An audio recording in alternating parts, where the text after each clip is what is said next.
Oh, it's a glorious shot, this, from Lawrence. He played a few of those yesterday, targeting the shorter boundary. And just eased it past the man catching now.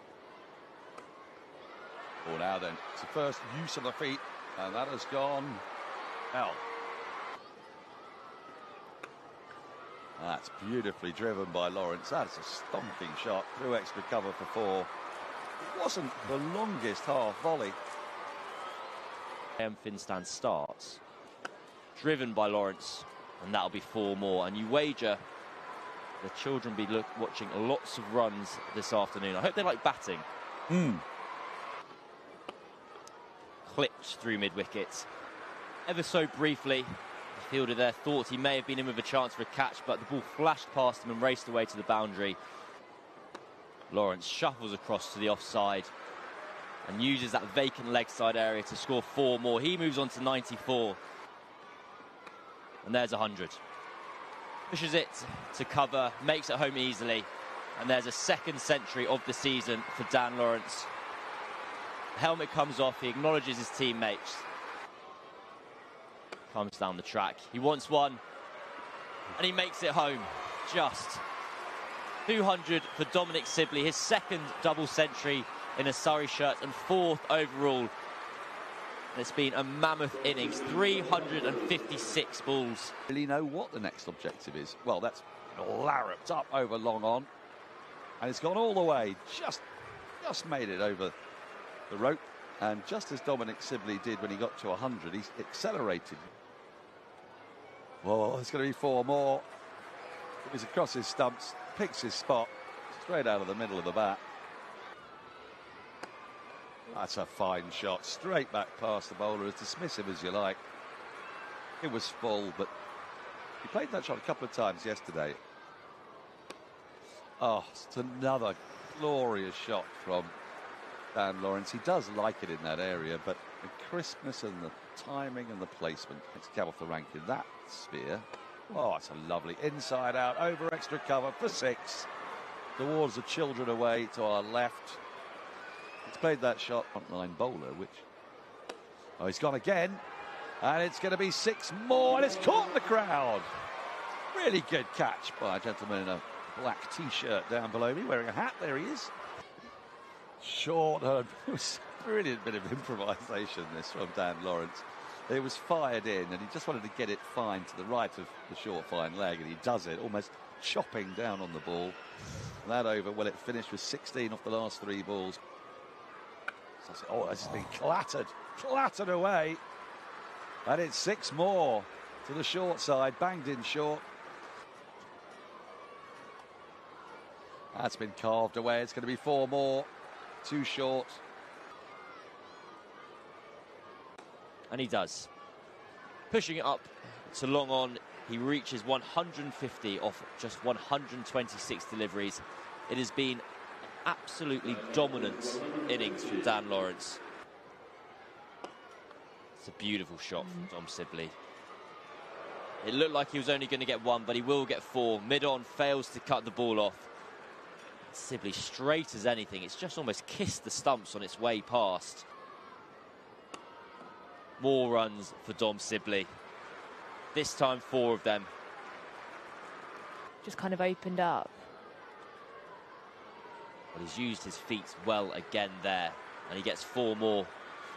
Exactly what Katya Whitney's referring to, his lightness, as his team are 600 for 3.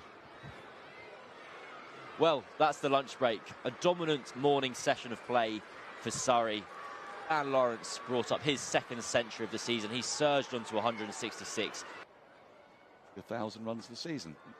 That's his 250. Let's see if he acknowledges the 250. Well, he looks a little reticent about that, actually. Helmet still stayed on. There we go. Ooh. Oh, he's got him. Oh, that's a really super catch at point. The first wicket of the day, and Dan Lawrence shaking his head. He had a double 100 there for the taking. Onto the boundary rope. He goes aerial, and it's just a chip. It's gone for 6. Sibley goes aerial as well this time. and it goes all the way.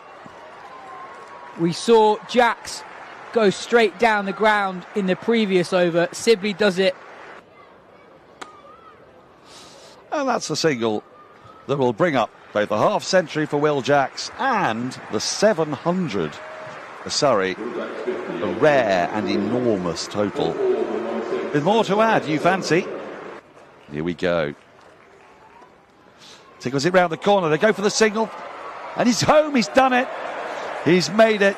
Just the 600 for Surrey in the county championship at the Oval. It has been a monumental effort from Dom Sibley. He gets a righteous hug from Will Jacks, who called him through for that risky run, selflessly running to the danger end. This is the 12th. Right, he's got hold of that. And it's gone all the way. 6 more to Jacks. He'll be eyeing 100. From Sibley and Jacks. Goes aerial again. Caught. Finally, the end of a truly epic innings from Dom Sibley. Too many in that first innings, fellas. Aerial down the ground and 6. Jordan Clark deposits the ball 6 or 7 rows back into the pavilion. Has gone on quickly. Goes aerial again. This time he doesn't quite connect with it. Rhodes underneath the high ball, takes the catch, and that brings the end. Pulled hard into the gap and 4. There he is. Will Jacks with his 4th first-class 100 and the 4th Surrey man to reach 3 figures in this innings. Who was playing in that match? Somerset. Yeah, for Surrey. Who got? Yeah, I mean, what was? We have a wicket. It's gone. Given. Rhodes has his 3rd wicket of the session. Tom Laws looking to lap the ball. 4 for the record. He's gone for it, and he's got it. Lifted into the stands, and Surrey have broken their all-time highest score. 814 for 8. He goes again. I can't see it, but I know it's 6. And on we bat. We thought we were just waiting. Well, end of the record over. To fall. You take the over, don't you? Goes again. That's just up. The fielder is underneath it. It should be caught. It is caught. And does Surrey declare? We wait for the wave from the boundary's edge. 120. Bowled! Surrey have a breakthrough. Emilio Gay has to go. And this is Surrey's route to victory. 800 runs on the board. Different options at Rory Burns' disposal. That'll be 4. A little bit leg side from Worrell. And Rhodes quickly onto that. Dispatches it towards the leg side boundary. Fisher to continue from the pavilion end. And that'll be 4. Cut firmly behind backward point.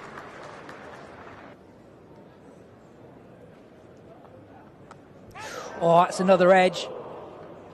And it's gone just to the left of Dom Sibley at second slip. Laws. Driven up the ground. And that'll be 4 runs from Will Rhodes. It's taken him a while to find his rhythm, but he'll be feeling much better for that. He moves into double figures. He's on 10 off 40. That'll be 4 runs. A bit of width from Tom Laws, capitalised on by Alex Lees. Well, there are some quick runs as well. Just waited on the back foot, Alex Lees. A bit of width from Jordan Clark. And as soon as that ball disappeared to the boundary's edge. That's the equation confronting Surrey. And that'll be 4 more. This time full and outside. Lees is off stump. Big appeal for LBW. Not given. Not given.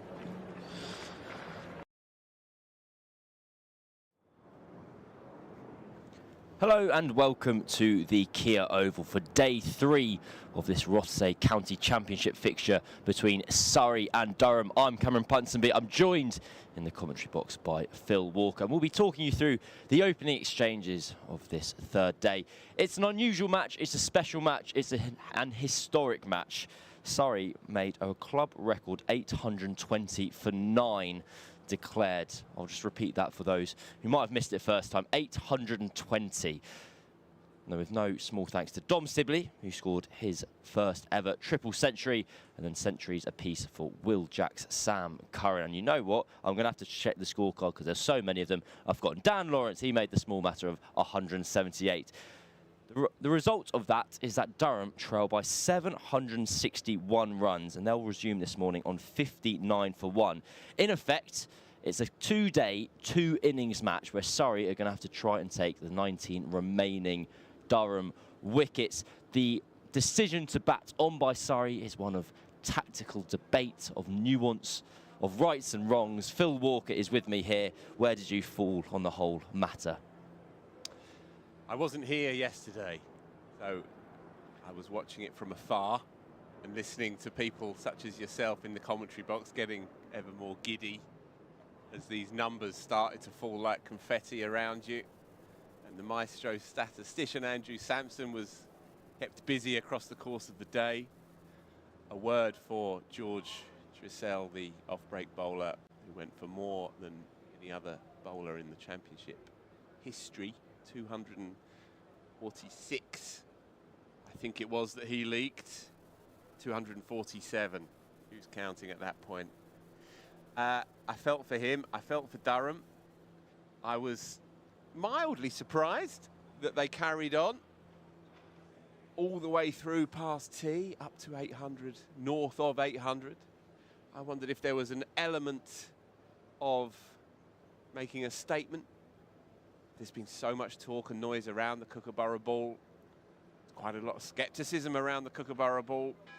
And the numbers across the games, across the 9 games that have been taking place up and down the country, bear that out.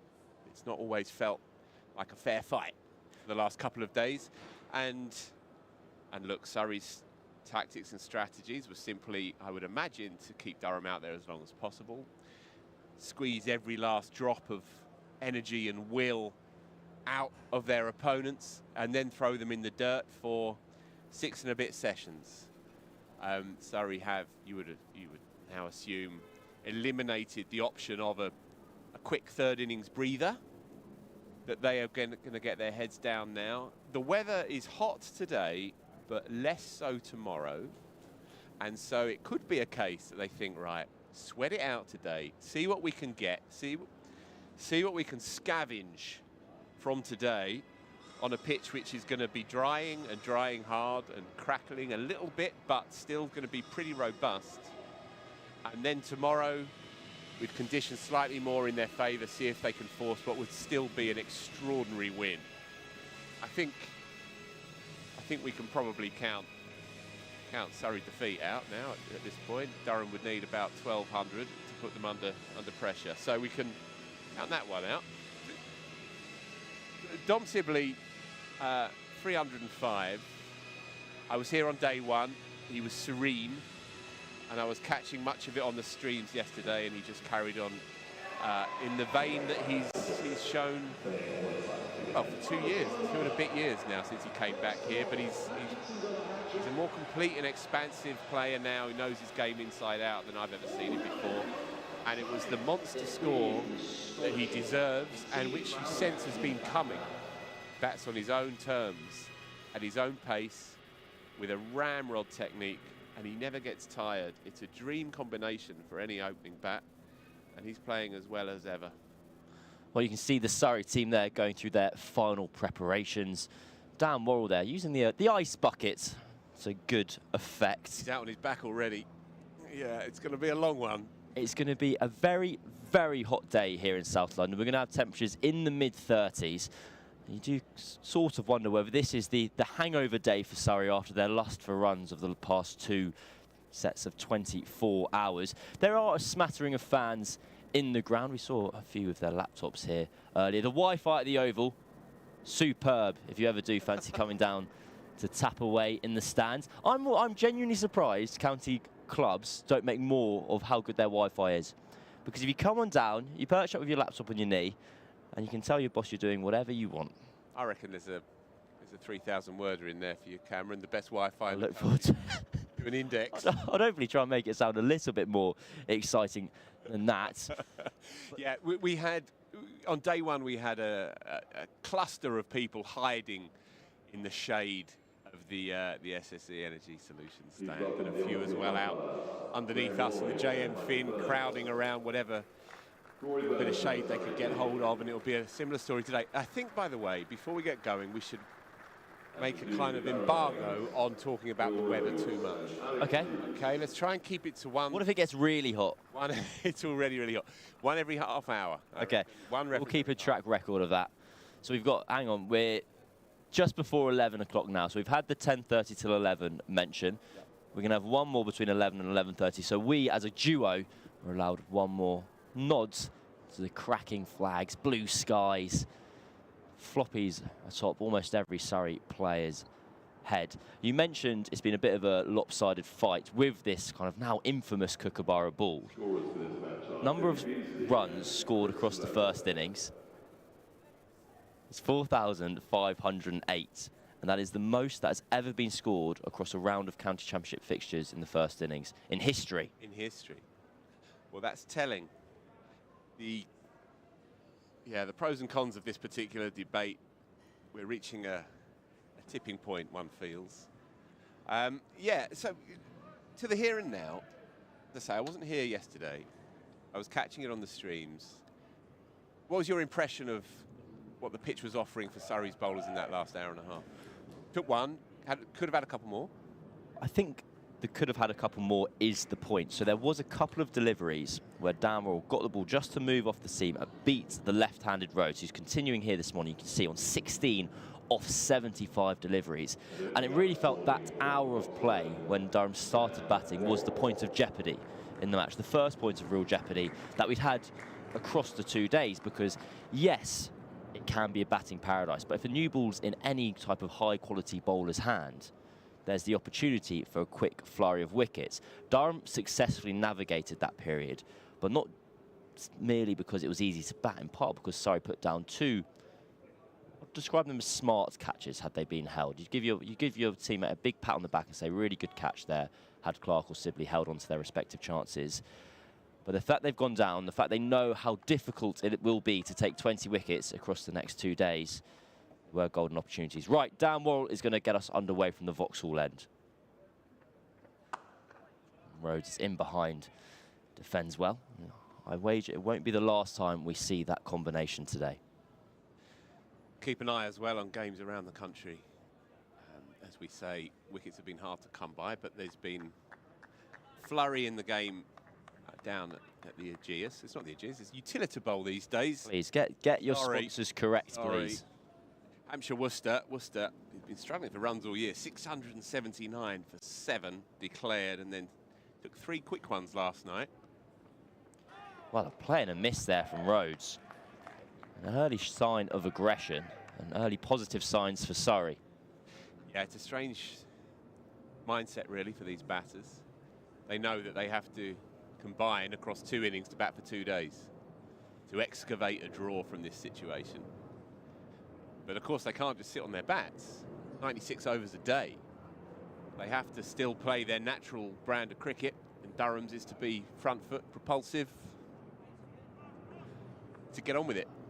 A slightly surreal situation for them. But they have to be thinking bonus points and then those precious 8 points for the draw. Yeah, so just quickly around the grounds, and the other game, of course, the Notts game down at Taunton. And that one's bubbling up very nicely. Notts 2-1-5 for 3. So they're 164 behind on first innings against Somerset. 7 wickets remaining. And that's one to keep an eye on all day. They began this round of games 2 points ahead of Surrey and 30 ahead of Durham. Driven up to Rory Burns at mid-off, no run. This isn't entirely unfamiliar territory for Durham. They had a fixture in the opening round of the season last year, might have even been the second round of the season, where they went to Edgbaston. It was a flat one, and Warwickshire piled up 698 for 3. So Durham, in very similar circumstances, started batting halfway through or towards the back end of day 2. They got 517, still had to follow on, and did the necessary to see out the draw. Matthew Potts on that occasion scoring his maiden first-class ton.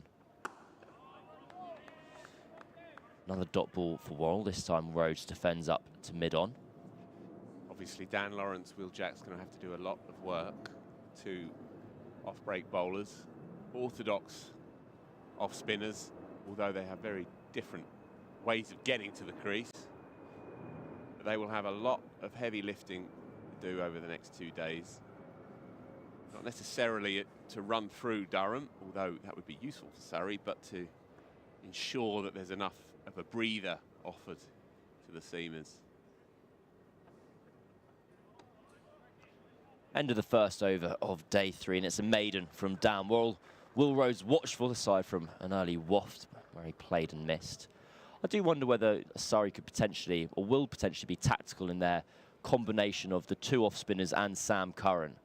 If Sam Curran bowling left arm over the wicket could potentially provide some footholds. He's not the biggest bloke in the world, is Sam Curran. We see some of Surrey's backroom staff on the screen or stream, why not both? And some of the fans in. They'll be treated to a day of high quality cricket. One England international on show with bat in hand, and another with ball. Matt Fisher, 1 test cap to his name. He made his debut out in Barbados back in 2022 for a series of injuries kind of put a halt to his progress. He's been a very useful addition to this attack. When I've seen him this year, he's bowled well, but his figures don't necessarily reflect it. He's grown into his role here as well. He was on a hiding to nothing first week down at Chelmsford. I was there for much of that game, and that was another flat one. Went wicketless in that game. And he's improved gradually with the red ball as he's settled into his life down here. Kind of a dreamlike addition, really. As you say, already had a taste of international cricket, but you wouldn't necessarily say that he is in that cohort knocking down the door just yet. May well become that. He's obviously had injury problems and so on, and in some respects he's trying to redefine his career down here. But at the moment, there are other bowlers in front of him for England honours, and so Surrey, injury dependent of course, can pretty much guarantee that he'll be available for them throughout the year.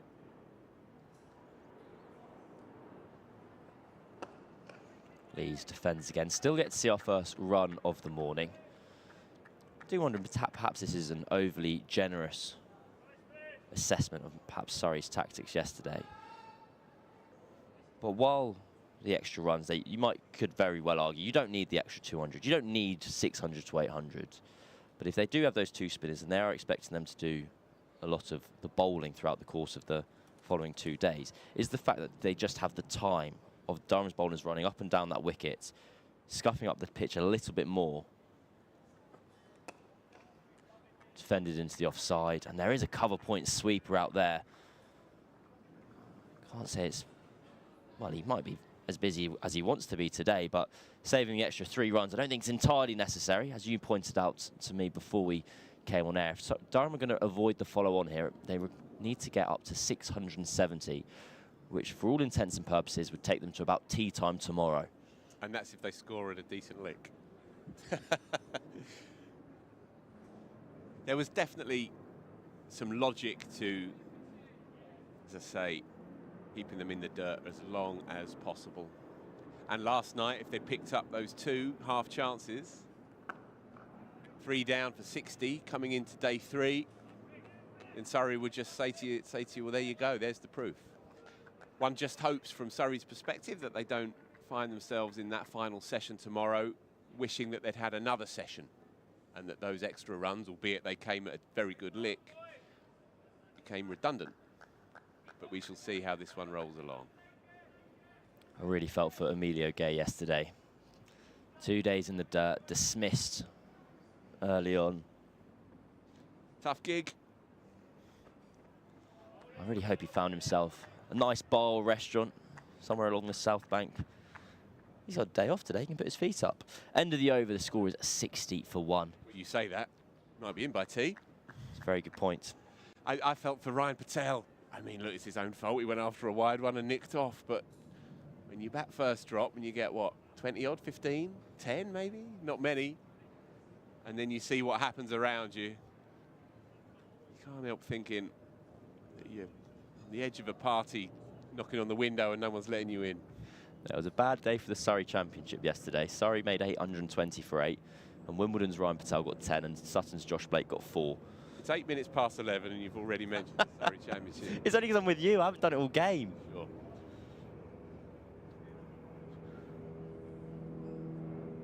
We'll speak to your audience. It's a very local audience here at Surrey. They've got a man at a very short-ish cover point. Oh, woof. Almost chopped on, and a bit of nimble footwork from Lees. Just passed the ball away to that fielder at that very short point. Yeah, so it's Dominic Sibley in there, in a catching position for the slightly uppish drive. So it's a very unusual position. Perhaps they're hoping or expecting that the pitch may get slightly more crabby as the game rolls on. One or two get stuck in the pitch on the drive.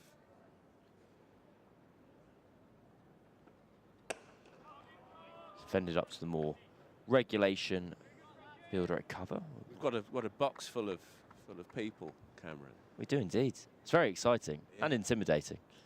It's fine. You just got to pretend they're not there. Well, it was until you alerted me to wave at everyone. Yeah, we had a steady flow of all kids coming in this morning. Good day for the cricket. Good day to not be at school.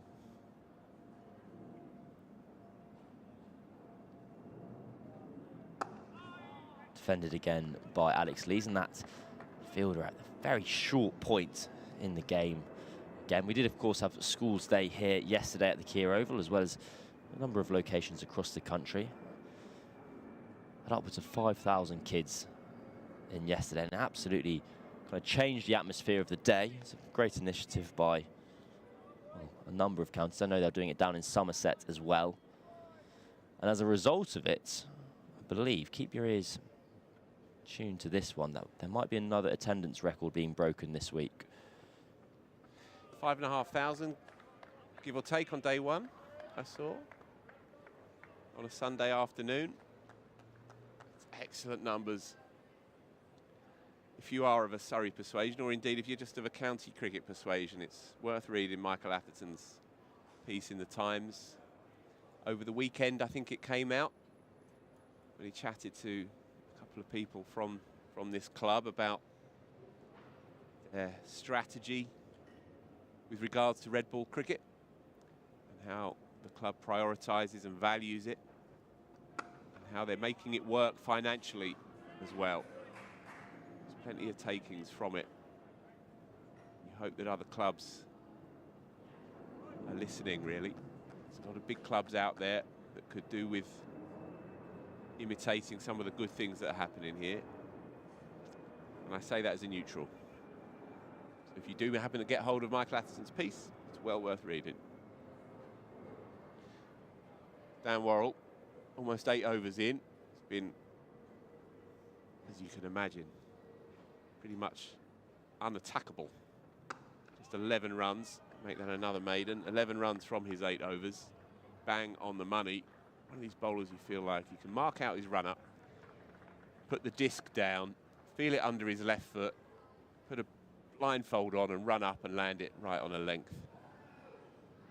He's just a perfectly beautifully grooved fast bowler. It'll be a tough day for him though today, for all of them. Gonna have to dig deep. Rory Burns is going to have to be busy as well. 3 over spells. Just keep them as fresh as he possibly can. 60 for 1 after 31. Fisher to continue. From Durham's point of view, these two vastly experienced southpaws, Will Rhodes, Alex Lees, and this situation won't intimidate them. They will look to bat time, get stuck in. They've seen it all really in first-class cricket. Been around the traps for a long time. But this situation runs slightly counter to how Durham do like to play their cricket, and they are by nature a shot-making team. So it will be a challenge internally for them, I think, as we run through these ensuing sessions, to find that right balance between being positive in the mind, positive in your movements, but obviously try and fundamentally keep hold of the 19 wickets they've still got in the hutch. Well, you're correct in that Durham were promoted from Division 2 back in 2023, kind of playing this swashbuckling brand of cricket. They were the kind of real first adopters of the Brendan McCullum, Bazball style of cricket. They were, and quite open about that as well. Ryan Campbell, very progressive Australian coach who's done some really good things for Durham, was very clear about that, and obviously it helps that they have a certain figurehead who tends to do good things with England, who also keeps more than an eye on what's happening with his home club as well, and they're quite aligned, I think, philosophically about how they want to play their cricket. I think it also helped that the man in the middle, currently at the non-strikers, and Alex Lees, had been the first kind of dropped player from the England setup. He'd had that taste of the summer in 2022. Didn't do much wrong either. He went pretty well, had a bit of a tete-a-tete with Virat Kohli, made a few scores.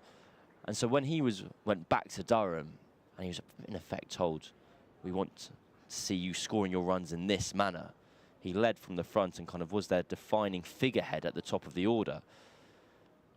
You have a bit of a kind of perfect storm there of willing coach, absent captain in Ben Stokes, or absent leader, who's still overseeing everything. Then Alex Lees, who was wanting to get back into that setup.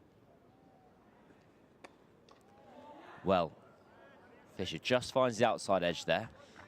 It's well fielded at gully by Dan Lawrence. Yeah, just on that, Cam, obviously there was a lot of talk around that first test match at Leeds about England's previous crazy chase against India 3 years back now at Edgbaston, 370 something for 3, and they ran that one down, hundreds for Bairstow and Root, both unbeaten. But it was Alex Lees up front with Zach Crawley who clattered a 100+ partnership in next to no time in that one to set up that run chase.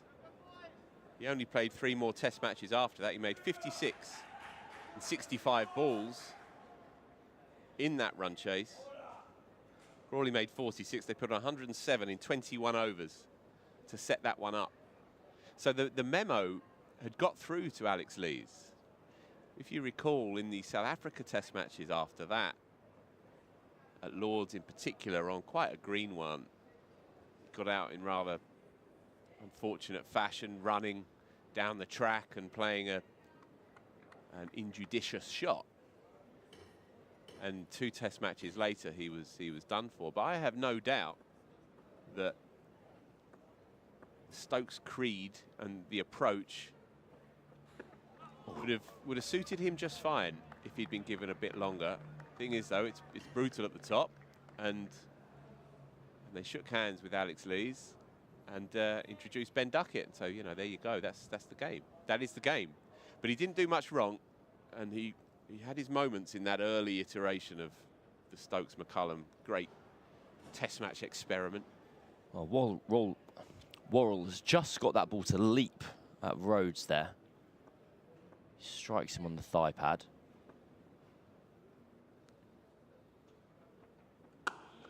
This time Rhodes is forward. I've got a frog in the back of my throat this morning, Phil. Too many difficult names on show. Is it working with me? Do I make you nervous? You always make me nervous, Phil. You know this. professionally and personally. Don't have to worry, Cam. So how soon before they do make this change, and where would you turn? Would you look to spin immediately, or do you feel like there's still a bit in this ball? I think they turn back to their seamers. Got Jordan Clark at the ready. Well, they scamper through for a quick single. Stumps a hit from Clark, running round, but batters were comfortably home. We've got another crowd in the box, Cam. Wonderful. Look at this. They've all got their phones up as well. Busy day. Everyone wants to come down to the Surrey live stream commentary box. Phil's now taking photos of the people taking photos. Of you, darling. So, 62 for 1. It's a cross-cultural moment, Cameron, if ever I've seen one. I feel like we're kind of stuck between county cricket and a bit of Glastonbury all at once.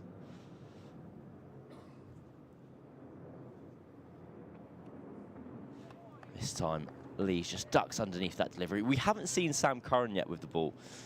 Now, there would have been an option to bowl him yesterday. He is probably the 5th seamer in this attack, if only by kind of team balance and giving everyone a go, because he's also batting 4. There's an element of club cricket to that where you go, well, we've got Tom Laws down at number 9. He needs to have a bowl as well. As in Surrey Championship cricket? Any type of club cricket. Right, okay.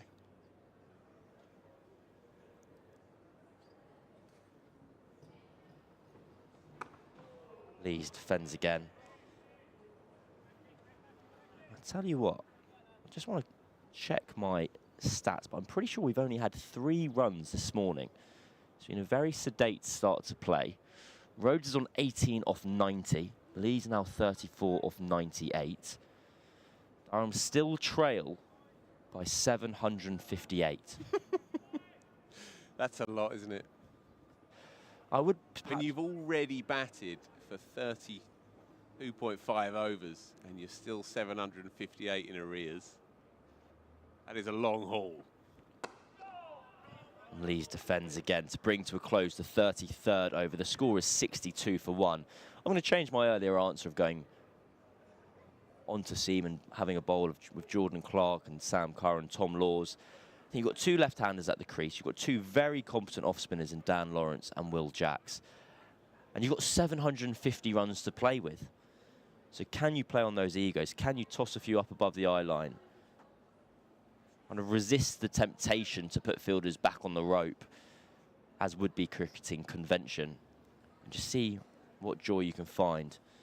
You see with that man there, Dan Lawrence. He'll be doing a lot of bowling. He's already bowled a hell of a lot for Surrey this season. Fisher in from the pavilion end. This time Rose defends up to cover. Yeah, so 21 minutes in, there's been 1 shot in anger, and it was a fresh air shot, the first over. Alex Lees flailing away at a shortish wide one from Dan Worrell and making no contact. And aside from that one suggestion of aggression, it's been, well, the bat has been as broad and as placid as possible. I guess this is how they're going to have to play, certainly for the first half of today. See where they get to and then start having a look at bonus points, equations, and so on and so on. Is there any way Surrey could be more imaginative with their field? It strikes me it's a bit of a catch-22, where if you're not getting much movement off the seam, it's all well and good leaving gaps and putting more slips in. But that almost just kind of concedes runs for no reason. If you're not going to be nicking players off, you're kind of building pressure by having mid-wickets and having covers in place. They currently have a very traditional field, 2 slips in the gully and a ring field from there on.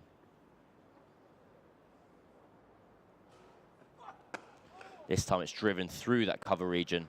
Rory Burns will set off in pursuit and he gives up. 4 runs and the first boundary of the morning, and it's Will Rhodes who is the beneficiary. Tell you what, elegant shot as well. Slightly on the up, waited for it. And with just a mere flourish, bring it wide of Rory Burns' left hand. Lovely shot. Decent pace though. by Fisher in the early 80s, 82, 83. The challenge, though, on a track like this is what can you extract from it? Another effort ball. Decent carry.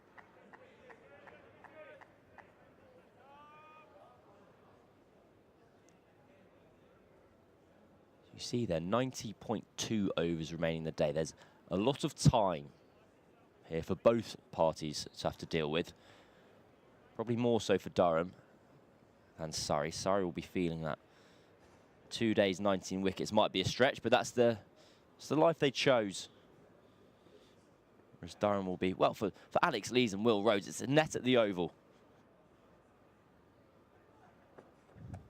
Helped along down towards fine leg, and that'll be 4 more. So after 5 overs with just 3 runs were scored, we've got 8 and 3 balls. Yeah, it's a tidy shot. It's a good line for the pull shot, relatively risk-free, just helping it around the corner. Again, bowlers today are going to have to summon all of that, if you like, sanguinity that you need as a quick. If you're playing in England, you have to accept that there's going to be tough days. You've got to take it all on the chin. And today will be one of those.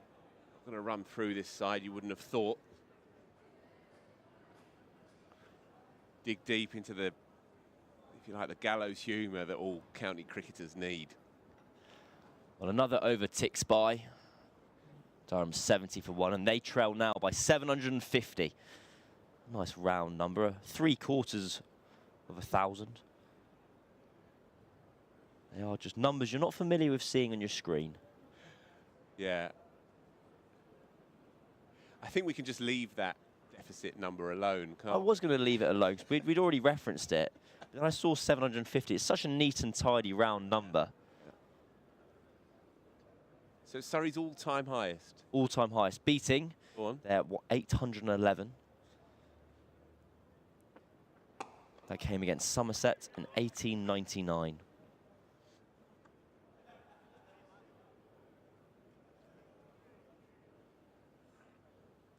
They were absolutely aware of the record. The declaration came at the end of the over as soon as they broke it. I think there's something to be said for being part of history, however bizarre.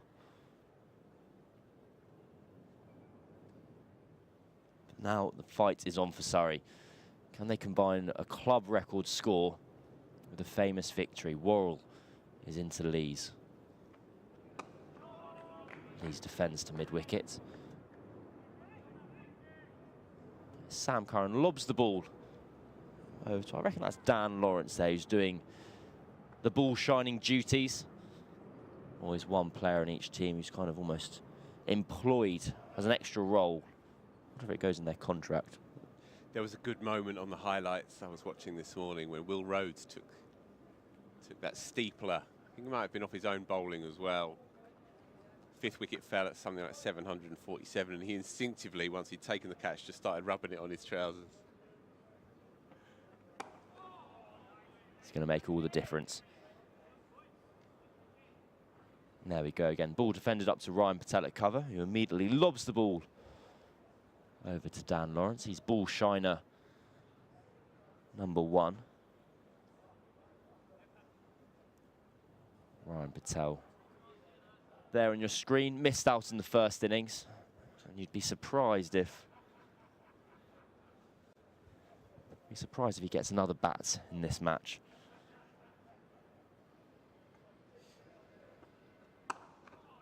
Lee's in behind it once more.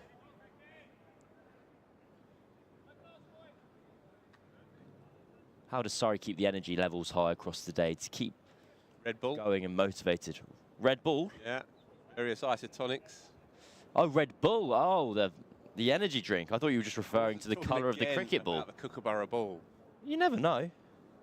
As I say, you just got to dig deep. You got to keep a smile on your face. These are the days where it stretches credulity being a cricketer. 33 degrees and all the rest of it. But as I say, they have to think that they can chip away today and then in slightly more friendly conditions tomorrow, then it might be a different story. But it's going to be a tough one, no doubt about it. As I say, 3 overspells, 4 overspells tops, freshen it up and hope that one or both of their off-break bowlers has a day out. Reminds me of when England went across to Rawalpindi and they won that remarkable test match back in 2022. And it was rocket hot. There'd been a bug that had gone through the camp. Well left by Lees. Brings to a close at the 35th over. Durham 70 for 1. And kind of the message to his troops, as it were, kind of was almost to enjoy the pain, enjoy the kind of credulity of it all, as you put it. Just kind of let it wash over you and go, God, how good will this be if we win this? It'll be a win that Surrey players will talk about for years to come if they can force the results here. And so the jeopardy will remain high throughout the day. I'll talk you through it here on the Surrey live stream with the viewers and listeners every step of the way. Yeah, Rawalpindi, great win. Multan, another freak win by Stokes' England side, and in that one, Durham's Bryden Cast made his debut, and Stokes turned to him after a couple of days and said, "It will never get worse than that again." So it's good that you got that one out the way, and I hope that someone said that to George Dressel last night as well. They just put an arm around him and said, "Mate, it's not always this bad." Well, George Dressel had forced his way into the team this year at the expense of Callum Parkinson, the left armour, who's gone to Worcestershire on a 1-match loan. And Dressel actually took the unwanted record of the most runs conceded.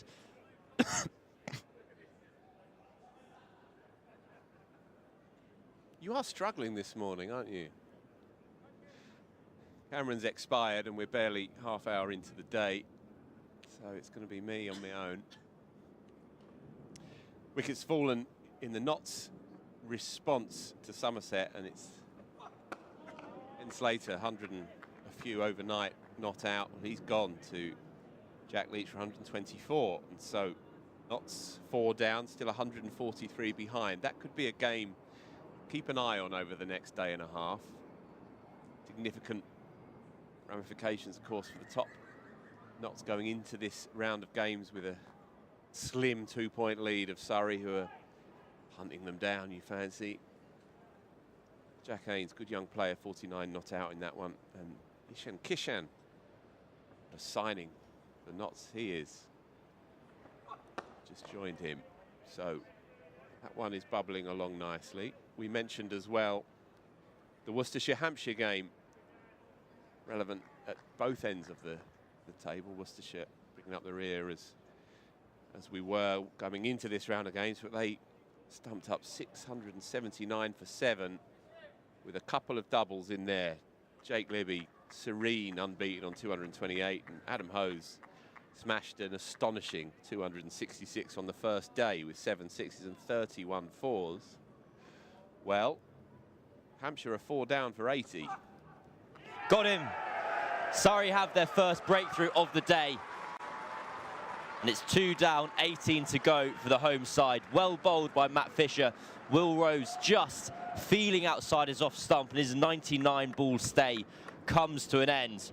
Well, that takes over to 100 balls. How crucial a breakthrough could that be in the context of this morning's session and this match? Yeah, he's looked good this morning as Matt Fisher. Bowled with a bit of pace, early 80s consistently. Decent carry through to Josh Blake. Easy as you like. He's deserved that. Will Rhodes possesses the kind of stickability that Durham would have been looking for across this day, but he doesn't last much more than half hour, and so Surrey have been good with the ball last night. Carried on where they left off this morning. Important wicket. Well, it's big celebrations from Fisher and the home side. They know how hard they're going to have to work for all of these wickets.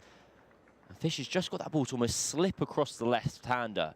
There was a tiny bit of movement off the seam there, which will really encourage Surrey's bowlers. And in comes another immovable object in Colin Ackerman. Well, I'm getting subbed out, Phil. Yaz has heard enough, and I'm going to take the headphones off and pass over to my great friend and colleague. That's how I introduce everyone now on this show, apart from only my great friends and colleagues.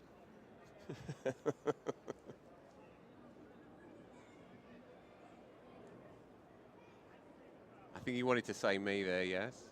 You realised I was already here. 70 for 2, Yaz Rana joins us. Morning, Phil. Surrey have bowled really well, not just this morning, but last night too. They've created 4 wicket-taking opportunities in the first 35.4 overs. 2 chances that went down last night. They've been really tight with the ball.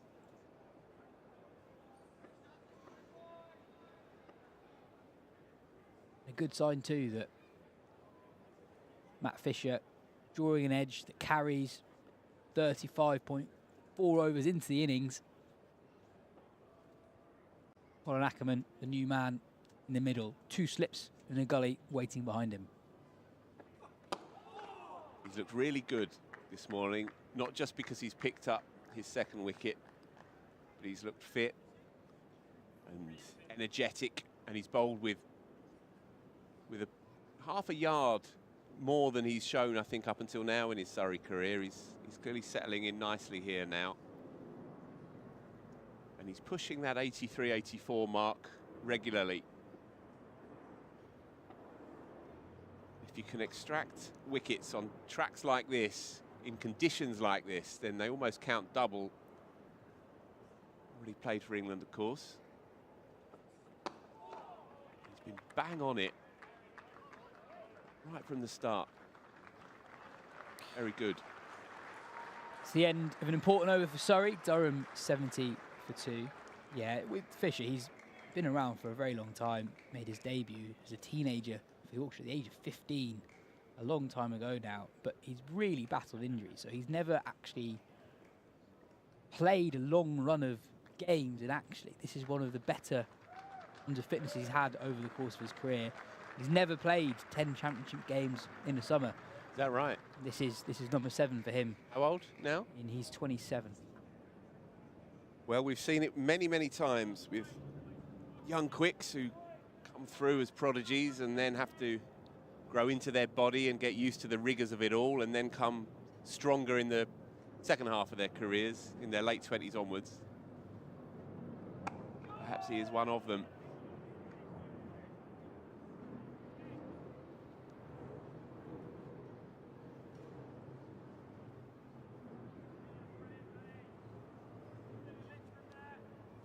Just signed at the pavilion end as well that there's a bit of rough in front of the left-handers just outside his off stump. We saw a couple of balls turn late last night from Will Jack, so expect to see a lot of Jackson Lawrence throughout today.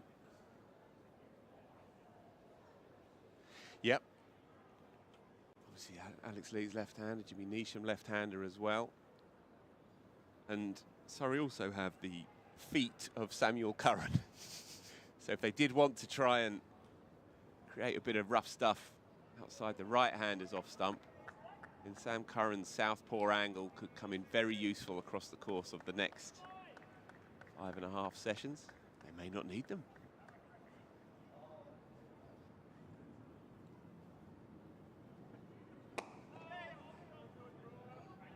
Barely played a shot in anger all morning as Alex Lee. He's played 1 false shot. 1 sign of aggression in the first over. Since then, he's just sat on his back and set up his stall, as they say. They've been very disciplined with their line, Surrey, throughout this innings. We talked yesterday about just how quickly Surrey scored, and part of the reason why they scored so quickly across their time in the middle was, I think Durham did offer at least one 4-ball and over, especially on day 2. Obviously a man down in their attack, losing Ben Rain very early in the piece, just 10 overs for him on the first day.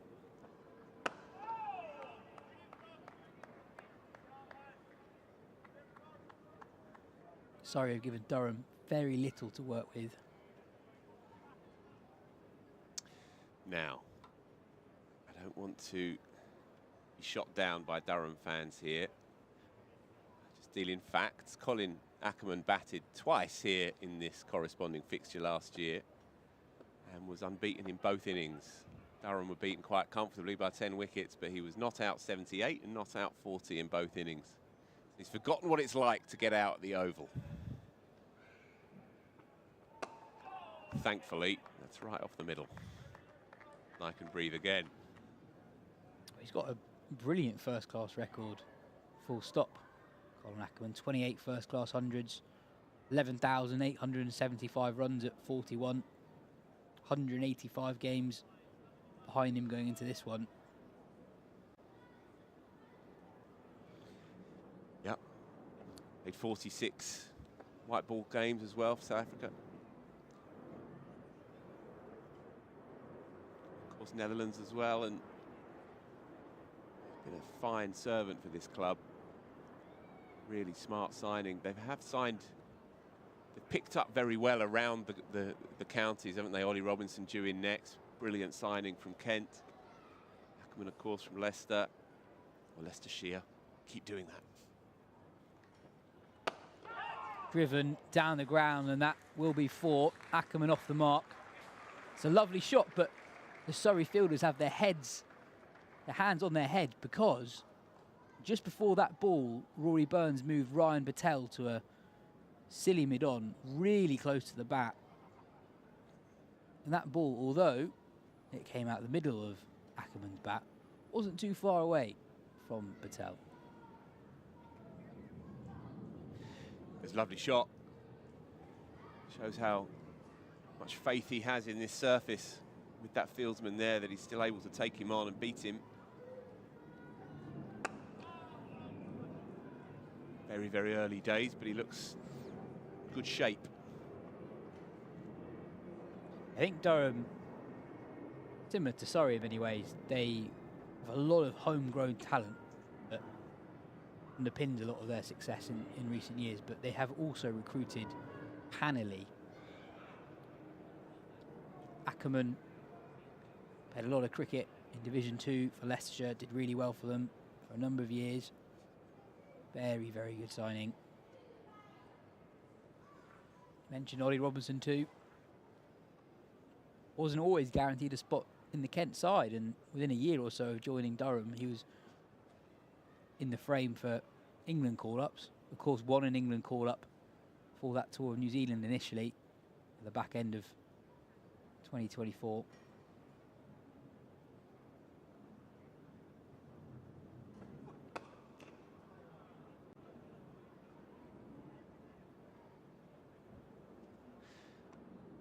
So understandably, they're giving Matt Fisher as many overs as he can summon this morning. He's been excellent. But Rory Burns will be very mindful as we see that wicket again. Just a bit of a way drift to the left-hander, and good carry through as well. Rory Burns will be mindful of energy levels with his quicks here. Perhaps just this one. See if he can winkle out another. It's his 11th over already of this innings. Mid-wicket and cover in quite tight to Ackerman. Yeah, you imagine that we'll see a lot of Jackson Lawrence for the next 40 or so overs. We're approaching the halfway point with this first Kookaburra ball in the Durham innings. Worrell and Fisher have bowled more than half the overs between them so far. Seen a bit of Tom Laws, Jordan Clark. Just 5 overs of spin so far.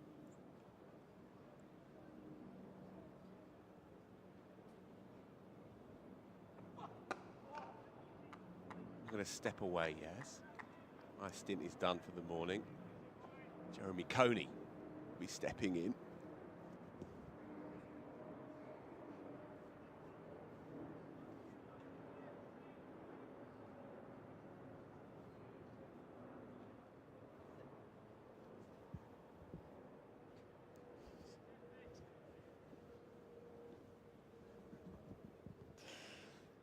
Good morning, Jeremy. How are you? Yes, good, thank you.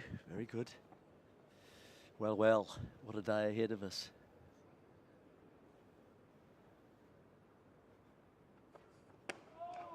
Ackerman getting very well forward, isn't he? Forward press, pushing hard at the ball. I wouldn't mind that as a seamer if you can just get it, just a little movement, perhaps. Already to Ackerman, they've brought the fielders in front of square very close. At the other end with Dan Worrell, they've got a man in at silly mid-on.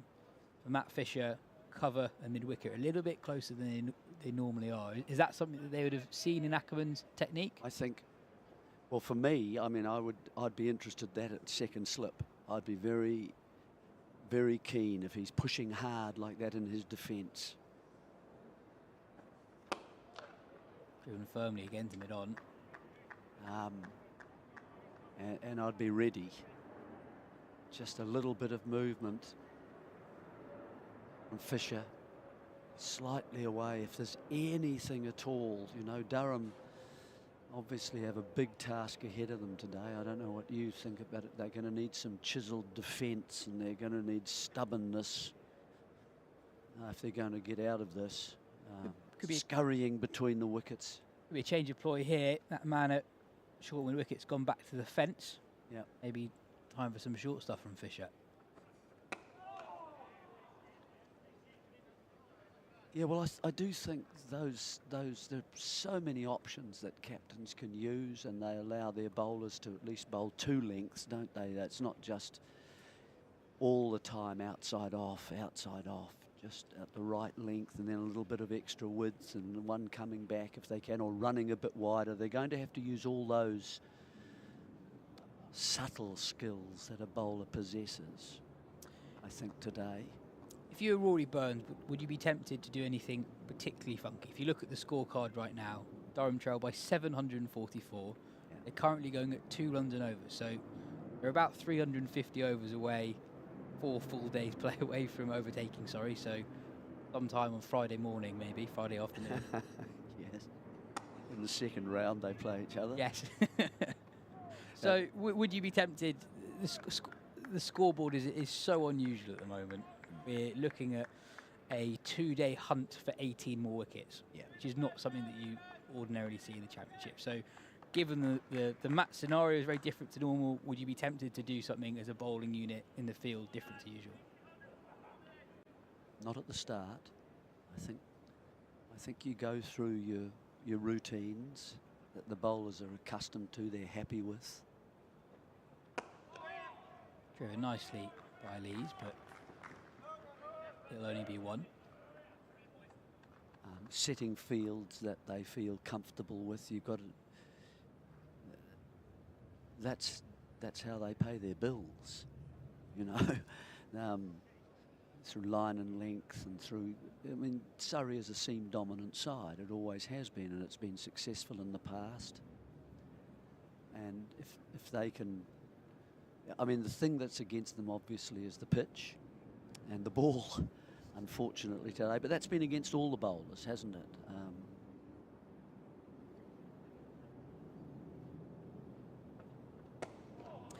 But you may find an occasional piece of flamboyance from the opposition.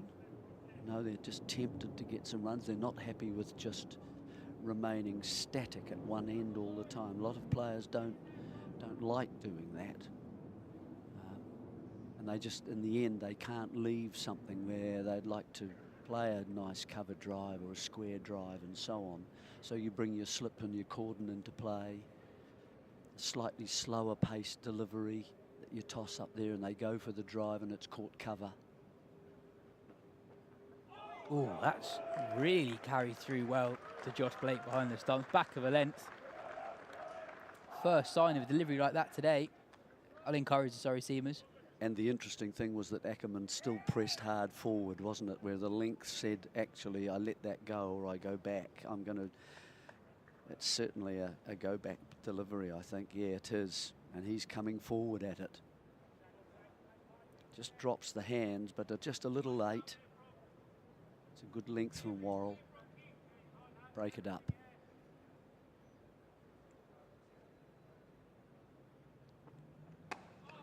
But, you know, it has that sort of the size of the task, as you say, just all about the runs and the, you know, it's like a small spaniel barking at a Rottweiler. You know, it's that's the size of the task that Durham faced today, and it's one of those things where I kind of think it demands strong mental equipment from the Durham men, particularly with the bat, to actually get through this. You know, spell by spell, ball by ball, hour by hour, session by session. Off the outside edge of the bat from Ackerman, but it falls safely.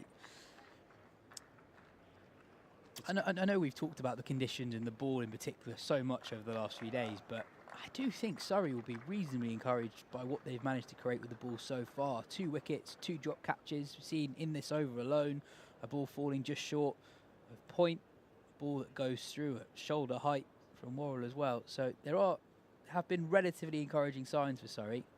I agree with that. I think they're a stronger bowling side. And I think that was one of the things that we talked about, the relative strengths between batting and bowling sides. Have a change of bowler powered by SSE Energy Solutions. Get more for less. Optimise your operations with energy sufficient solutions. Sam Curran into the attack for the first time in the Durham first innings. Yeah, well, I did mention yesterday, I thought it was just a little bit, if he is the main swing bowler, would you say out of the 4 or 5 or not? Between him and Worrell, I'd say. Would you? Yeah, Worrell is a pretty old school swing bowler in a way. Well, it certainly, you know, it brings off spinners and all that into play because he's a left armer. A little bit more perhaps further down the course of the match. Look, I mean, Durham's quest today really is trying to lower Surrey by 1,000 cuts. That's how you have to do it. And slowly they go from 6 foot to 5'8", and then lower again. Keep asking different questions, shorter spells, not bowling bowlers out that they can't come back in the session. All those things, trying bowlers from each end so that when you walk off the ground that you've actually, you've given every opportunity a chance anyway, and you're happy with that as you walk off, that everything's been tried.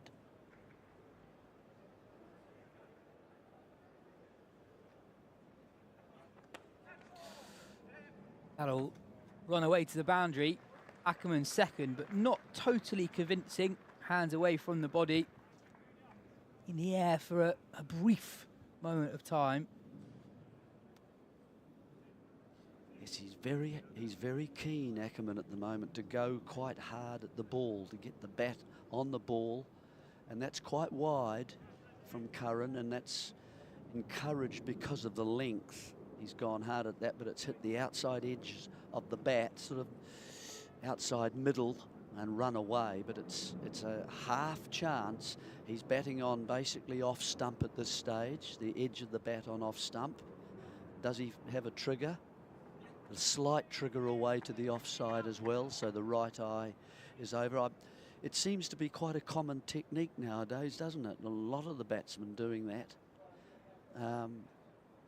They like to kind of rule out one side of the bat, if you like, if they can. But you still get caught out off 6 stump. You still get caught nicking, you know, and you reduce the chance of a cut, perhaps, because you're too close to the ball that way. I think you show a lot of your pads. That's quite nice from Curran out there.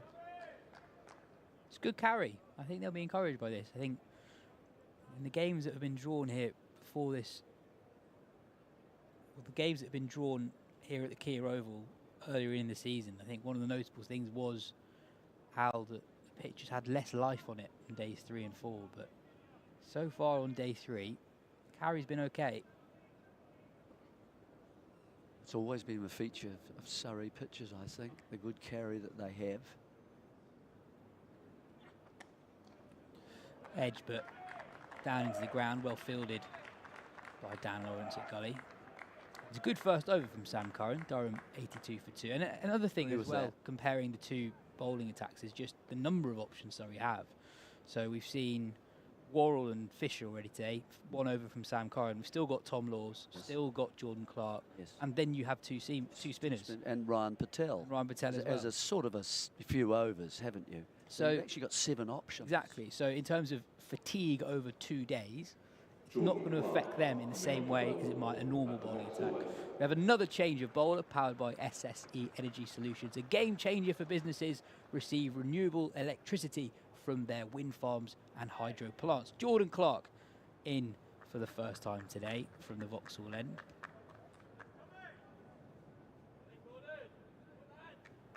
Again, a similar kind of field. It looks like they're setting that slightly wide first slip.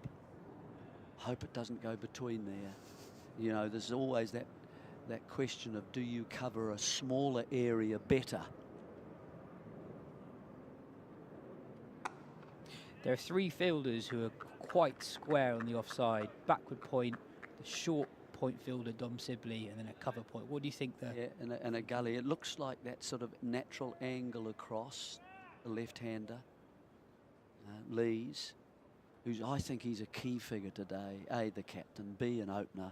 C, he has scored big runs and can score them, and he knows that. He's just got to bring it out and put it on display again today.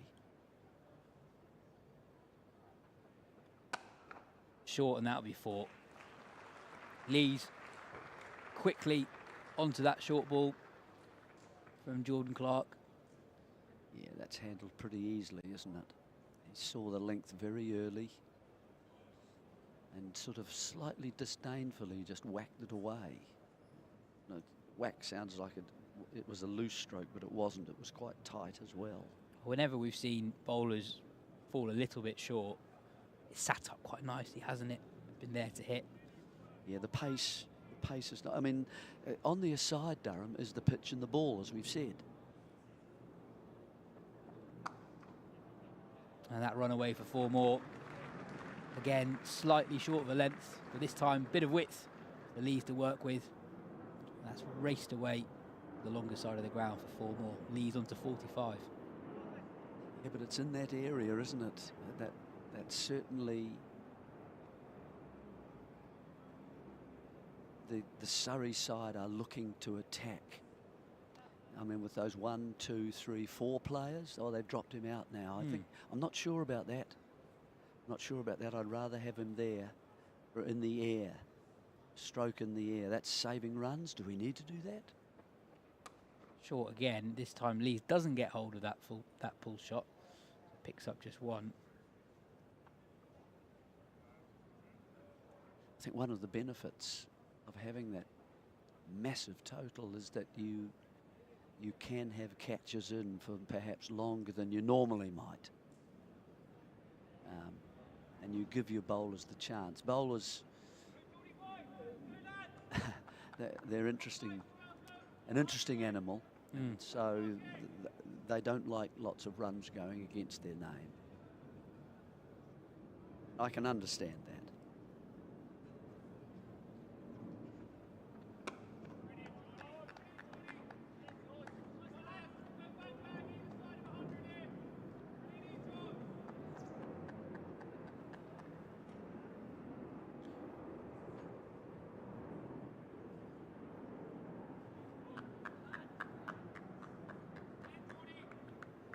Also, a feature of today will be Surrey's hunt, not purely for wickets and their position in the match, but also to secure those bonus points. He needs 7 wickets as Jordan Clark completes his first over back into the attack. He needs 7 wickets in the next 69 overs to secure 3 bowling bonus points. And with things so tight between them and Nottinghamshire, who knows how important bonus points will be at the end of the season. Yeah, well, that would be maximum, wouldn't it, that they could possibly get from the batting and the bowling. And I guess that's one of their first kind of goals to achieve Be really nice to get the win as well, though, wouldn't it? And to do that, I think they're probably going to have to bowl Durham out sometime, maybe in the 3rd session today, and then turn around and do it all again. Well, they've committed themselves to that by the way that they wanted to bat, and so they've known about that for a while now. They had 2 days rest, and now they're going to have 2 days in the park. It looks as if it's getting a bit cooler. I see some rain. Or did I see rain? Did see some rain tomorrow? Yeah. Just comparing Surrey to Nottinghamshire this week. Nottinghamshire only picked up 2 bowling bonus points. They bowled Somerset out for 379, but did so in 119 overs, with the last 3 wickets coming after that 110 over mark. And in response, Nottinghamshire are going well, but they're not scoring anywhere near the rate that Surrey did. So they're 262 for 4 from 86 overs. Oh, bit of inside edge, but Curran briefly interested. Yeah, I wonder if that he's a shorter man, Curran, and I wonder whether he will just get the odd ball to squat a bit, and whether that can sometimes get an inside edge onto the stumps. Just the variety in your bowling attack is very handy to have tall men, short men, you know, different heights, spinners.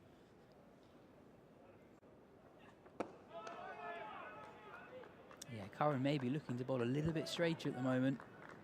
Ring leads his front pad into play.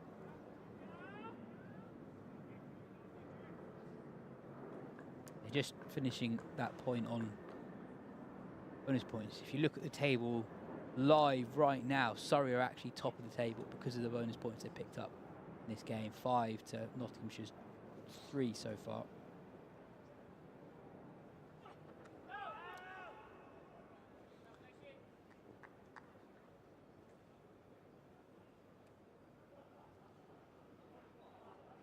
It's quite useful, someone like Curran, because I mean Lees didn't get that far forward there. That was, and it's hitting lower on the pads. So it's just a case of just getting it in line, not being outside the leg stump.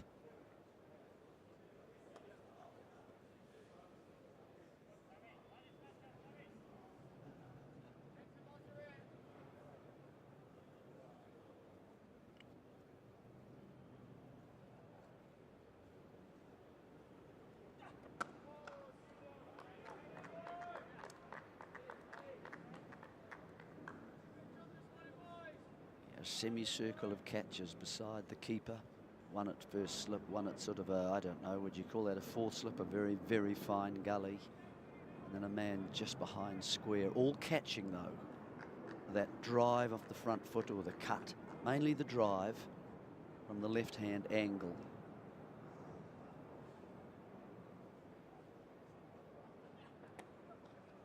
Edge, but on the floor to Dan Lawrence. At that wide slip position. It's the end of Curran's second over. Durham 92 for 2. Will Jacks warming up in that previous over. Maybe we'll see him soon. There's one ball in particular from Jacks last night that I think will give Surrey encouragement. In his final over, at one ball that really did turn. Had Rory Burns inspecting the pitch after the delivery. Players taking a drinks break. Just a reminder to stay hydrated. Are we drinks? In the pavilion. Durham 92 for 2, putting on 33 runs in the opening hour. But having lost the wicket, Will Rose, Matt Fisher picking up his 2nd wicket of the innings. Time for a change in the commentary box. Cam Ponsonby to join Jeremy for the next few.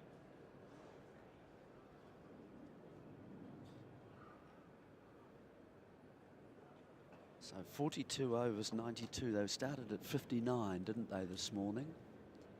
The loss of 1 wicket. 1 further wicket has been achieved in the first hour. But there's been some interesting bowling, and I think there's enough to keep Surrey interested at the moment. I quite like the left arm because of the different height and the skiddy kind of nature of his bowling. And the way that Ackerman particularly is pushing harder at the ball to offer a chance, you know, behind the stumps or just square, slightly squarer. Men are there positioned for that. They're guessing, of course, Surrey. They don't really know where exactly to put those men. They're trying to cover as wide an area as possible with the least amount of men. And so there's an element of luck if it goes to hand. It always looks good. But it's quite often, of course, with the gaps, it can go in between. But it looks an opportunity, particularly Curran to Ackerman, to me at the moment. And to Lees, hitting a different part of the pitch. Curran's actually getting it to skid a little bit more because of his height. And so it's hitting lower, sort of the edge. He got an edge into the pads in the last over. And those little, they're encouragements, I guess, for the bowler. Well, Surrey will be hoping for a number of more encouragements across the course of today and tomorrow. As Jeremy mentioned, they've got quite interesting field sets of both batters on the offside. We've got Dom Sibley perched at a short point. He's a bit lonely there at the moment because he's only got Ryan Patel for company at cover and Dan Lawrence at gully. At other times across this morning, there have been more fielders surrounding him. Jordan Clark into Alex Lees, who moves on to 47. Yeah, he needs a settler, doesn't he, Jordan? Because he went for a few runs in the last over and was a bit frustrated and dropped the man out of the catching position to save the boundary. I'd like to ask you a question about that. If you were bowling and you had 727 more runs to play for, what role is that sweeper playing? Is it just almost your own Change confidence? the end, bowl at the different man, the single. Hey, let's have another crack at somebody else. That's part of it. They never like boundaries against them. Edged, and that goes through the gap between slip and gully. And whilst frustrating for Surrey, there's positive signs. They are able to make some opportunities. Do you think more men in the slips to Ackerman as he gets settled? Now, you do settle as a batsman, but at the moment, he just can't help having the bat way out in front of him. And as soon as you do that, even playing shots, you lose control of the shot the further the bat gets away from you.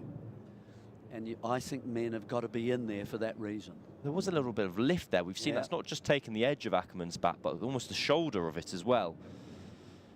So we have 4 catches in place. We have a slip, a gully, short cover, and a mid-wicket, who's not that close, actually. You need a wide third. I mean, No bowlers like going for boundaries, Jeremy. No, they don't, but I'd rather have the catch at second slip. We are having a slight adjustment. Gully's moved to an almost 4th slip, I'd call it.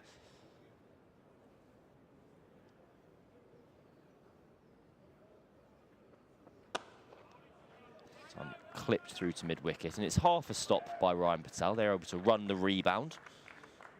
That's what happens, you see. As soon as you start to get some runs off you, I'll bowl straighter. And it's not really what you would like the plan to be at the moment. And so that was sort of middle and leg, and a little bit full, and so it was tucked away for a single. Well, and it seems they want to bowl at Ackerman at the moment. Will Jackson, Daniel Lawrence, just been gesturing over to the changing room. Wait to find out what that's about. Well left by Alex Lees. I wonder if it might be calls for a helmet. Maybe it's going to be a fielder at short leg. Maybe it's a case that Josh Blake needs his helmet and there's going to be some spin on show. That ball, maybe I'm imagining it, Jeremy. But it does seem to be a few balls that are just kind of slipping off the seam. I wouldn't say it's they're moving massively. There's a modicum of movement.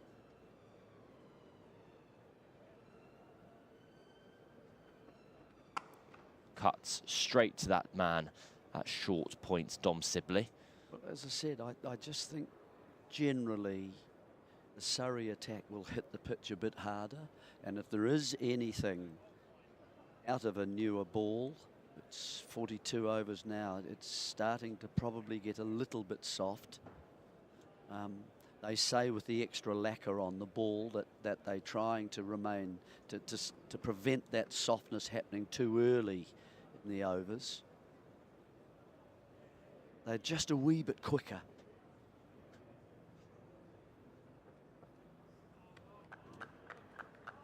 Well, Clark completes another over, scores 98 for 2 after 43. I'm Cameron Ponsonby. I'm joined by Jeremy Coney. Here in the commentary box, Surrey are well ahead of this game, but that doesn't necessarily mean they're winning at the moment.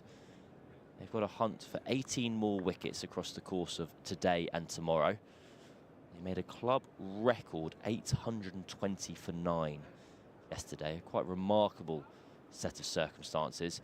We have some movement on the pitch. Someone's scampering off.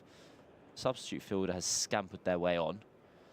Now a helmet is making its way to Dan Lawrence. So it looks like there's going to be a man going in under the lid to Sam Curran.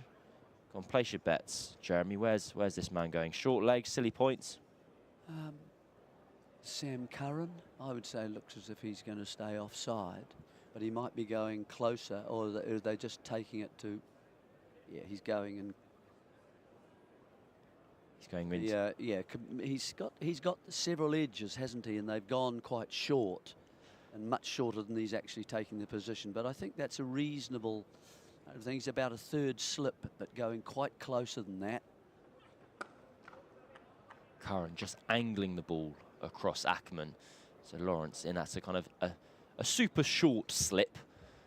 I do wonder if the temptation is to encourage the Durham players to play those looser drives and to potentially be rewarded with them with a boundary. Could this fielder at deep third be in as another catcher? And Dom Sibley's just moving round now from that short point position to an almost gully-like place. I must admit, fielders are standing in places I'm not used to seeing them. So I'm going to have to work out the words as we go.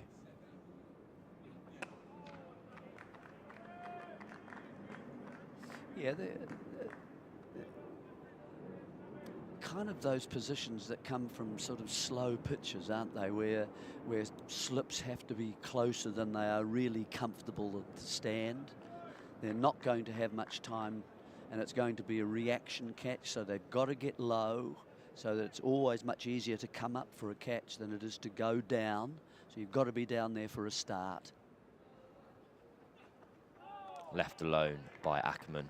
It's been a good start from Sam Curran. He's just changed things up ever so slightly. A new angle, left arm bowler. I'd say he's a little bit shorter, but he's probably about my height, so I'd say he's a very tall man. Suave. There we go. Suave, intelligent, handsome, quick of wit.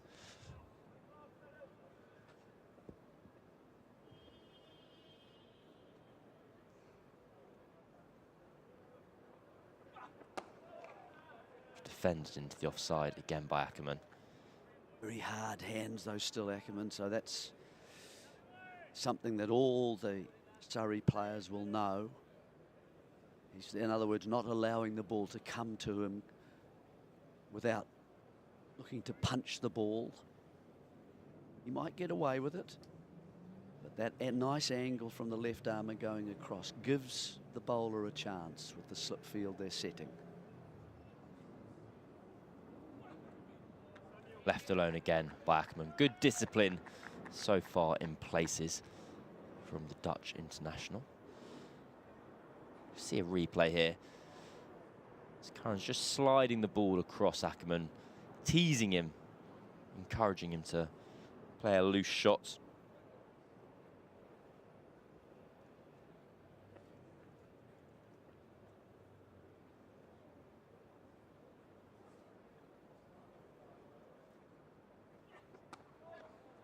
There he does find a bit of angle to work with. Slices the ball away for a single, and that's the end of Sam Curran's third over. He's conceded just 5 runs. Score is 99 for 2. Yep, just a little bit short in the last delivery of that over, and he was able to just open the face and use the pace of the ball, got more bat on it, so it went slightly squarer. took the slip sort of cordon out of play. I imagine this is a slightly unusual situation for Surrey in that you know going into the innings that you're in for a mammoth session in the field. Normally, if you're going to field for 150 overs or something, the hope when you start those overs, that's going to end a lot faster than that. But do you have any kind of experience of when you are in the field for 200 overs or so and just kind of the mentality required to get through it and keep motivation and spirits high? Yeah, I think Shorts from Clark just changes it up. Cameron, I played for New Zealand. I know. We're well used to long sessions in the field. Well, Jeremy, there's a reason I asked you the question. So, you know, I can remember back the times when Australia was so powerful with the Chappells and Walters and Marsh and all those, and it went on and on and on, and then all their bowlers would sit there and for 2 days, 3 days, sitting in the cool, having a drink of water and those sorts of things. And Thompson and Lilly, they would It's a beautiful shot off the back foot. It might not reach the boundary. Nope, cut off by Sam Curran. But the single does bring up the 100 for Durham. So they're 100 for 2 off 44.2 overs. Alex Lees on 47. Colin Ackerman on 16. There's a long way to go for the visiting side. They've started reasonably well. I imagine you'd probably shake hands at 100 for 2 had it been offered to them. Nevertheless, there's still a lot of batting to go. Yeah. Clark's just going to come around the wicket here. Do you feel that 800 was demanded in these conditions now? I think Surrey had to go. They scored it quickly, which I mean, that's in their favour. I think they almost had to go one of two ways. I think they almost had to either pull out early and kind of declare before lunch yesterday. Exactly. And inject time back into the game. Say, right, we've done our part of the batting. Now it's your turn. Well, they'd only have been 3 forward. down. It's sending quite a strong message to the opposition saying, no, we want to open this game up.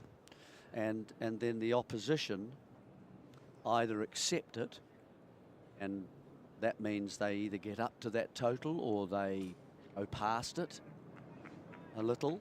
But if they go too far past it, of course, then Surrey just close them down, and they'll know that's what they get. Tucked off legs by Lees.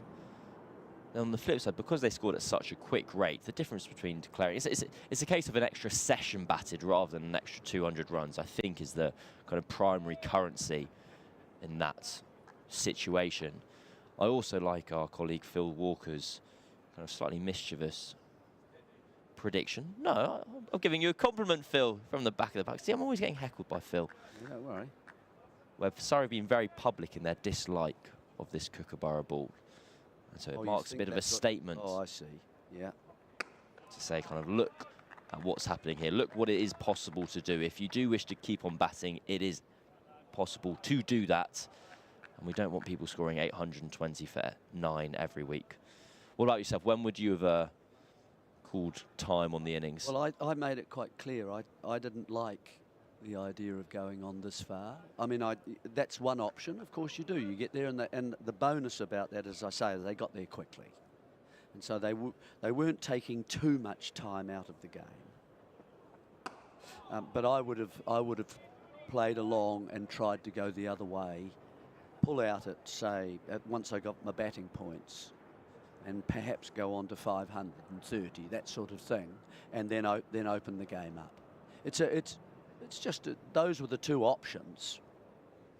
But the other one needed the other side really to work, at least in the first innings with, and then you play almost another one innings game. And then that would be saying to the team batting last, you've actually got the better chance of winning this game, because these pitches aren't deteriorating. What is happening? The game is built around entropy, to actually just the pitches deteriorate as the game goes on. That's what happens in cricket matches.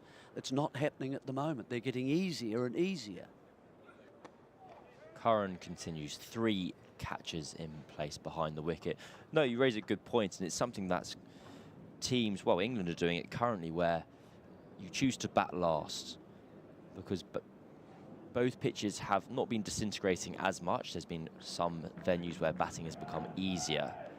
On the flip side, if a pitch is good and the most difficult thing to do is to take 20 wickets, well, you want to get bowling first. Well, if there's anything in the surface, it will be there at the start, much more so than in the middle. I wonder if we can just get a shot of these slips, because they're staggered in a very unusual pattern. Here as Curran comes into Ackerman.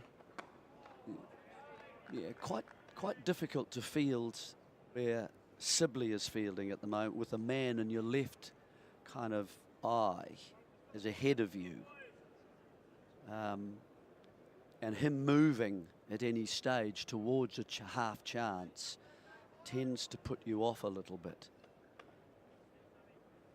So first slip is in kind of level with the keeper. Second slip is way up closer, which is quite a good position in this circumstance. Ackerman well in behind it, defends straight up the ground, and Rory Burns, one of the many floppy-hatted Surrey players today, does the fielding. If you take a look out to deep square leg, you've got the fielder currently sat down on a chair. He is adjusting his footwear. He isn't just having a break, but well earned nevertheless. That's tickled round the corner, and that'll be 4 runs for Ackerman. He moves on to 20. The runs continue to drip along for Durham. Absolutely has not been a steady flow this morning. Yeah, it's the one place Curran can't bowl that line. He's got no fine leg whatsoever, and that's a bit of a gimme for 4. He's got a man, as you mentioned, just sort of deep backward square, even though he's on a chair, or was a moment ago. He'd be asking for a lounge suite next. But he's, you know, that's still got to be a pretty straight delivery to hit there as well. Ackerman defends again, this time up to cover. That's the better length, I think. That's the length that we're seeing Ackerman just use those hard hands at, and it might just bring that second slip into play, or the third slip there, if he, with the natural angle of Curran, and you're in the game.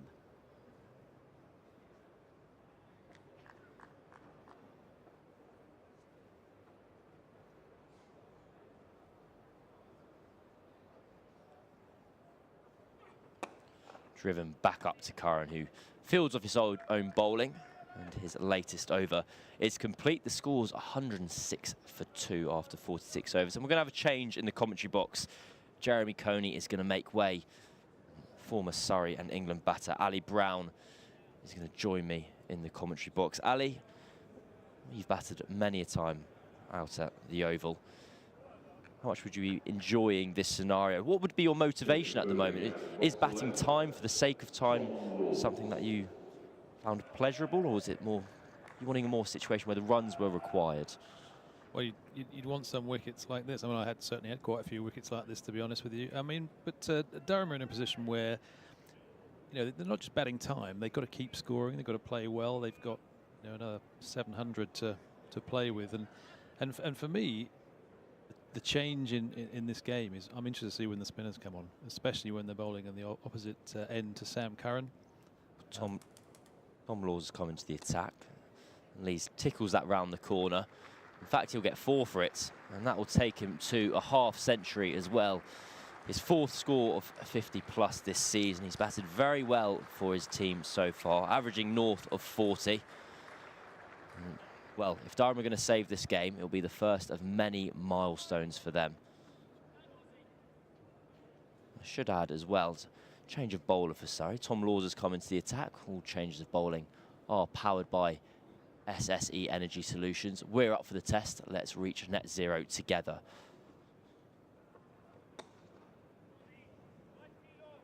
Dot ball on this occasion, where Lees just finds fielder at mid-wicket.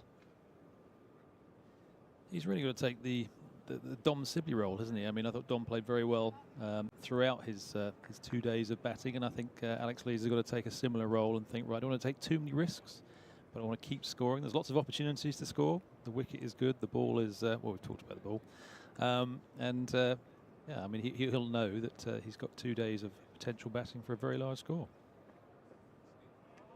Left alone on that occasion by Lees.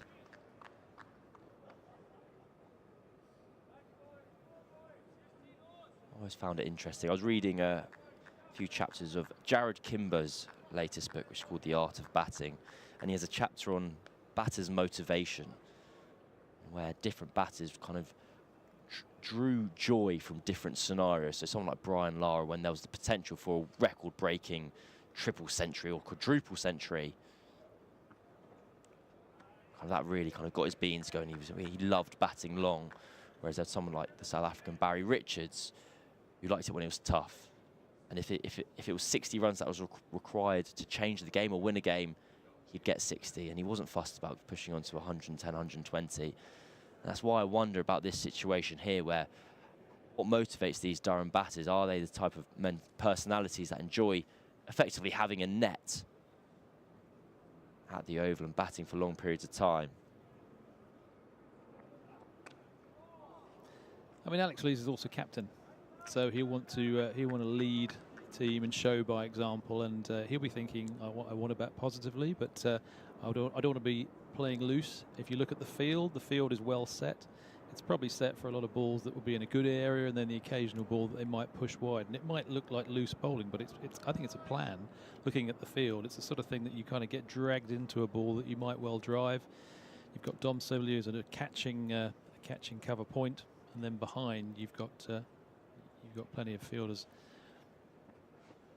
ready for that loose opportunity. But it's a hard gig for the seam bowlers today. We've seen it over the first couple of days, and I don't think today is going to be any different. I thought Fisher bowled really well up front, utilising the first half an hour. But I said, for me, I'm very interested to see when you get the two spinners coming on with men round the bat. A little bit of chat. You're 700 behind. What are you going to do? Just cajoling them along, I think. I mean, it's a time where you would love to have had Mitch Santner here, wouldn't you? I think that with that sort of score on the board, I mean, 820 looks like a golfing tea time rather than an actual sort of a first innings score. But obviously Surrey played very well for the first couple of days, and the pressure is on should Durham lose a couple of wickets. Curran continues to Ackerman. So explain the kind of potential wicket-taking strategy Surrey could employ, because it feels like at the moment they're targeting both the right-handed Ackermans and left-handed Lees outside edge. Their captures behind the wicket, and they're not seeing much sense or much potential for joy in bowling straight and targeting to the stumps. Why would that be? Well, because you'd want to try and lure him across his stumps, and then I don't think Sam will bowl attempt too many in-swingers, but if he can just get his head the wrong side, then that will bring LBW into the equation. Driven. That is the shot. Surrey are trying to encourage Durham to play, but on this occasion, Ackerman wins. He finds 4 runs to take him on to 24. I don't think Sam would be too unhappy with that. I mean, he just needs to find maybe a little bit more width or bring those 3 players in. But that's what he's trying to do. He's trying to make sure there's obviously no fine leg. There's a backward square leg on the boundary, and you're in a position here where you're trying to convince the batter that you're going to bowl outside, off stump, off stump, off stump, and then suddenly that one ball might be one every couple of overs or something like that, where you're trying to come back into him, get in the wrong side. Defended back up the ground from Ackerman. This is Curran's 5th over. I can't imagine the seam bowlers would be bowling too many more than 5 at a time today. For those of you not in the UK, it is blisteringly hot here at the moment.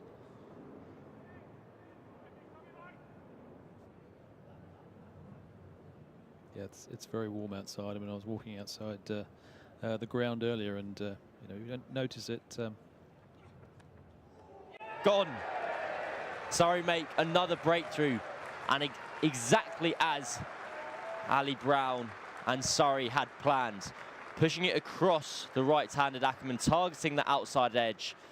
And Will Jacks does the necessary in the slips. And it's a 3rd wicket for Surrey and 2nd of the day.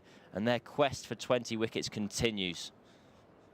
They've been really disciplined. I mean, as I said, Sam would have been not unhappy with the 4. It was a good shot, really good shot, but it was encouraging to play outside the off stump. And he's bowled another very good line, just caught the edge, and a very good catch from Will Jacks coming in at first slip. Well, we'll have another look at it here. Sorry, with those 3 catches behind the wickets. Bucket hands from Will Jacks. There at first and a half slip, I'll call it. He's a little bit wider. Surrey are working hard for their wickets, but so far are getting their rewards. The slips will be fairly close up as well. I mean, if you look, Dom Sibley scored 300 in the end, but on 4, the ball was nicked and didn't quite carry. And I think the Surrey fielders will have seen that, and they'll be thinking we've got to be in a position, even if the odd ball were to get flashed, which is unlikely because I can't see Durham playing recklessly or over positively. Yeah, that was a perfect line and a very good catch. Well, the new batter, Ollie Robinson, comes to the crease. Wicketkeeper batter who's kind of been on the outskirts of the England setup for the last year or so. He was called up to the test squad. That man's having a 12 o'clock stellar. And why not on a Tuesday? Well, how else are you going to spend your time down at the Kia Oval? Do come down to the Kia Oval, either with your beers or your laptops with you. Maybe both. Don't tell your boss if you are drinking on the job. The Wi-Fi's good. The beers are cheap because you can buy them from elsewhere. Well, maybe every time Surrey get a wicket, you turn to alcohol. I mean, you wouldn't necessarily get that drunk by the end of the day's play. But as I said, when the spinners come on, it is going to be interesting. But every wicket that Surrey pick up with seam is an absolute bonus. So Curran, in what is likely to be his final over of his spell, unless he really wants to kind of search for another one after taking his first wicket. Curran also comes with the added bonus of being left-handed, or more to the point, left-footed, and running over the areas where Dan Lawrence and Will Jacks will be dropping the ball into the rough. Well, first nuts, and he beats Ollie Robinson's outside edge. And there's just a smattering of applause going round the ground here. It feels like the crowd that is in can sense this is a crucial part of today's fixture. And again, I keep wanting to say the ball's skipping off the seam. It's almost slipping, just moving ever so slightly. Well, it's just marginal movement, isn't it? But it's a great area. And you don't want too much movement. It's hitting a good line as well, good length to encourage the nick. This time, Robinson in behind it.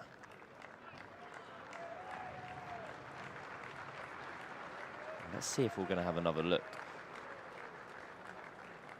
at the wicket. Yes, Sam Curran's hit a fantastic line, just catching, well, that's not the edge, but very similar line to the previous ball, but he's hitting, I think, with the wicket going down, a little bit of energy. Of course, you want to be, the best time to get a new batsman is your first 10, 20 balls, and that's a perfect start right on the money. We are underneath the flight path here at the Kia Oval. You can get a spectacular view of the ground if you do fly over in certain directions. I'm not great with my flight paths. Tom Law's in. This time Alex Lees, the skipper, lets it go through to Josh Blake.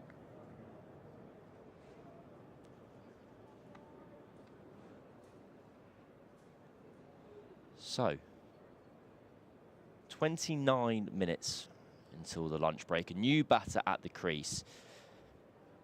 Surrey will be very happy with 2 wickets from this morning's session. But if they're able to sneak a third, well, they'll be absolutely delighted.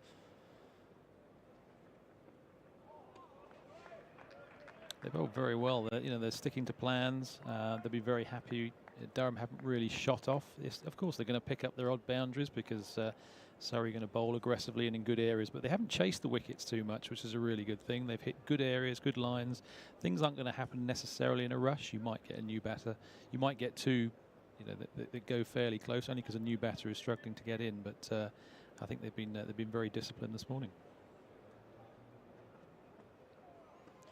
Lee shows his discipline as well. He's on 53 off 134 deliveries. And as Ali Brown mentioned, potentially playing the Dom Sibley role, settling in. Will Jacks, there's some more gesticulations over towards the Surrey bench. 12th man now scampering down the steps, armed with something or other. Left again. So that delivery there, it looks almost like a miss from Tom Laws. He's really pushed it a bit wider and fuller. But with the field that they have set, we'll see here, it's almost, well, it was actually wasn't that full at all, to be honest, Ali. But they're bowling to plans, so they've got all their fielders in the right places. You've got 4 fielders there. You've got 3 catchers and a deep backward point, and they're all in the game.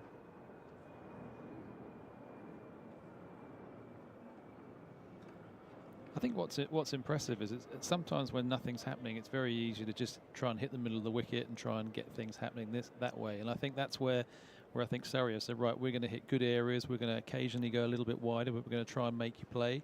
I think they've mixed it up well with being full when they want to be full, and just getting a little bit of movement.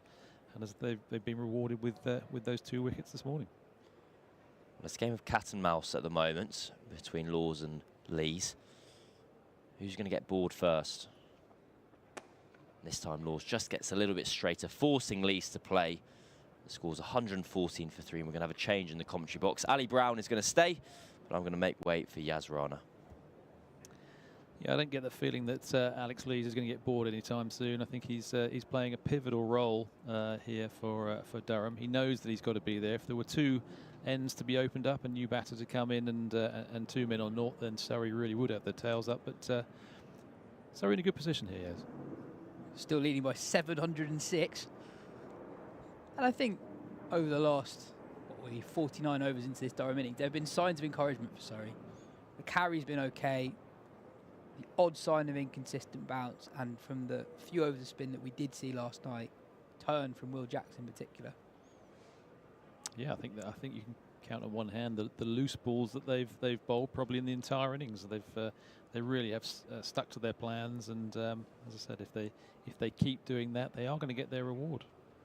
Dan Lawrence under the lid at 3rd slip. But we've seen a few balls drop well short of 3rd, 4th slip, maybe even gully.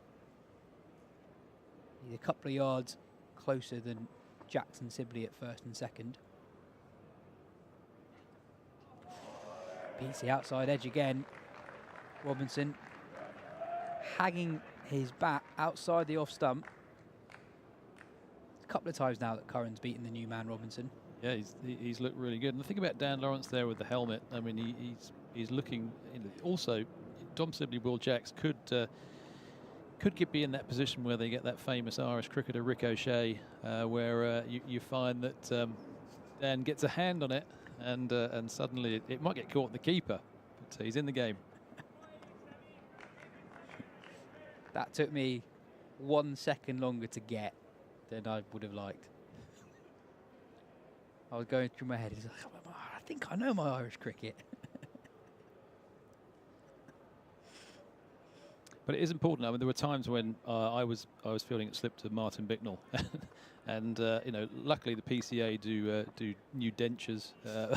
But there were times you thought, oh, I hope he doesn't flash at this one. But oh, very, very nearly goes to Lawrence at that closer 3rd slip. But even with him a couple of yards closer than slits 1 and 2, that still didn't carry. But the thing is, even if you were to get a foot on that, like a reaction, he's got the protection, so he won't feel too worried there. If he just gets a foot on it, that could go anywhere. It could hit Dom in the chest and be caught by Will. I mean, there are those possibilities. But if he plays with soft hands, that's why he's there, and that's why that's important.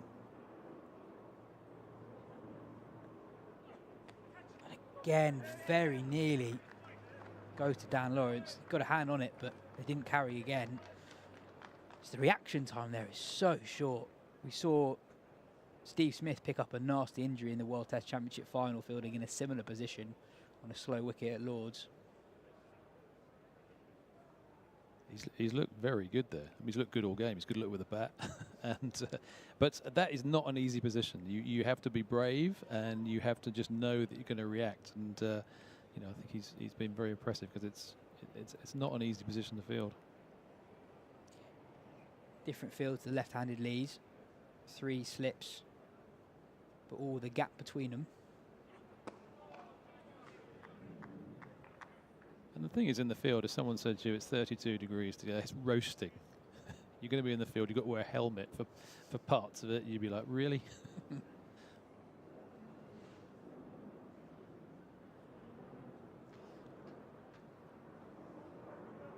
Yeah, the makeup of the Surrey attack really does help on a day like this. 5 frontline seamers plus the 2 spin options. You'd expect that they won't have to individually bowl anywhere near the number of overs, the volume of overs that the Durham attack had to, especially when Ben Rain went down. Change in the field again. Ryan Patel's come into a leg slip.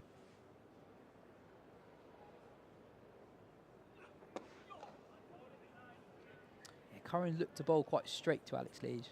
Yeah, I mean, obviously you want to make the batter play, even when you're set.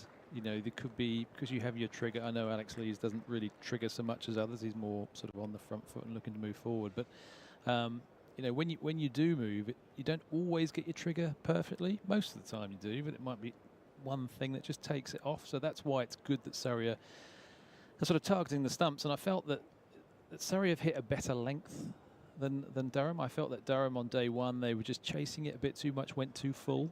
There were a lot of full balls, not just full tosses, but just very full balls. And I quite like the lengths that Surrey are bowling, which is a good length that's going to carry and it's going to ask questions. You want players driving.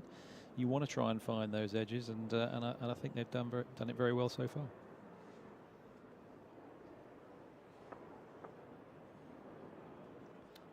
It's also with, you know, Rory's changing the field now, so your mid wicket is now getting out to deep square, and the reason for that is they're saying to the batter, Tom Laws is going to bowl short. No, probably won't.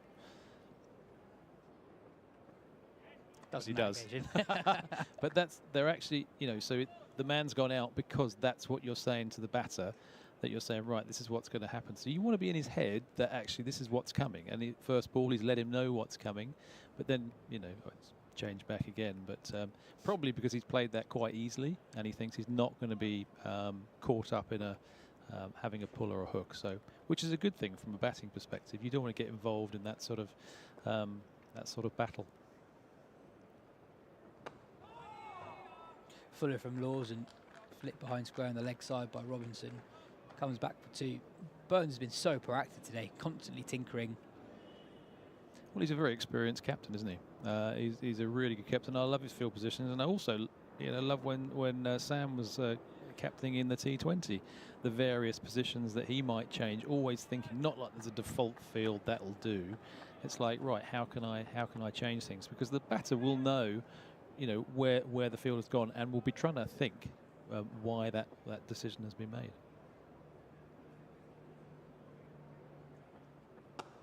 Driven nicely from Robinson, and that will be 4. His first boundary.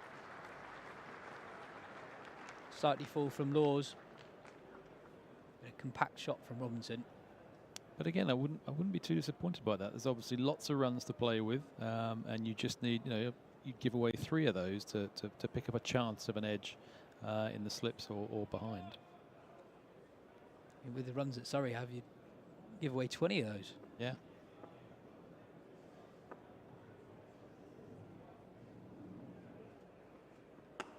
Driven again. Well fielded by cover.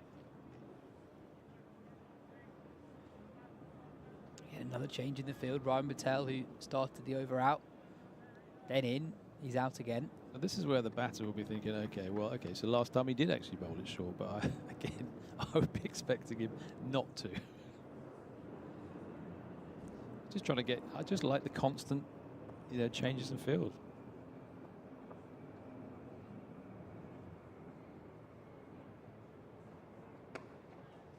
Fuller this time. Robinson picks up a single, moves on to 8. I mean, it doesn't matter whether those changes in field actually work. It's more that you are trying to get into the batsman's head that I am not just going through the motions. You know, we believe we're going to get you out. We're going to try this, and we've got this. And from a batter's perspective, you're thinking, well, what is on their whiteboard? What have they actually put about how do I bowl to this guy? What are his weaknesses? And it's sort of saying that actually we've probably got a few for you. We're just going to try out 2 or 3 different ways that we think we're going to get you out.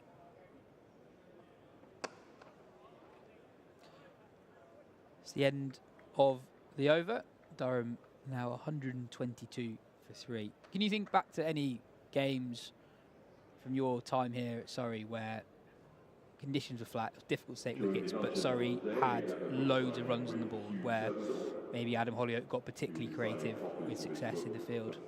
I do remember a game we played down at Sophia Gardens where some of the players were asleep under the table while others was just bashing hundreds, which was very flat.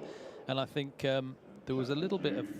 Glamorgan won the championship one year, and we were 2nd or 3rd, I can't remember where, but they knew we needed to beat them, and we played this game. We went down there and we scored probably about 700, something like that, and it felt like we were just batting on too long. We probably could have batted on longer, but yeah, it didn't happen that often. Adam was a very, he's a very good captain, and there were times he knew that you needed time in the game to win, so he wanted to win every game. It wasn't a case of let's try and get as many as we can and forget the result. It was like every time we played there had to be a purpose for it, and I remember playing a game here against Lancashire.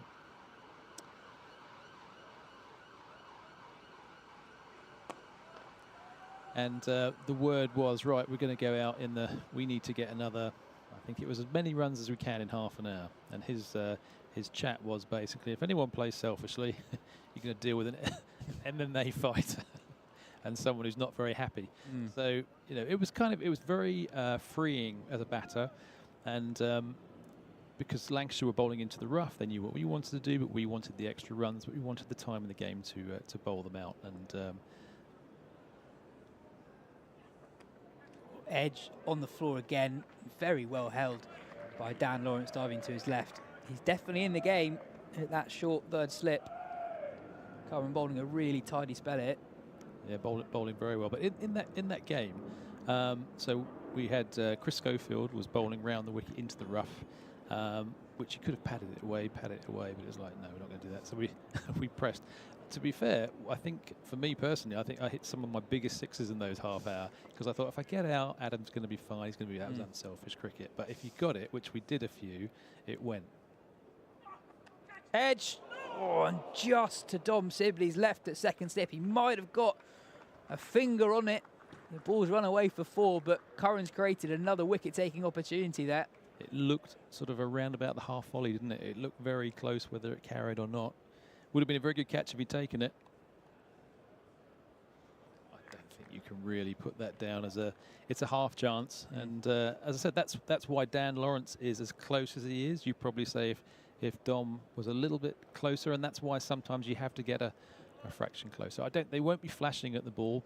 I mean, the talk in the dressing room, if they do and they get caught 2nd slip, would not be good. But yeah, he's probably a bit stiff after that 300. But I mean, he's that was only a half chance. Well fielded by Patel. Short cover.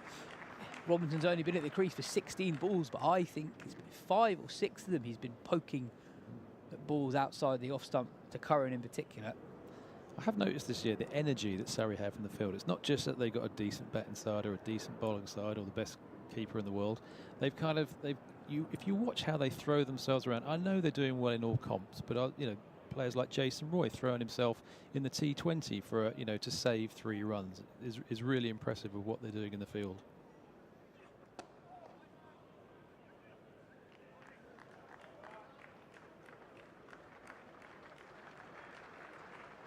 End of another impressive over from Sam Curran. I think the reason Will Jacks was probably signalling to the to the home dressing room was get as many helmets as you can out, and I'm going to bowl a couple of overs before lunch. Yeah, just a couple of overs from Will Jacks last night, but there was turn on offer. We have another change of bowler powered by SSE Energy Solutions. step up to the crease, let's bat for sustainability together. 3 overs last night from Will Jacks, 3 maidens. But there's one ball in particular to Alex Lees that spun sharply, just missed the left-hander's outside edge and kissed Josh Blake's gloves on the way to first slip. After that delivery, Rory Burns strolled over to the pitch, had a look at the spot where the ball landed, almost pointedly saying that, yeah, there is actually something in this pitch for the spinners. Ryan Patel putting the whole gear on, the shin pads, helmet. He could be there for some time today, I think, if things go well. I always thought this would be the pivotal moment of the game where I think you could see more happen, and especially to the right-hander, I'd expect to see sort of potentially 2 in there before lunch. But yeah, it does make you think, especially if the odd one pops.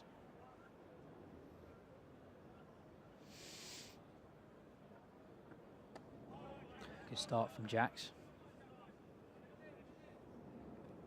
Yes, slightly different fields for the 2 off-spinners yesterday. Dan Lawrence seems to always bowl with a leg slip to left-handers. Slightly more conventional for Jacks. Well fielded by Sibley. He's in really tight in front of the square on the offside. Jordan Clark limbering up at mid-on. Looks like we'll see him before the interval as well.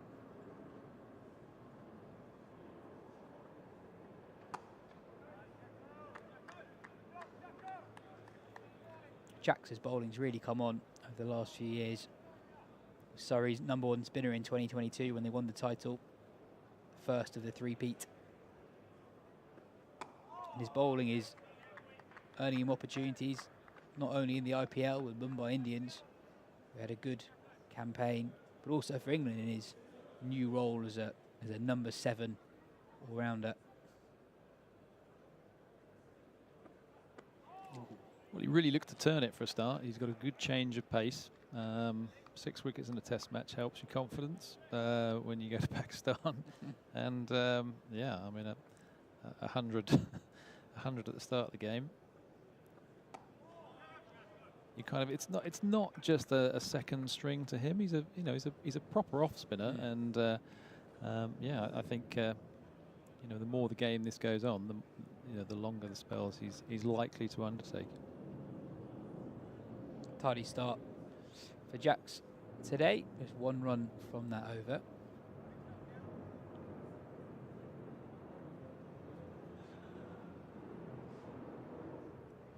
I think Surrey will be happy with their morning's work so far. I think they've created as many opportunities as they could have done.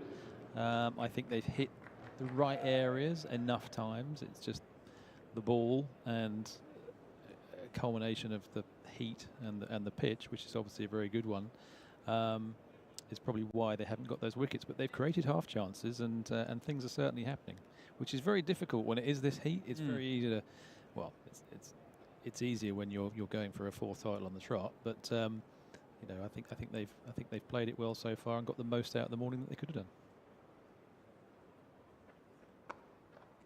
Yeah, there's been an impressive intensity, not just in the field, but with the ball too. Worrell, Fisher and Curran all bowling lengthy spells. Curran 7 on the bounce. He's not done loads of bowling in first-class cricket over the last couple of years. Bowled really well. Probably the standout bowler today. Not just the wicket, but really challenging Ollie Robinson's outside edge too, since he's come into the middle. But still challenging that outside edge towards the end of his spell as well. It's a great shot from Alex Lees. Pulled in front of square, on the leg side. He moves on to 58.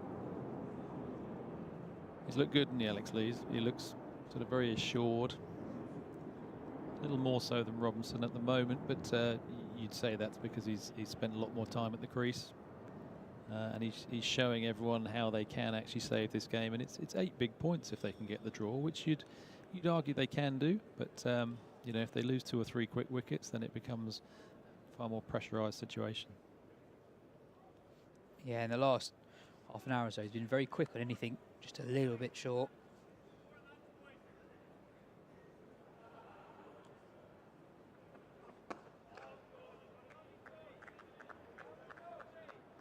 Just a reminder of how things look in the County Championship Division 1 table. Surrey and Nottinghamshire neck and neck at the moment at the top of the division. I think Nottinghamshire in the last couple of minutes have just secured another batting bonus point that takes them 1 point clear of Surrey.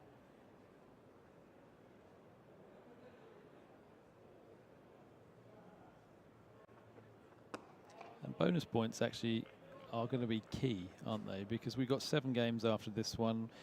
We've got another couple of games for Surrey, which is Durham away, and Yorkshire away, which is the Kookaburra games. And then you've got 2 home games for Surrey in September, and you can't guarantee what the weather's going to be like there. So, you know, if you can eke out that extra, you know, those bonus points, I think the top 2 will probably remain that way. Which way it goes is dependent on wins.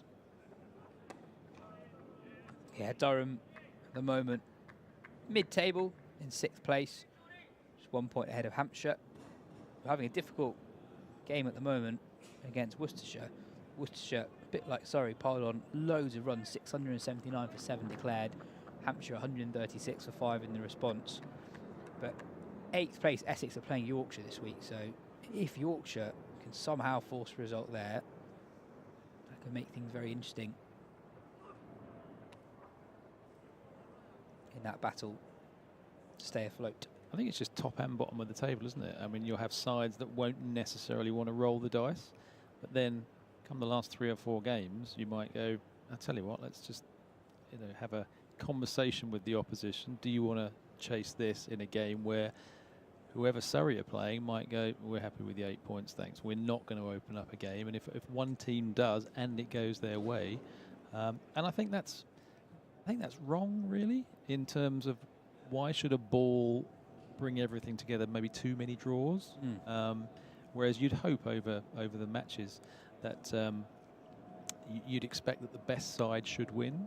But I think it comes a little bit down to when Essex will maybe win it. They're a good side, don't get me wrong, but they also threw out a few games in the late 80s, early 90s that could have gone either way. They won most of them.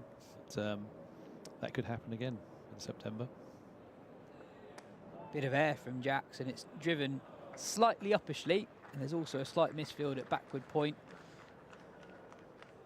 Brings Robinson 4, but again, I don't think Jacks will mind that. Oh, I like the areas he's bowling. He's stretching for the shot. It's a little streaky.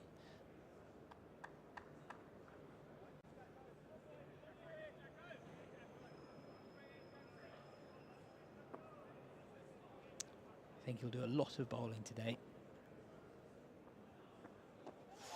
And this time challenging the inside edge of Robinson's bat. Very, very good start to this spell from Jacks. You would love at some point to see a silly point. I think that would, especially to Robinson.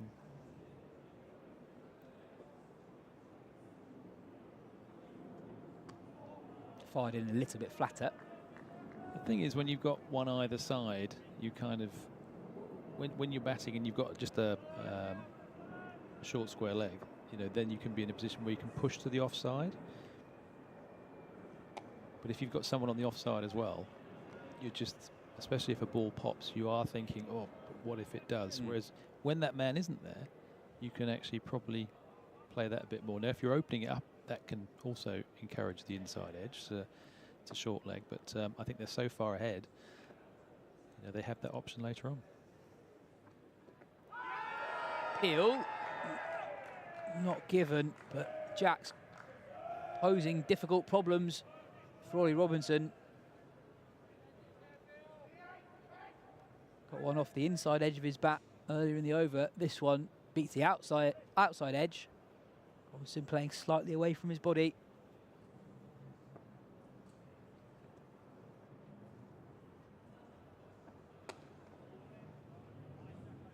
It's the end of a challenging over from Will Jacks. Durham 136 for 3. I suppose what's interesting in that over, Ali, is he is challenging both edges of the bat. That's a really good sign. That's the key with what Surrey would want. They've had Sam come and bowl his 6 or 7 overs from that end. Of course, you want to go both sides of the bat, so you don't want to go too straight because it's easy just to work with the ball.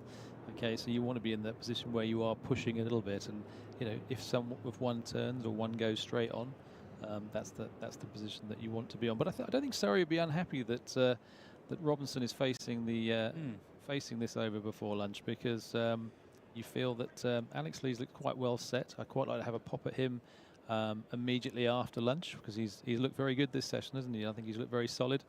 But you do feel that can they just take Robinson into lunch? Yeah, he started briskly, Robinson, 17 off 23, but it's not been entirely convincing. Boundary in the previous over didn't fall too far short of the man at backward point. There's a boundary a couple of overs ago that went through the slip cordon. Just probably didn't carry. Sibley at second slip.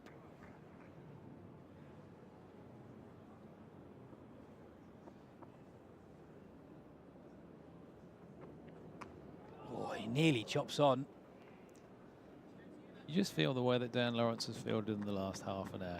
You just love him to take a catch at second slip, wouldn't you? Just to go into lunch. He certainly deserves one. I think he's been really good in that area. Dom Sibley's gone to the sort of deeper gully, sort of or short point area, whichever way you look at it.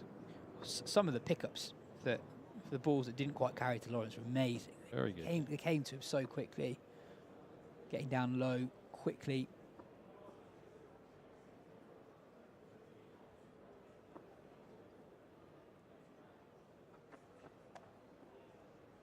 Robinson does get off strike. This will be the last over before lunch. 4 balls remaining.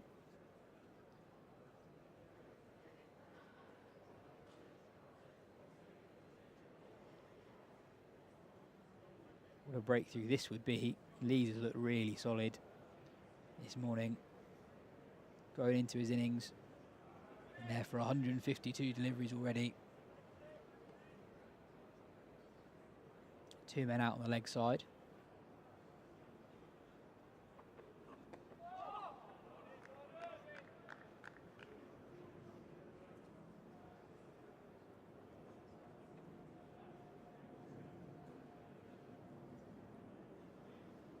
I do fancy there could be a play and miss in these 3 balls. Robinson's really looked to get bat on ball. He's not let many balls go. That's also in turn because Surrey have bowled a good line. A lot of straight balls that you have to play at. You can't just... they've been on them all the time.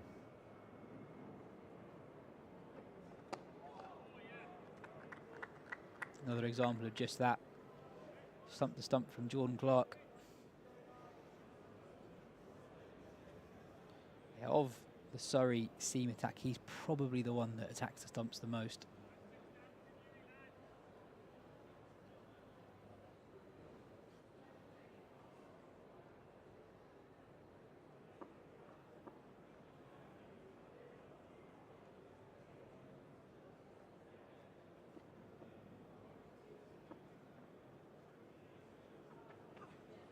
Short and left alone by Robinson. Just 1 ball remaining in the morning session. Surrey have picked up 2 wickets on their hunt for 20. Good effort ball going into lunch. Will that push him back with a slightly fuller one for targeting the stumps?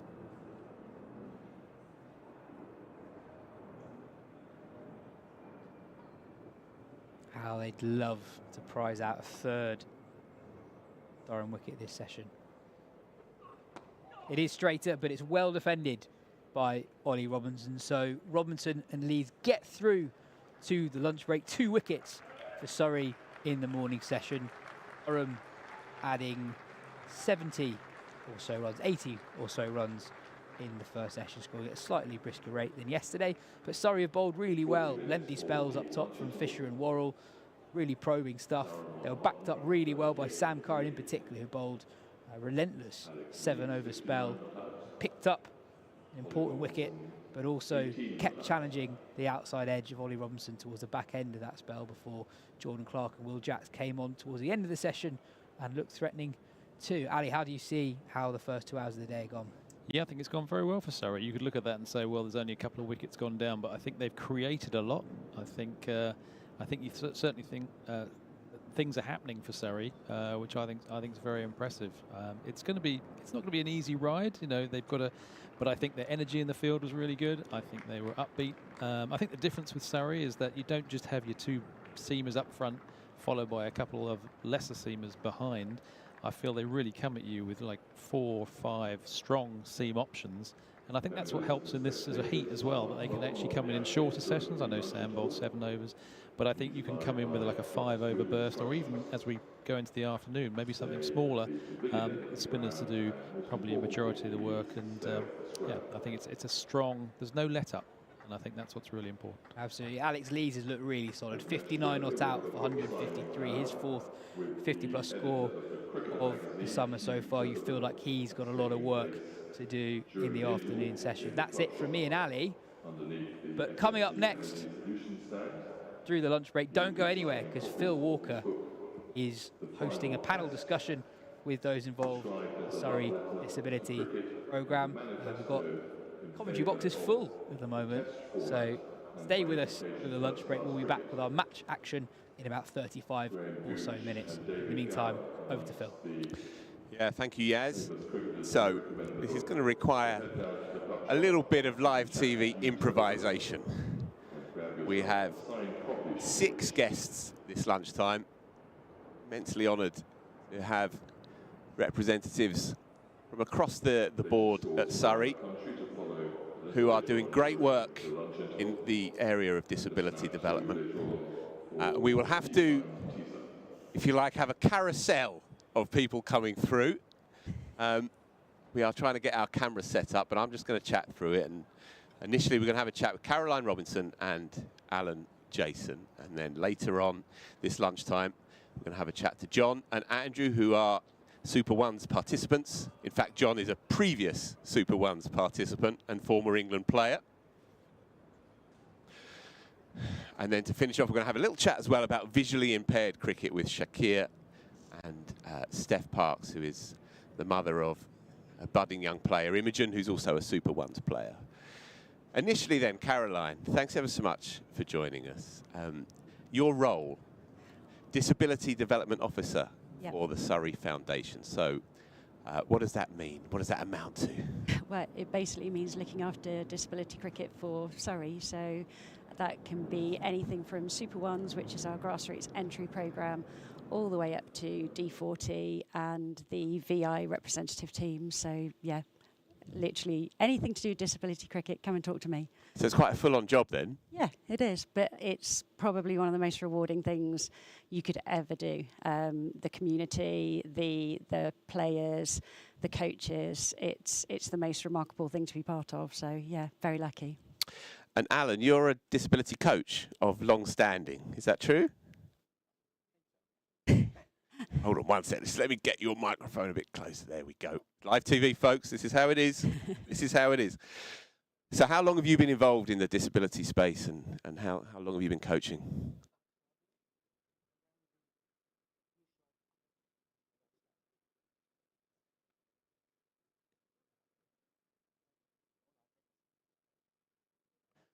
So you've been involved for 12 years. It must have changed immensely, the landscape in that period of time. Have you discovered that it's being taken more, it's a more central story now in English cricket, and that the landscape has evolved?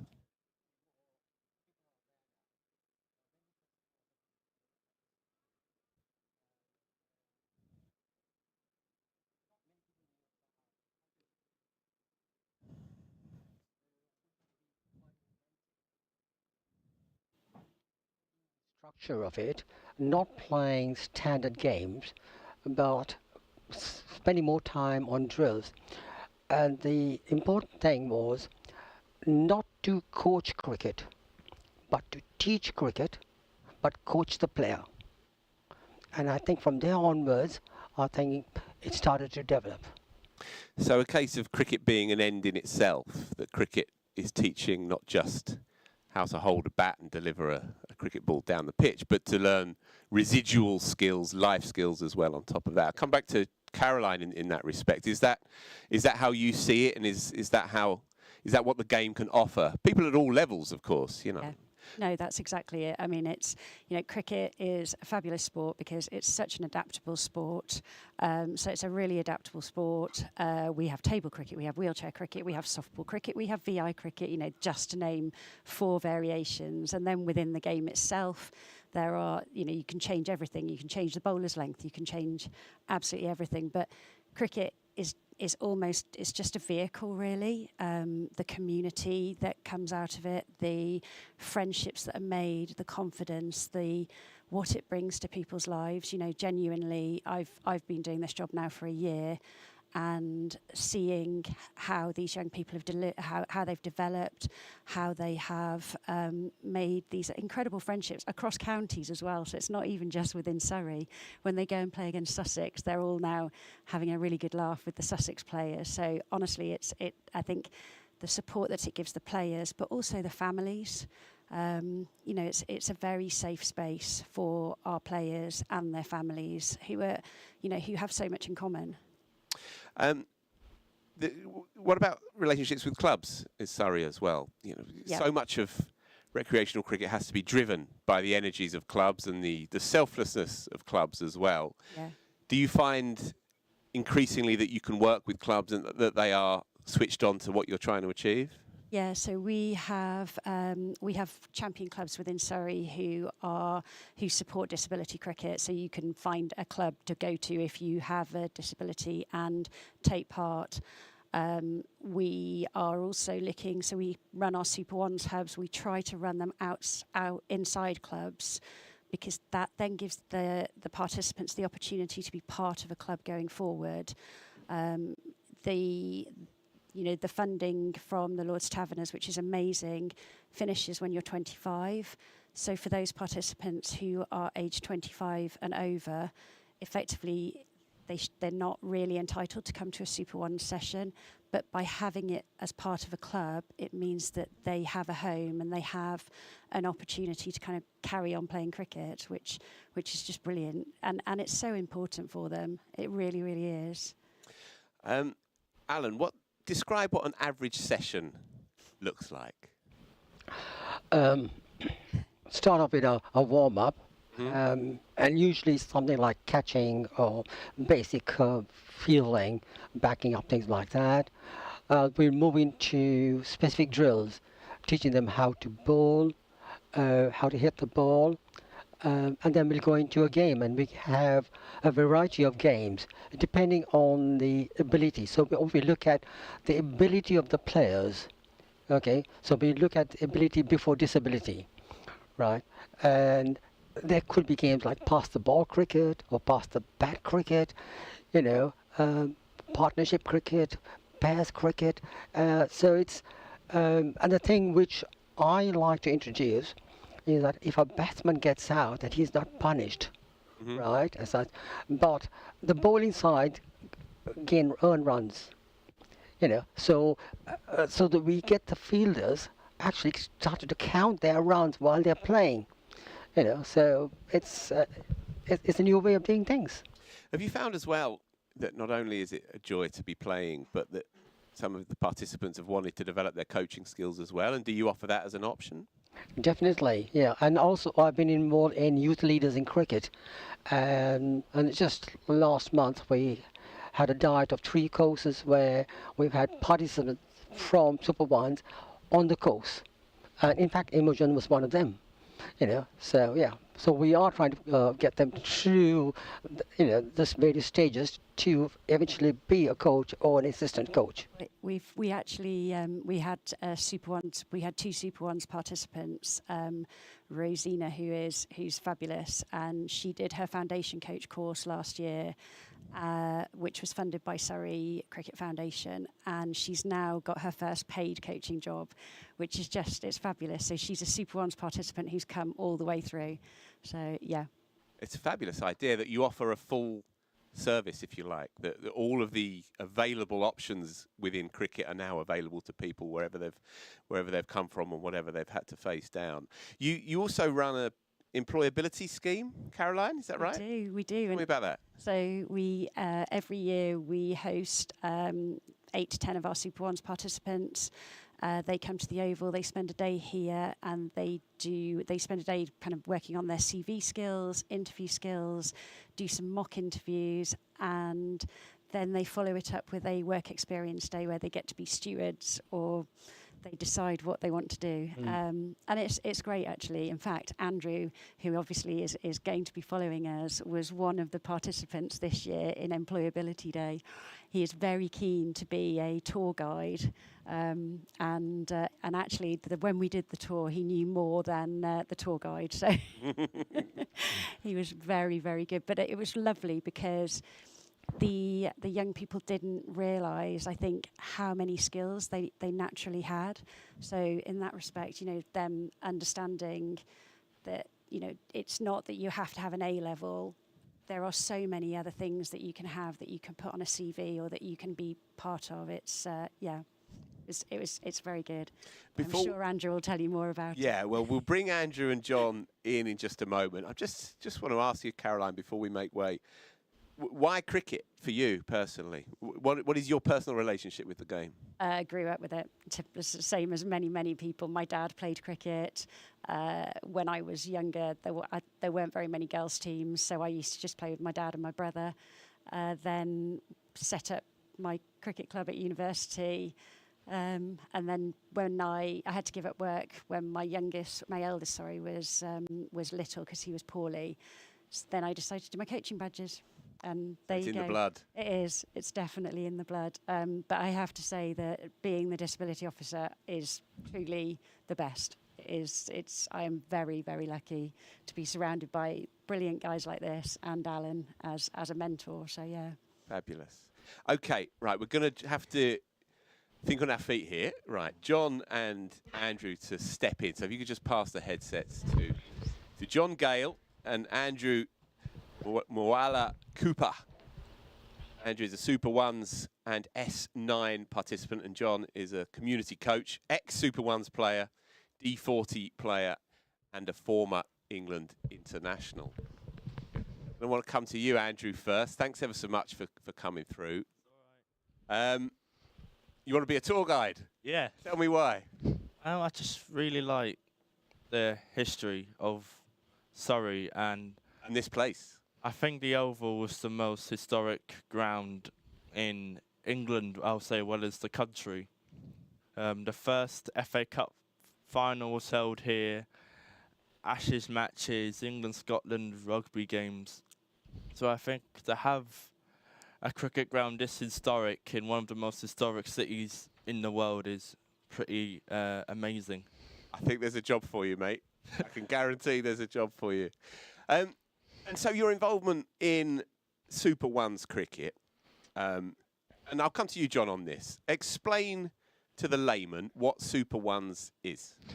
So Super Ones is Caroline touched on earlier, it's a grassroots program for young people and adults with a disability between 10 to 25 years of age. So a lot of people will think of Super Ones as being a cricket-specific program. Yes, we do use cricket to develop the skills, but it's not the main focus of attention within our delivery. So it's about developing that young boy or girl who may have had challenges in their life or their current lifestyle, whether that's educational difficulties, social difficulties, and or other personal circumstances that we may not be able to touch on.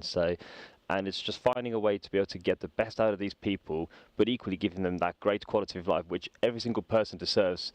Everybody deserves in this planet, and the fact that I'm lucky enough to be part of that drive and hopefully help to change someone's lives, hopefully for the greater good, is a fantastic thing to say. I want to come back to your own story because it's a unique one, John, but just come back to you, Andrew. You're an active Super Ones player and an S9 player as well. Could you explain what S9 is in the context of the different variants and levels of disability cricket? So S9 is like a team mixed up with Lord Taverners.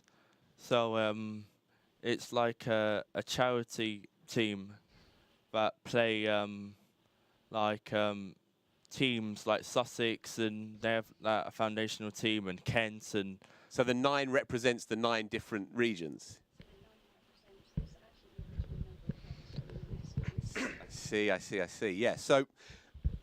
and can you describe yourself as a player, as a Super Ones player, where do you shine at?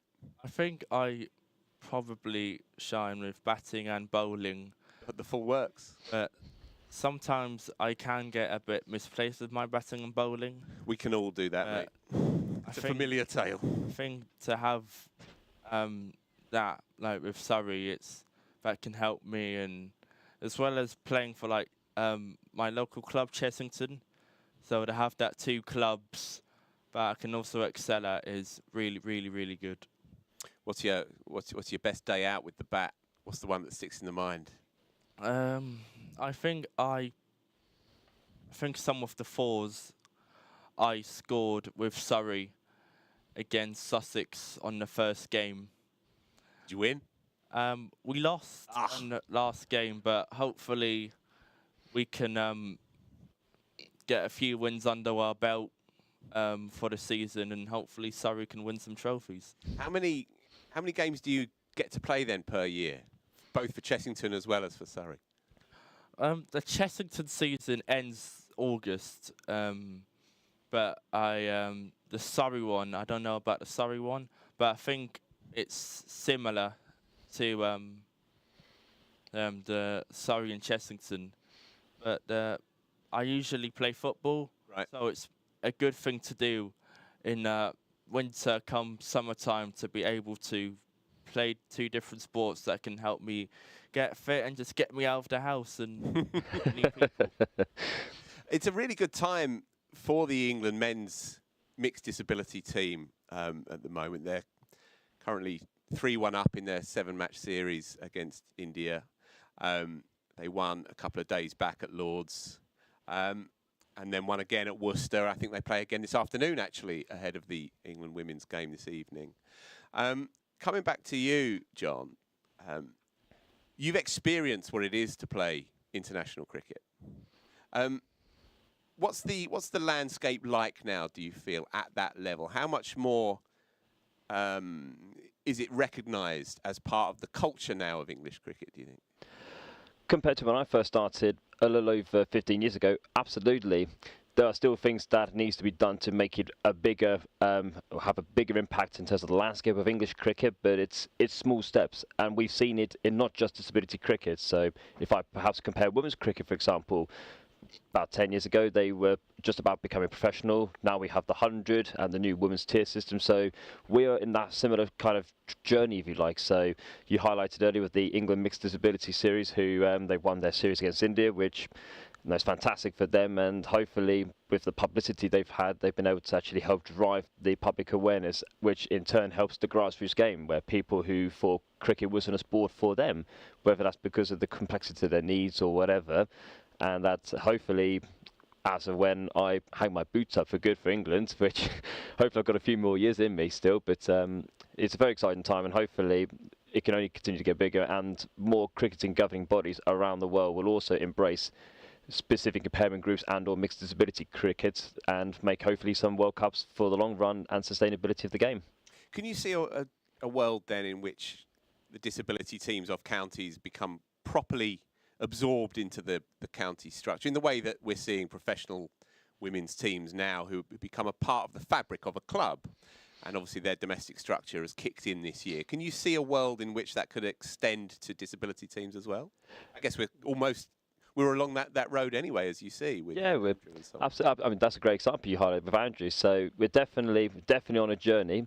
Whether it could go full-time professional cricket, it's like asking how long is a piece of string. Because obviously, with disability cricket, because it's run by all the cricket boards or the foundations at present, unless you go into the national teams, which is fully funded by the ECB. So a lot of it, all the county boards, no matter how big or small a county they are relying on sponsors to fund their teams, and obviously the boards themselves will give a bit of cash as well. So, but hopefully, if we as Surrey and in collaboration with other counties can push a little bit more. So hopefully we can ask the Surrey CCC to embrace us a bit more.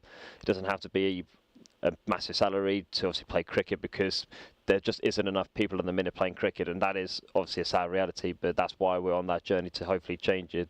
So even if it's just a part-time contract, for example, with Surrey Cricket, and my other half is just doing coaching, just to keep the bills paid, then that is better than what it was 10, 15 years ago, maybe even more.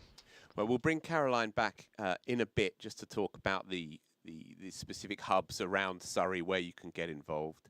Just want to ask you, Andrew, where did your love of cricket develop? How did that come about?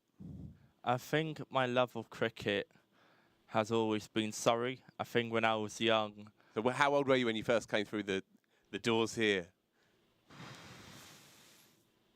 Probably, I have no idea. I was too young to remember. And that's how good. So your family brought you here, did they?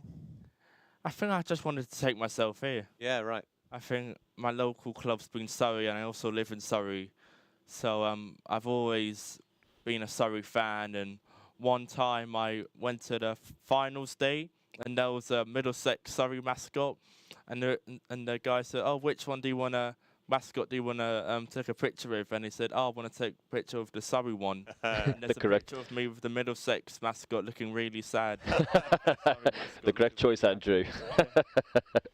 And so do you follow the club home and away? You're always looking at the results? I've got a membership, so I always look at the results. I always come to the T20 games when I can. I get the shirts. Have you met any of the first team? I think I've met most of them. Who's your favourite? Ollie Pope. Yeah, he's my favourite one. Player. And he's also a gooner, which is... Oh, I see. Well, let's not get down that road. So we'll leave that right there. Great to see him get 100 last week, Ollie Pope, in the Test match, of course. It's fabulous to see. Yeah. Okay, just finally then, John, you've been around cricket most of your life, presumably. When did you first get the bug? And tell me about your development as a disability player. Well, where would you like me to start is the best way to put it. I mean, the earliest memory I have would have been about 8 to 9 years of age. So I had already been diagnosed with autism. I was diagnosed at the age of 3.5. I didn't really fully understand quite the complexity of my disability until I was probably about starting secondary. But I was really playing mainstream cricket at that point. And when I was about 12, maybe 13 years of age, when I was in my secondary school, which was an SEND school for children with autism, it was my PE teacher who was speaking to his counterpart at another SEND school, which coincidentally was Andrew's current school, in Chessington. And one thing led to another with disability cricket opportunities, and fast forward to today, I've been very lucky to obviously travel the world with England cricket, play for Surrey for a number of years, and had it not been for cricket, I honestly cannot begin to think what I'd be doing now. I like to think I'd still be involved in cricket, but I just don't know what I would have done. And certainly, the way I've been able to develop as a person, I couldn't predict what it'd be. So what's the game giving you specifically? What is it about cricket? What are the components of cricket that has helped you so much? I think just having the confidence in myself, personal confidence, to actually take on the world. So, yes, I might be a cricketer with a disability, or I'm a normal person in society with a disability. But what's to define me as how to live my life? No, why should I be normal when normal is boring? So, I mean, it might be an arrogant way of looking at it, but that's the best way to live life. Like, you try and live it the best way you can, but you shouldn't have to feel like you should be told how to live your life because of your disability. And I guess prove people what is possible with or without sports. Yeah, well said. Okay, because slightly chaotic here, as we've said, so we're going to have to move you two out, Andrew and John. Thanks so much for your time. We're going to bring in Steph Parks and Shakir Iqbal. So, Shakir is a visually impaired cricketer for Surrey, and Steph Parks is the parent of Imogen, who was mentioned earlier by Alan. I want to come to you first, Steph. Gotcha. There we go. I can hear you loud and clear. Your daughter Imogen is involved in the Super Ones programme. Is that right? Yes, that's correct. What has it brought her? What are the benefits and? So with Super Ones, well, before she even started Super Ones, Imogen really struggled with mental health. How old is she, sorry? She's now 14. 14, okay. Yeah. So she struggled quite a lot with her mental health, and it got to the point where she had to end up being homeschooled because she couldn't deal with it. But with Super Ones, not only has it helped to restore her mental health, it's actually given her some friends. So she's got a big group of friends now that she even chats with on a WhatsApp group at night. I think Andrew's one of them as well, aren't you? Yeah. And they even play play Fortnite, Minecraft together. And she wouldn't have had that before. She would have been too scared. So Super Ones has not only given her that, but it's given her a sense of belonging, community. She's become a little bit of a leader as well, isn't she? A little Miss Bossy Boots sometimes. But the way she was from 3 years ago to now, she's a completely different person. How did you discover it? How did you get to this point? With cricket? With Super Ones? With Super Ones. So we only just moved down the road about 4 years ago. And I wasn't a cricket person. I mean, people have tried to teach it to me before, and I just could not get my head around the rules. Me neither. I think it was a one-dayer they tried to teach me as well. It's unfathomable, the game. It was, yeah. It's just a mystery to us all. But then, because we moved down the road, and then we saw that there was tickets for the 100, and we were like, well, let's just go out for the day, see what it's like. And she watched the Oval Invincible Girls against Welsh Fire, and Imogen was just, she was fixated, and she was like, right, okay, I want to play cricket. And there'd been no prior nothing introduction to the game? No, she even didn't like it when they did it at school. She used to try and avoid playing cricket at PE. But yeah, she met Alice Capsey, and then that was it. She was like, I want to play cricket. And we were like, okay, let's just wait a bit, because usually she would change her mind after a week later. But a year later, she was still asking, and we were scouring, trying to find a cricket place that would be suitable for her, that wouldn't be too big. And then we found a Super Ones program that was here at the Oval at the time. And from day one, that was it. She just absolutely smashed it. So she's obsessed. Yep. It's cricket every day. She's now even playing cricket 24 on the PlayStation. That's how mad at cricket she is. She's got it bad. She's got the bug. We'll come back to yourself and Imogen in a moment. Shakir, thanks so much for joining us. Thank you for having me. So you're a VI cricketer, you're a visually impaired cricketer for Surrey, representing the county? Yes. Oh, actually, I don't. I've played for the county, but I live not local to Surrey. Okay. So you come in from a distance out today. Thanks so much. Yeah, that's all right. So much for joining us. This might sound like a blunt question.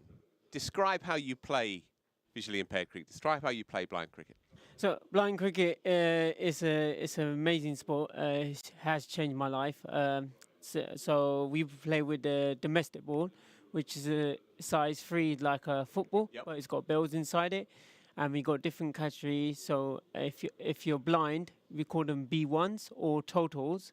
And they have to wear blindfolds, and their runs get doubled, and they have to have a runner. I see. And they can catch the ball one bounce or with no bounces. So the scoring is weighted depending on the extent of your visual impairment. And yes. And so if you are partially sighted, you can still play alongside somebody who is totally blind in the same game.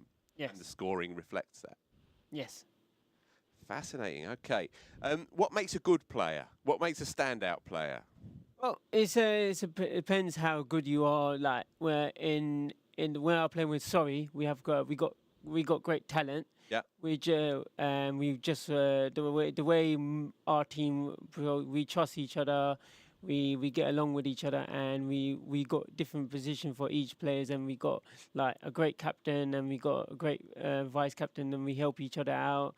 And obviously we knew some people got better vision than us, so we knew it. So obviously when the ball goes up in the air, if you're taking a catch, we have to call our name, so people don't crash into each other and all that stuff. Yeah. Because it depends on, you could say, oh, my eyesight is good, but then you've got to remember, you're playing with people who eyesight might not be better than yours. Yeah. So you have to look out for each other, back up each other and all that stuff. It's very good.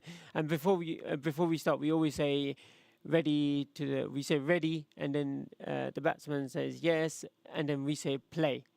I see. So the bowler verbally initiates the play. Yes. If you don't say play, the umpire will call it a no ball. Yeah. Okay. Yes. Describe your style as a player. My style, I'm a mid partial, or you can call it a B3. So I get one bounce, and we have to wear wristbands, colour wristbands. So my one would be green. Yeah. So the umpires know what site category we are, and they have to. So I get 1 bounce, and I just have to play. I play normally for Surrey. I've open because they give me so many great opportunities. So I love playing for Surrey. I love opening for them. It's batting. Yes. Just go out and smash it. Yeah. Well, yes. That's what my team say. I should always play down the ground. Yeah. And then when there's a loose ball, smash it, go for it. If it's a very good bowler, the main thing is to do just get off strike, play natural. But if it's like a B1, we just to try to go and smash them. Yeah. Fabulous. How many games do you tend to play then per season? So we have 2 Surrey teams. We have 1 region team and we have 1 national team. In the national we play 4 games, home and away. So that's 8, and then we do the same thing with a region, and then we have cup games as well. So that's added as well. So it's more than 10 games. How's your team? How's Surrey going this year? We're doing all right.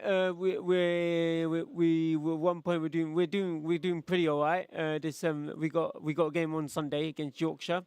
Hopefully. At their place? No, it's our ground. So we're at home. It's our first time playing in Yorkshire this season. So hopefully we're going to do well and we're going to win the game. It's a big one. Surrey, Yorkshire. Yeah, we got the team. So we got a very strong team. I believe in ourselves. I believe in myself. I believe in my team. We can pull it off and we can beat Yorkshire. And what's the buzz like when you get one over the line and you get a big result? What's it like to be a part of that setup, the cohesiveness? It's a great feeling when you each player of our team has got a different role. If you're not scoring runs, at least make your voice, take wickets, get involved. If there's a run out, get involved. We got each way to help each other. And do you have ambitions yourself to take it further down the line? 'Cause of course there's England, the I-sides to represent. Do you think you might have a shot? Well, I'm actually in the England squad. Right. But have you made your debut yet? No, not yet. Hopefully, you're on the cusp. Yeah, hopefully one day make my debut. But mostly I'm more concentrating with Surrey because it depends on the weekend. So this week is Surrey, so I'm concentrating on that. No disrespect to my England teammates, but I just want to concentrate more on my games. Yeah, and then get that runs to help my team through the winning line. How long have you been playing? I started cricket back in 2006, but I joined Surrey in 2022. And how's it changed just in those 3 years? It's been amazing. Soon I joined Surrey, they're working me in open arms. I love the team.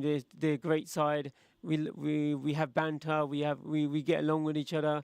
We're there for each other. If we bowl bad over, we still support each other. Say, don't worry, there's always a next over. And then, even if you drop catches, it happens. But we're there to support. So that's the way we do it. Fabulous. Steph, thanks ever so much, Shakir, for those insights. Steph, have you got into cricket yourself since all of this has kicked off with Imogen? Not playing, because I'm absolutely rubbish and she won't let me. But I have got my supporting coaches course. I've done a bit of square leg umpiring, and I've also been doing some scoring. So you are developing your own skills, if you like, around the edges of the game in order to contribute yourself, perhaps? Yeah, just to help, but it's also quite fun. I quite enjoy scoring. I want to be one of those people who have the coloured pens and have it all. You're serious if you get the coloured pens out? Yeah, I know someone that has. I'm going to get them to teach me. Whole world. Fabulous. Look, again, thank you so much. We're going to be resuming in 3 or 4 minutes, so if I could just let you two vacate, and I'll just bring Caroline back in very briefly if I can. Thank you so much for your time. Say hello to Imogen for me. She sounds like a scream. Fabulous. Caroline, if you could just come in briefly as the players are wending their way down the steps for should be be another tough afternoon in the dirt, but Surrey doing it quite well. So Caroline, you mentioned that we are developing more and more hubs around Surrey. Yeah. I have a list here. Wimbledon, Lambeth, Merthsham, Sutton, Chessington, as was mentioned with Andrew, Worcester Park, Wandsworth, Rowledge, Valley End. Have I got those right? You have. So they are our hubs, and a number of those are champion clubs as well. So yeah, you can. There is lots of disability cricket going on. And this is an active thing, so if you were to get in contact either via yourself at surreyfoundation.org, or with the clubs themselves directly, would that be possible? Yeah, that's absolutely fine. And they run regular sessions? Yes, so they run every single week throughout the year, pretty much, apart from the odd school holiday and Christmas, because we recognise that it's important to, it can't just be a couple of weeks and then not happen. So the social side of it is just as important. And just finally, and thanks again for everyone for joining us. Surrey Foundation is a charitable wing of the club. It is. And therefore relies on funding.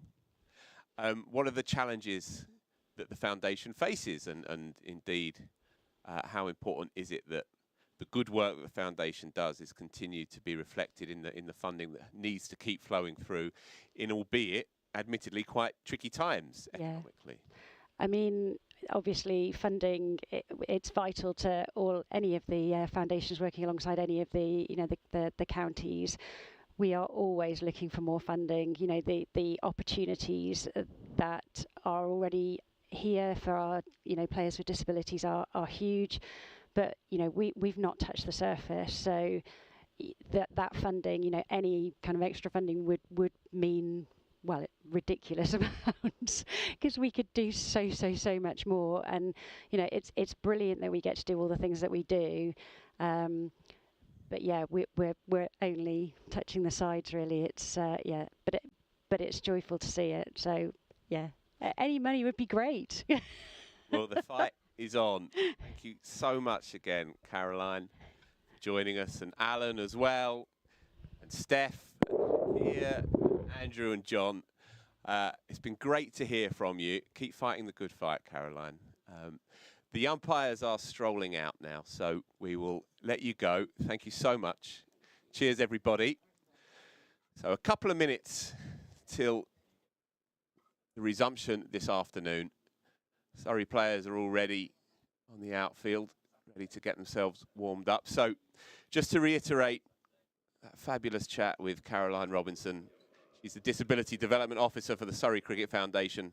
And you can find all the information regarding our conversation at surreyfoundation.org. Please do check it out. It's remarkable stuff. It's a sign of a progressive and forward-thinking club, and its charitable wing as well. Cameron Ponsonby, I think, will be kicking us off this afternoon with Ali Brown. Front foot pairing, if ever I've heard of one, and Durham's two unbeaten batters, Alex Lees and Ollie Robinson, survived that tricky period up until lunch. Sam Curran got a lot of purchase, I thought, from the pavilion end. He bowled beautifully, picked up one, of course, got rid of Colin Ackerman, who rarely gets out here at all, unbeaten in both innings last year, but only made 24 here. And Ollie Robinson looked a degree of inconvenience against Curran's left arm angle. It's going to be, I think, Will Jacks to continue from the Vauxhall end this afternoon. Imagine him and Dan Lawrence will get through quite a lot of graft this afternoon and into the evening. Durham 3 down for 138. Perhaps for them, just as important is the number of overs that they've eaten up already. 56 bowled by Surrey, 68 more to go today. Cameron Ponsonby will kick us off with Ali Brown. Well, thank you very much, Phil, and a real treat to come into the commentary box and see Alan Jason here, who's one of my own childhood coaches. He's doing more great work with the Surrey Cricket Foundation and across crickets of all forms. Here comes Will Jacks. Back up and running. I just noticed our TV's off, Ali. We're going to have to get that sorted out. Press some buttons. Don't worry, we'll be your eyes and ears for you in the meantime. We just like to have our own eyes and ears. There we go, solved immediately. It's amazing what an on button can do.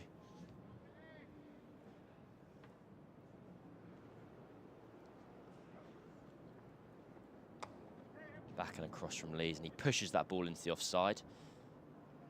He's underweight for the afternoon session. 2 wickets this morning, Ali, for Surrey. Would they have shaken hands on that before play? I think that's a good return, actually, on what we've seen. I think they created lots of half chances as well. I was quite impressed with what they gave, and I think you know, with a little bit more luck, they could pick up, you know, potentially 3 or 4. I think Will Jacks will have to do a lot of bowling from this end. I think he's certainly got the next hour. Quite nice to see a bit of turn there. You know, he gives it a bit of flight. He certainly does look to turn it. This would be a good time for Surrey to pick one up, hopefully at short leg. Forces Robinson onto the back foot there. I remember talking to Jacks a couple of years ago about his development as an off-spinner. He was kind of explaining how it almost happened by accident. Well, my first time with Will was, I remember, with the academy. We did a power hitting session, and he was quite good. And I remember turning to Gareth Townsend, who was the academy director at the time, and saying that is the next Jason Roy. And so it has panned out. His spin bowling, you know, wasn't quite so evident then, although he was a steady spinner without. But I think he's really developed, and the more he's bowled, the better he's become. It also probably comes around with a lot of the IPL stuff that he would do, the opportunity to meet new players, talk to new players about potentially facing spin, and then you also get to talk about spin. But he's obviously, over the last few years, he's got a lot of experience, and he's been very successful with that.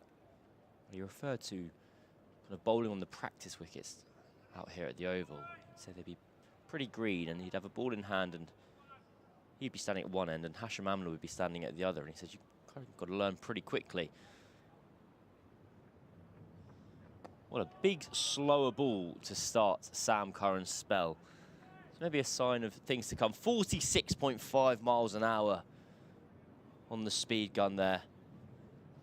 Ash was one of those players that I was very fortunate enough to play with at Nottingham. He was an outstanding teammate, and when I came here as second 11 coach, he was here as well. So he's shared both dressing rooms, but absolute legend of a player and a person. This time, pace on delivery from Sam Curran. That's what Surrey have got to do, haven't they? They've got to mix it up, be a little bit unpredictable. You can't just go through your default areas. I think you've got to be prepared to try different things and lure the batsmen out of their comfort zone. Obviously fresh from lunch, depending on how big that was. In the next 20 minutes, if they could pick up a wicket or two, would really change the shape of this game.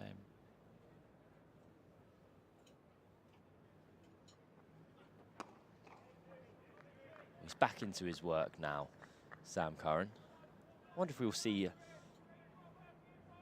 number of those change-ups from Surrey over the course of the day, or whether that was just a kind of one-off. We're back from lunch. The last thing Lees is expecting here is for me to bowl a big off-cutter. But I think that's the thing you want in this situation. You want to do what's least predictable.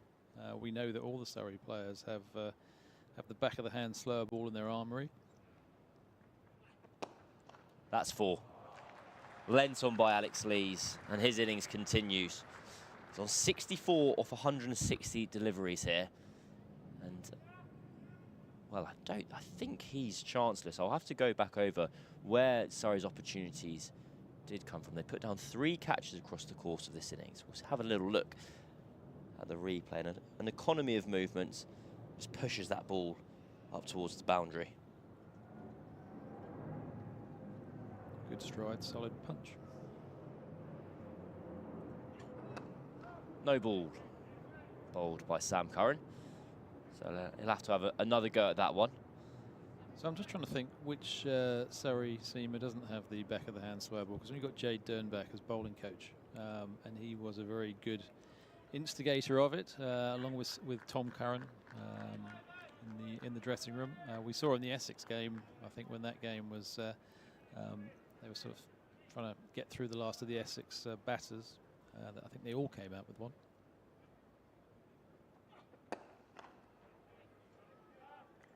Dot ball on this occasion. I do imagine Jade Dernbach would be able to teach you a few tricks or two. That's almost what I assume that's naturally what you want as bowling coach, to be able to work on the technical aspects of your game and develop different skills. Yeah, I mean, going back, Ian Harvey was probably the first instigator of back of the hand slower ball. He was very good at the Australian International, played at Gloucester.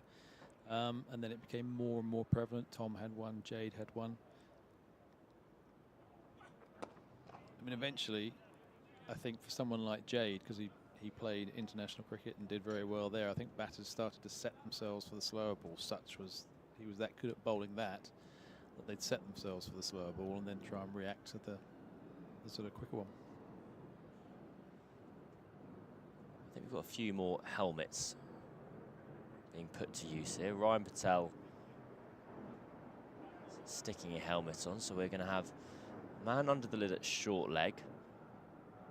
Dan Lawrence or Rory Burns there puts the other helmet down, so a slip and a short leg.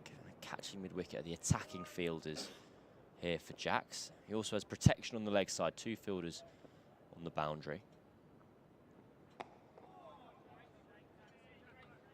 That deep mid-wicket kind of lurking. He's around 25, if not 30 yards off the boundary's edge. Yeah, but I like that, because that's luring the batter in. It's saying you can clear that player.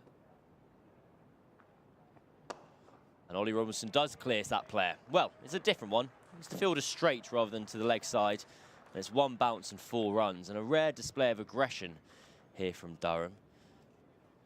The 3/4 mid-wicket is really there for potentially the slog sweep or coming down the wicket. And yes, could clear, but you want to set those sort of tasks that can you clear it. If they don't get 100% of the ball, then the fielder is definitely in the game. So I like that's quite an aggressive position.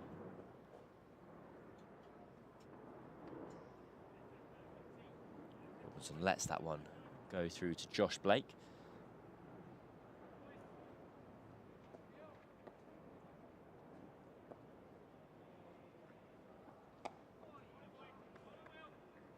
Tight line there from Will Jack. He's bowling to a very common offside field in the professional game, where the off spin will only have 4 fielders. A slip, kind of very wide mid-off. I mean, the field is dictating that gap at extra cover. You know, please try and hit through there. And of course, Will bowls with a fair degree of flight. You know, he'll mix his pace, but what you're looking for is the ball that he's looking to drive and get that through the gate.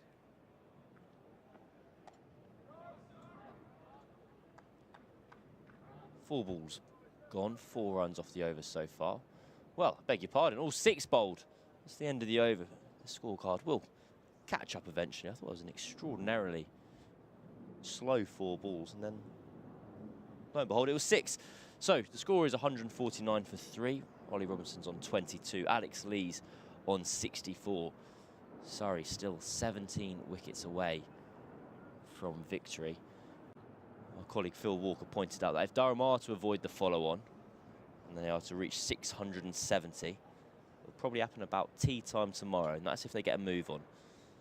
So, well, I think you could just see the way Robinson played that ball. He probably, if he'd been more aggressive, he probably could have hit that for 6. But he's looking just to punch it over the infield to start with and make sure that he's not taking a high element of risk. Big appeal from Sam Curran. He thinks it's pad first. There was definitely bat involved, but it's the order in which those 2 contacts happened. We haven't seen Curran bowling to the left-handed Lees too much today. He's tended to be bowling against the right-handed Ackerman and then Robinson. Well, I don't know. Ali, what do you think? I think you'd be disappointed to be given LBW for that. Potentially outside the line. Surrey are going to shout for everything. I think it was a good shout, but I think a fair decision. This time just sneaks down the leg side. 2 noises again. So imagine this will be given as runs. I mean, Surrey would love to have Lees out. He looks like, I think if we can remove Alex Lees, then I think the game becomes a little easier. You know, it's far from easy on this wicket with this ball, but you know, if you can open up another end with a new batter, spin, potentially you'd see the other helmet come in at silly point. I think that would be the pressure that Surrey are looking for.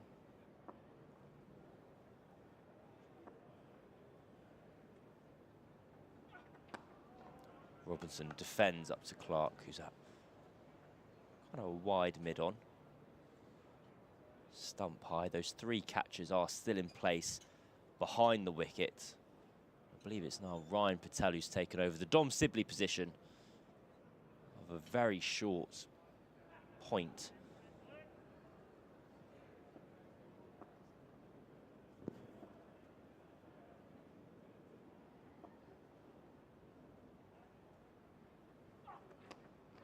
And there is Ryan Patel. I have to say, if I was where Ryan Patel was for Robin Smith, I'd want a helmet if I was fielding there. But Sam's not bowling with any particular width, and certainly not short. And I think that's what Surrey have done well. They've been very disciplined in their areas. They're making the Durham batters, you know, play as many balls as possible.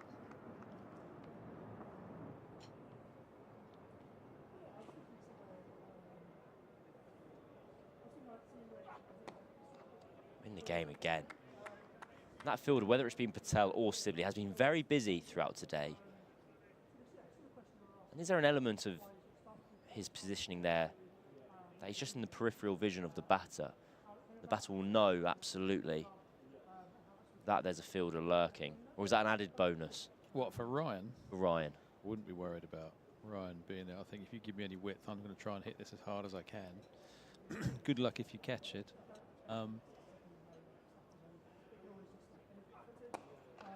I think the fielders that actually do get in your eye line are the ones in particular, like a straight mid-on or something like that. Those are the ones that actually you know they're there, that if you misjudge a slower ball or a ball just holds in the wicket, you're still looking to play a drive. I think, was it Robinson? I think it might have been, who hit a straight ball down this way with a fielder almost on the edge. And those are the players who are in your eye line. And obviously if you've got a silly point or someone on the short drive, but they've got to be in front of square, I think, to get in your eye line.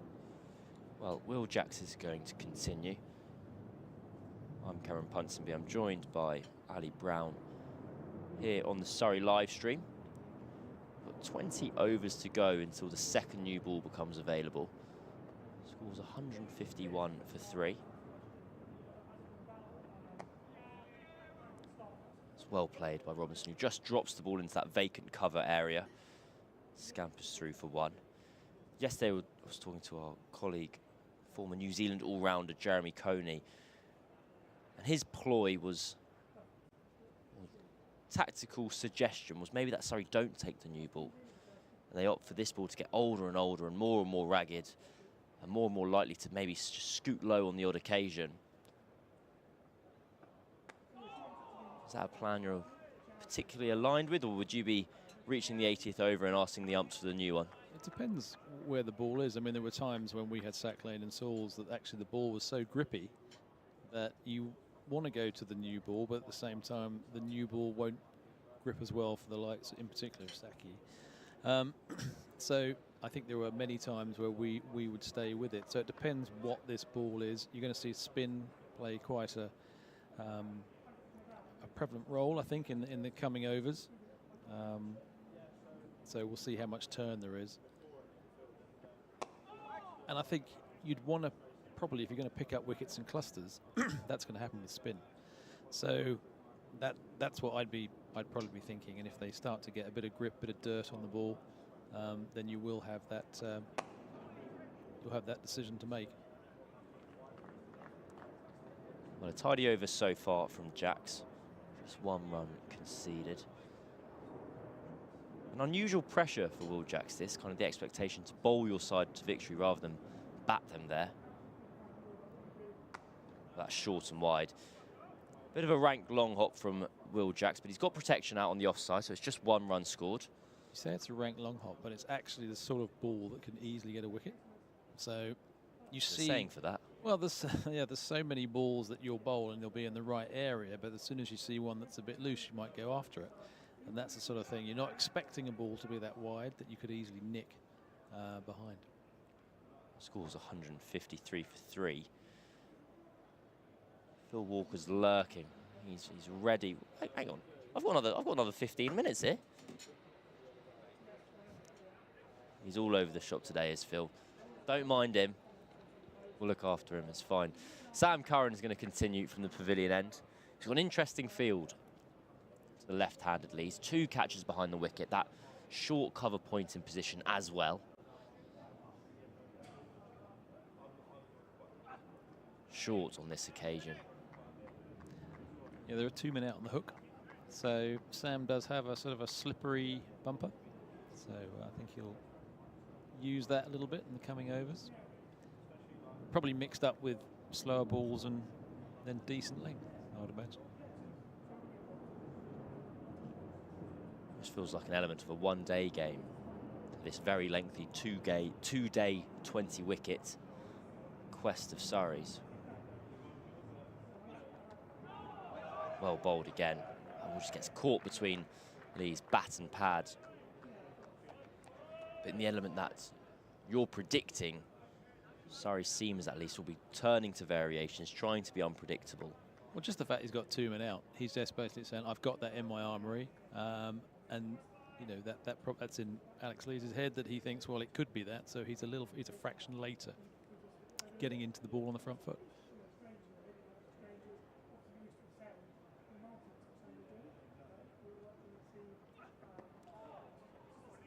Curran, not for the first time, just finds that inside edge of Alex Lees' bat. He's just been sneaking the ball through, trying to strike that front pad first. There was 1 strong LBW shot, but I think for a few reasons Lees was correctly adjudged not out. Durham trail by 666.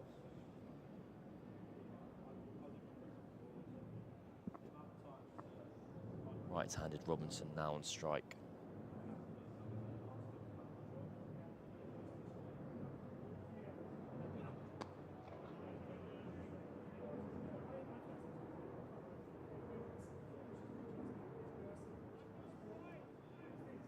So for the right-handed Robinson, there is 1 fielder out in the deep on the leg side.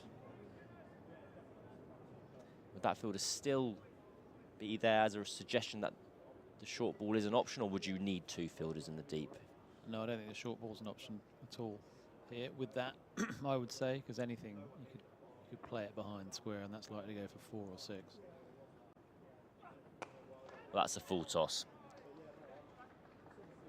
It is fielded out in the deep, so it'll just be 2 runs. Ryan Patel at that short point position kind of acted as if it didn't pass him. There wasn't too much of a distance between him and the ball. Perhaps that refers back to what you were talking about earlier, where the loose ball actually induces a shot. Well, there's part of this, and I mentioned this earlier. I wouldn't be, I'd almost go completely random. I'm not sure as captain he'd do this, but Rory Burns to have a couple of overs before tea or something like that, which is just because as a batter you completely switch off, you relax, and all you're thinking about is scoring rather than making sure that you stay in. Well, we're having a change of plan here. Curran's coming round the wicket, and one of the catches behind the wicket has dropped out to deep backward square leg.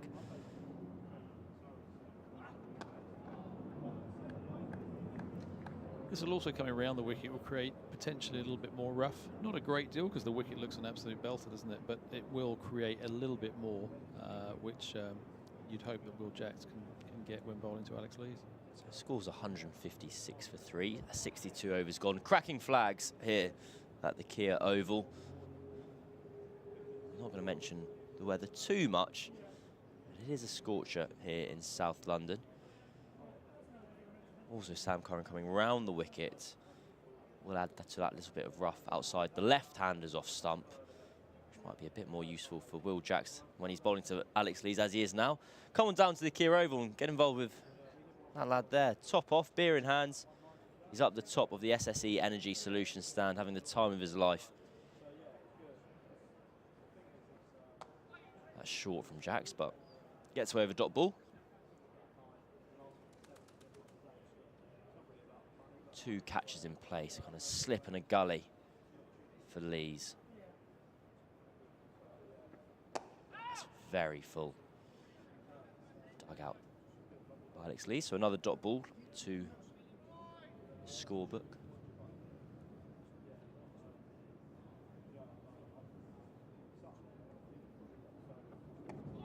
It's well bowled. The element of Will Jacks' off-spin, although it's more than occasional off-spin. Something he does do very well is get a lot of action on the ball from a great height as well. He's a very high release point.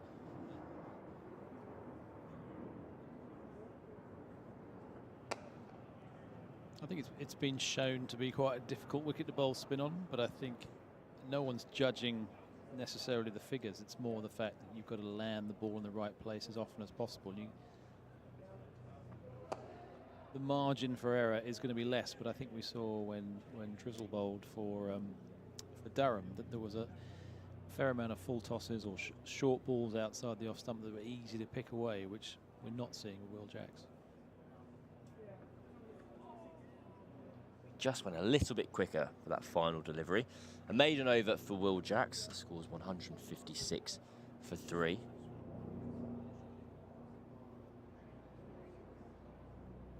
We're 25 minutes into this afternoon session. We're yet to see a change of bowling. Until right now, Matthew Fisher hands over his hat to the umpire. All Surrey bowling changes are, of course, powered by SSE Energy Solutions, providing the energy needed today while building a better world of energy for tomorrow. Dan Lawrence, well, they're asking for another helmet from substitute fielders. There's currently 3 lined up behind Josh Blake. So a few of the lads in town today, perched up in that SSE Energy Solutions stand. What better way to spend a Tuesday afternoon? See Fisher's figures there. 2 for 24, so he's claimed 2 of the 3 wickets for Surrey so far. He's kind of been the unlucky bowler of the season this year. Bowled very well without massive rewards, but perhaps they're round the corner today.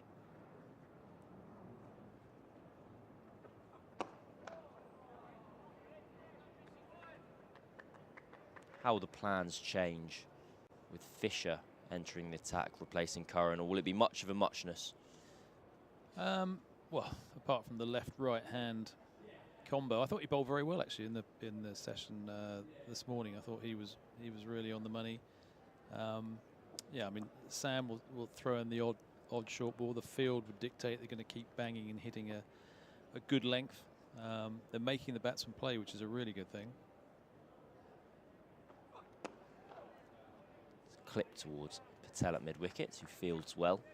They're just hitting, as I said, those lengths. And when I talk about Durham, how they went about their bowling, I felt they went very full. Probably a yard fuller, and that was easier to play. And although a lot of the bowling has looked easy to play on this wicket and with this ball, I just feel that Surrey are challenging a better length that could well produce results.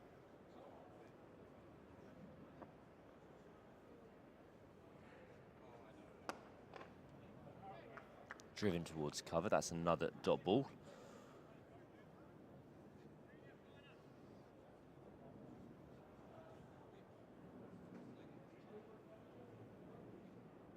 Well, the second fielder drops out to the square leg boundary. So Ryan Patel's now at kind of deep mid-wicket, deep forward square leg.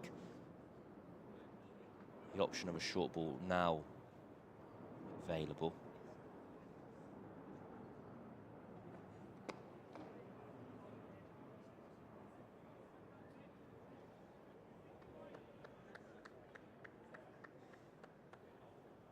I feel like Surrey may be caught between 2 minds here. And what's the best pursuit of victory? Is it patience? Is it hitting those right areas as often as possible, as many times as possible over the course of the next 5.5 or 4.5 sessions of cricket? Or do you need to go searching? Do you need to go hunting for wickets and try and make something happen?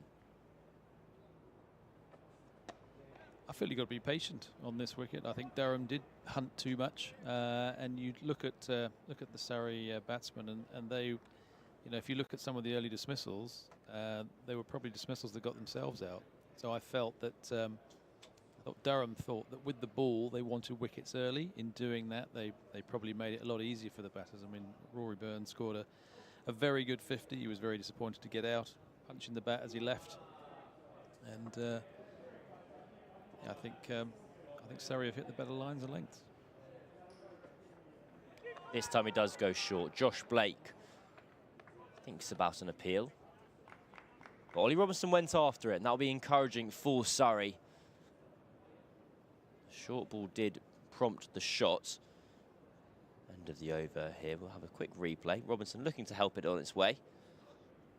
Score is 158 for 3. I'm Cameron Ponsonby, joined by Ali Brown here on the Surrey live stream. We're going to have another change of bowling. That man's not paying attention. He's doing his puzzles. What have we got here? I don't know what that one's called. I don't know how to do that one. If it was the quick crossword or the Sudoku, I could do the chess puzzle. All right, that right. Change of bowler, powered by SSE Energy Solutions. Get more for less. Optimize your operations with energy-efficient solutions. You a puzzle man at all? Yeah, I love a killer Sudoku. You could have helped him out. We could have worked it out together. Need to slap my reading glasses on, I think, to have a crack at that one. Right, Dan Worrell into the attack. He's got 2 fielders out on the leg side boundary as well. 2 catches in place behind the wicket and that ever-present short point. And welcome back to the game. It's a lovely full face of the bat from Alex Lees. Might not reach the boundary, but they'll be able to get back 4-3.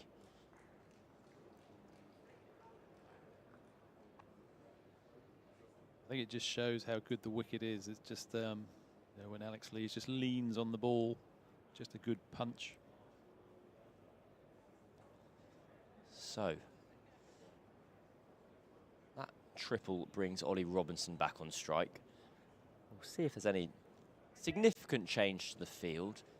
Surrey have been pretty resolute in their plans for their seamers so far. Looks like we're not going to have a short point for the first time in a little while, although really that position has been in play for the left-handers rather than the right-handed Robinson. Ryan Patel awaits his instructions. That's Dominic Sibley actually at cover. He's coming at a catching cover, kind of 3 wickets over from Ollie Robinson.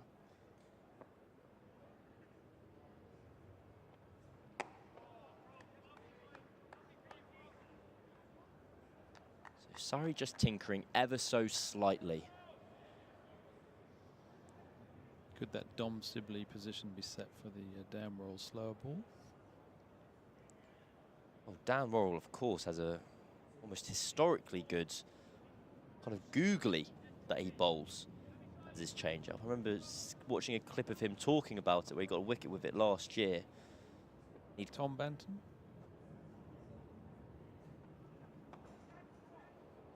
Cut for 4. Robinson gets it a long way behind square. He moves into the 30s. Sorry, I'd be happy with that shot. It's the sort of a loose sort of shot. They've got plenty to play with. They won't be worried about that. Bit of width, and that is also the 50 partnership for these two. I think it was Tom Banton. That's I wouldn't have been able to say Banton off the top of my own head, but you prompted me. You've tweaked something.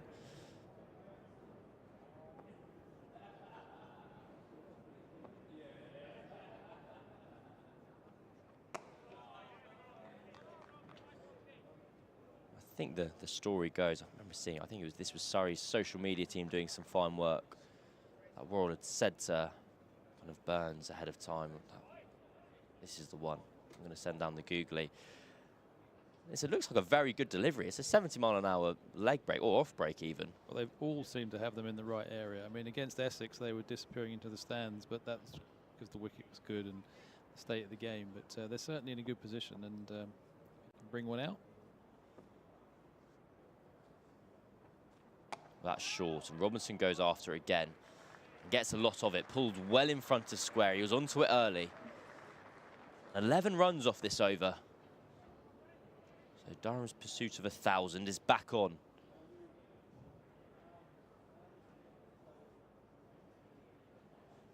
Do you think their pursuit could be sort of closer to 400 or 500? Well, they'd get halfway there then, wouldn't they? I like the fact he's playing a few shots that are keeping Surrey interested.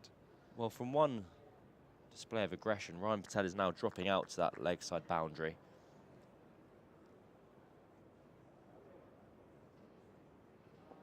He stays roughly on square. Oof, almost chopped on.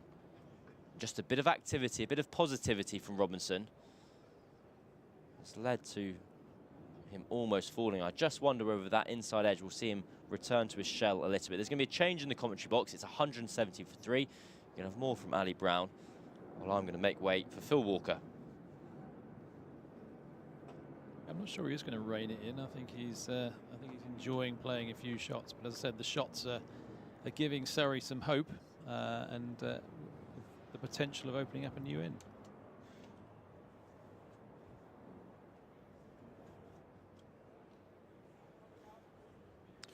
Afternoon, Ali. Yeah, so 3 down. Surrey have done pretty well up to this point. Stuck at it. Matt Fisher's been the bowler of the day. Looks fit and strong. Bit of pace as well today. Certainly hurried Robinson in the last over. I mean, I know Cam said he looking like he was looking to help it on. I think he was rushed. And I think since then, we've seen quite a few shots, 4 or 5 shots from him that give Surrey a good degree of hope.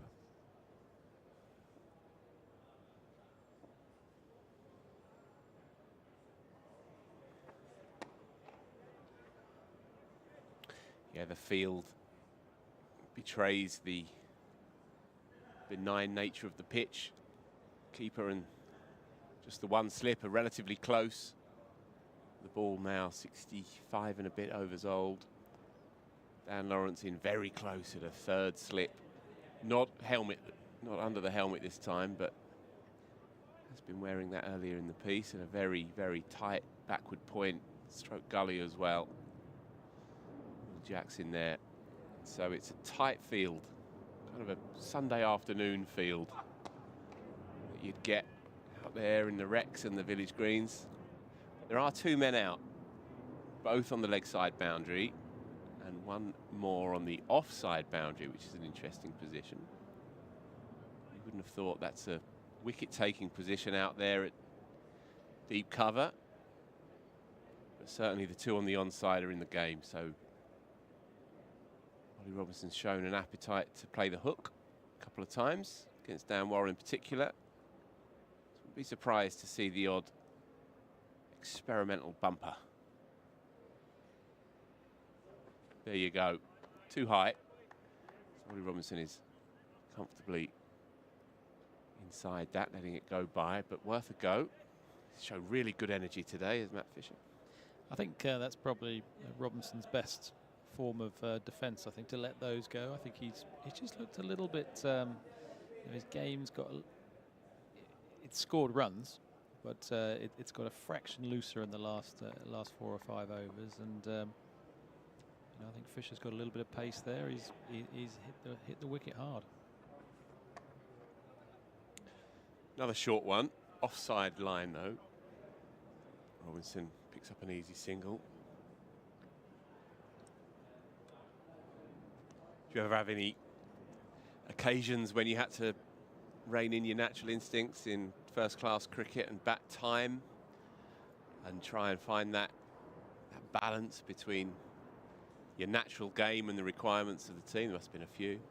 I remember one time we played Essex here. This is before you could get a draw in a competition, and Graham Clinton tried to negotiate a result. They weren't having a bean of it. So he said, right, we're going to make sure that no one.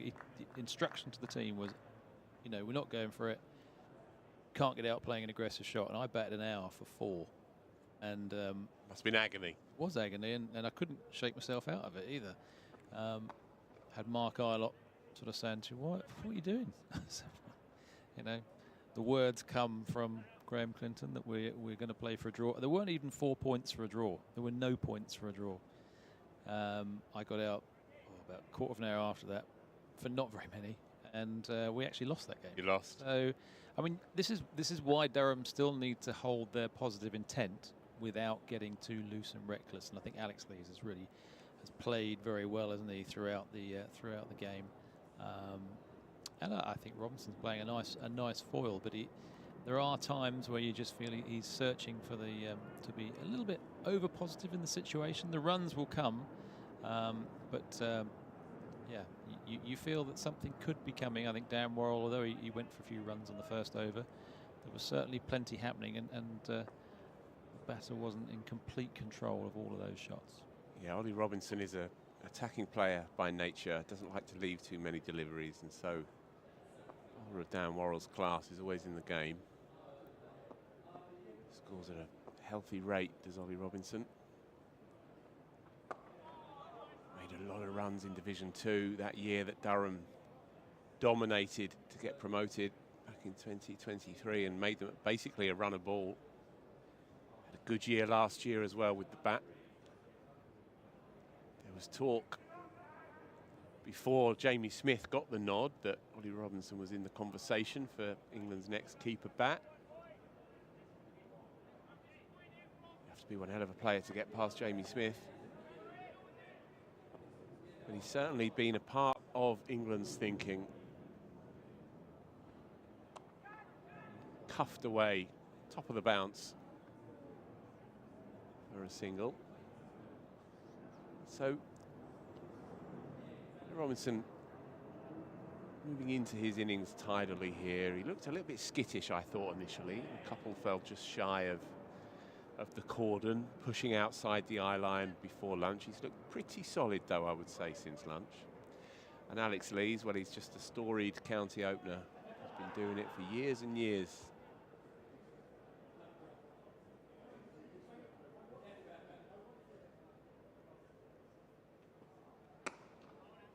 I mean, they are doing it well, Durham, because even though that target is miles away, they can't get stuck in a defensive situation where they're not taking the runs that are on offer to them. Runs will be an offer, but they need to keep ticking along, and every half hour that they can actually bat without losing a wicket, Surrey will be just thinking, they've still got to take another 17, and it'll seem a little bit further away the longer Durham can go wicketless. Going back to that game, Mark Ilott, Graham Clinton and the young Ali Brown, we're saying what, 1991-ish? No. Earlier than that? No, later. I didn't make my debut until 1992. Oh, okay. And I was lucky to make that as well, because I scored 100 here against Notts, and then from that game we went up to Durham, and Graham Clinton was my driver. And I thought he was, fairly unfortunate, didn't get picked up by Red Bull as one of their on any given Grand Prix. He would have been, he wouldn't have gone out in the first quarter, that's for sure. He was, I think, the average speed to get from London to Durham was 100. And there were times I felt like I wanted to get out, but I did actually get up to Durham. I think that was the mindset back then. So we're probably talking 94, 95, something like that. Interesting, no points for a draw back then. When you consider cricket was a more conservative game at that time, certainly more so than it is now. I mean, and yet there wasn't any incentive to draw cricket matches, only to not lose them. Graham was a potentially angry man, and I think when he got to Essex and said, "Can you, right? What's a legitimate target that we should agree?" They gave something that was way away from where he was, and I think at that point, when there was no room for manoeuvre, He dug his heels in. Absolutely, and he told us, and it was one of my biggest regrets. I actually found after that first hour, having only scored 4, I actually found it very difficult to accelerate. I'd got in that mode of defence, and as I said, we lost that game. So I think you learn from your mistakes, and I think that's something I took from that game. I'm not doing that again. Because there are ways to demonstrate you can be still showing intent in defence. If there's runs on offer, then you have to take them, because that's an extension of your natural game. And if you're second guessing yourself, then you get into trouble, right? Yeah, and always out there that they'll be thinking, Lees will be thinking, I've got a double 100 here, and Robinson is probably thinking, well, there's a decent sized 100 if I've got plenty of time in the game. You can get a really big one. So, it's, as we've seen over the first 2.5 days, it's not easy to create chances. You've got to think outside the box probably to do them. Surrey have still created some moments today. As I said, sometimes going to a lesser bowler brings wickets because the batsman's guard is down.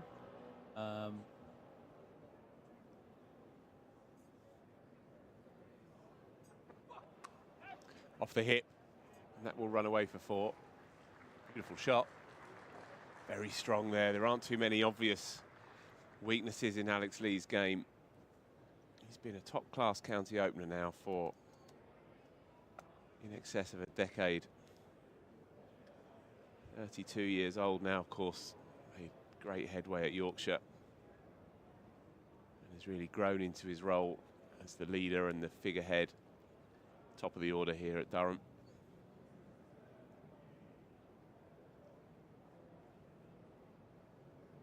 Made his debut 15 years ago now as a teenager.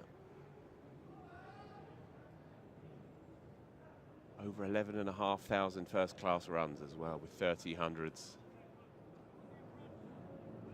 Average just a tick under 39. They are good numbers for an English opener. Really, really good numbers.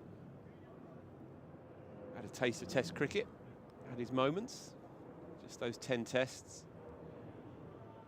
A couple of rattling 50s as part of that early version of Stokes cricket, Stokesian cricket. They pick up another boundary, beautifully checked through the offside. And so runs flowing with relative comfort now. Just leans on it.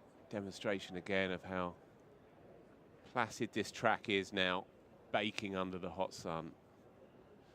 And Alex Lee's easing through the 70s now, up to 78. Did you say Stokesian? Stokesian, like yeah. It's an era, like a Victorian era. Doesn't it feel like an era that belongs to him and him alone? Yeah. I try not to say the B word as much as possible. So what would the one-day cricket era, would that be a Morganian era or something like that? Nice, nice. I'll take that. Yeah. Morganian. Yeah. Sounds almost Middle-earth-like, doesn't it? I mean, certainly both have changed the shape of the one-day and Test arenas, haven't they? You played in the Hollyoakian era. It's a bit of a mouthful, that, isn't it? It is. That's Maybe the Smokian. More runs off the hip again. Just nothing in this track when you bang it in. I guess the best one can hope for is a slight two-paceness with those short deliveries. May slightly inconvenience the batters on that cross-bat shot, but as it stands, they have plenty of time.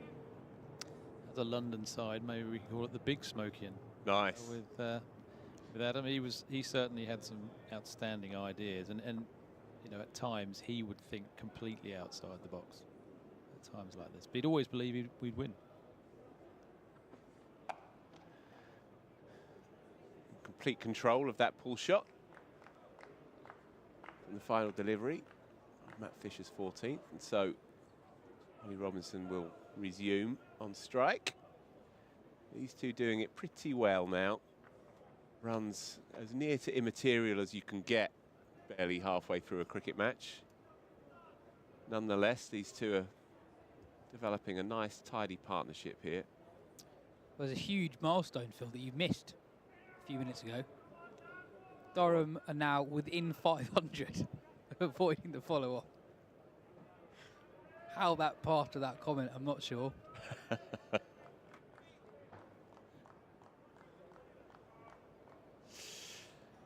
Yeah, it's a strange atmosphere. There's no getting away from it. When a team racks up 820 in 5 and a bit sessions in a 4-day game, brings about slightly surreal, soporific mood, not helped by 33 degrees. But Surrey stuck at it really well before lunch, I thought. And Sam Curran, I think, could yet have a say in this game. Peeled off 100 with barely a flicker, really, in truth, on the first day. And I thought he looked really good with the ball in that 40-odd minutes before lunch. Caused more issues for Ollie Robinson than anyone else. And every delivery he bowls, of course, scuffs that pitch up just that little bit more underfoot. Yeah, the Surrey bowlers have bowled with a good degree of threat. This ball, 68 overs old now, still creating moments. That said, I would like to see a little bit more of Will Jacks. I think he's looked threatening too. A spell he bowled to Ollie Robinson just before lunch, threatening both the inside and outside edge.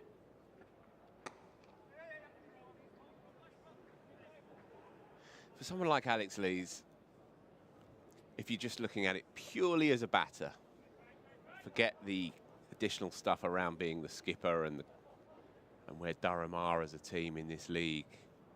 As a batter who bats time naturally, this is a bit of a dream situation, isn't it?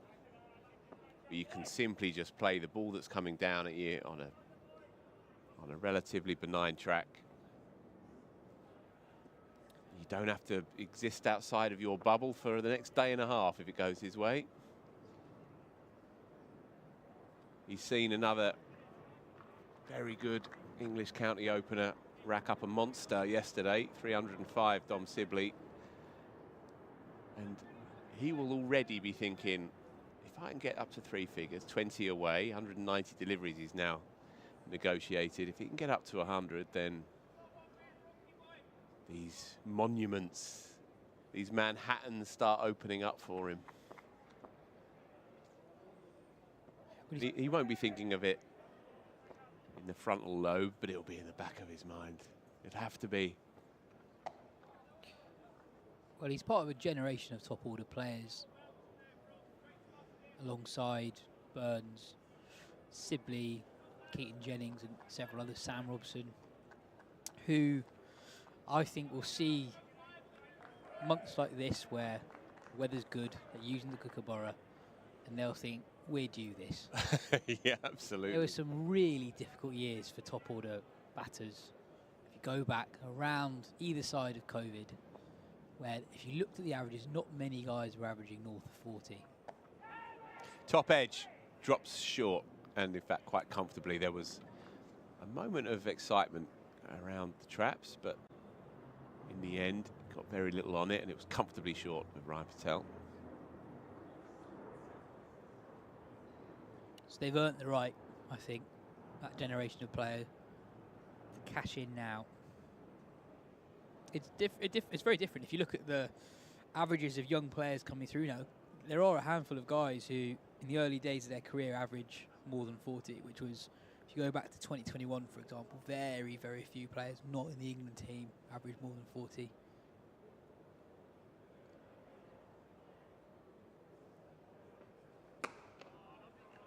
Just looking at some of the scores from today.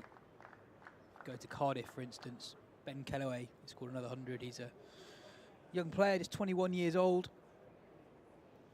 Making quite a name for himself, isn't he? Yeah, he averages more than 40 in first-class cricket. Obviously, James Ruse, another one.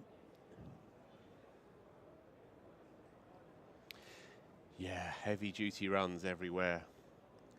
So not to have had a good day, they are going to achieve a first innings lead. They're just 6 runs behind Somerset, and they've got 5 wickets in hand. Ishan Kishan has just gone for a sprightly 77. Jack Leach picking up his 3rd wicket. Jack Leach's already bowled 39 overs in that one. And Jack Haynes, a player I like a lot, unbeaten 100. It's had a good year.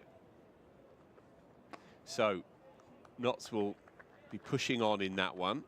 And considering the fact that Jack Leach opened the bowling and has got through 39 overs and Archie Vaughan 30, would suggest that Farhan Ahmed on day 4 at Taunton might fancy his chances of creating something quite interesting for Notts, who came into this game, of course, a couple of points up. So we'll keep an eye on that one.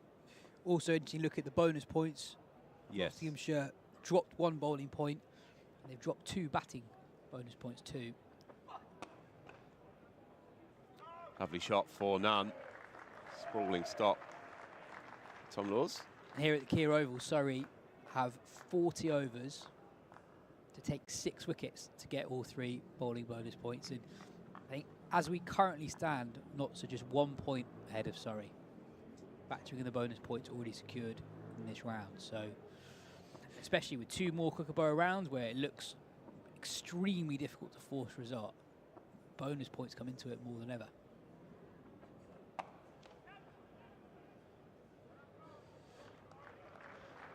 So, again, just dropping short of Dan Worrell, but again, they were interested for a moment.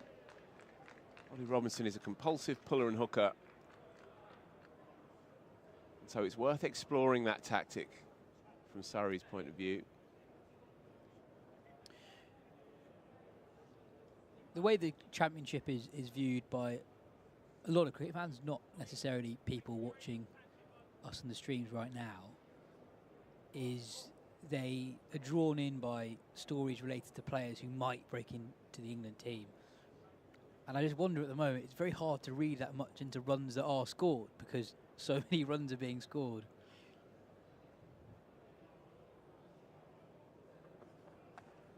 Another short one. Cuffed into the ground. No run.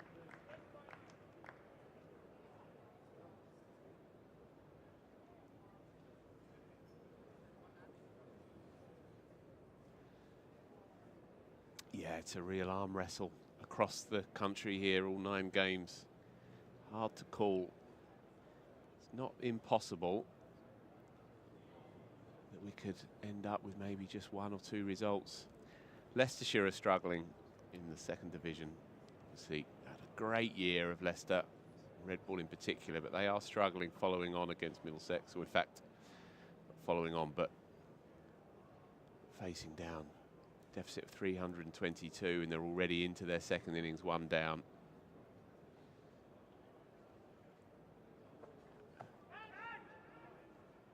Again, slightly false shot. It's a definite ploy. And you feel Yaz just banging on a length all day long, especially against Lees, who's so set up to bat time, is not going to get you anywhere. And so there is some value in this tactic. Yeah. The question, of course, is how long you can carry on doing it. Takes a lot out of you. Well, there are 5 Surrey seamers, all of whom offer something slightly different. Lees wasn't in control of that pull shot. The ball didn't land that far away from the 2 men stationed either side of square leg. 2 men out for Robinson.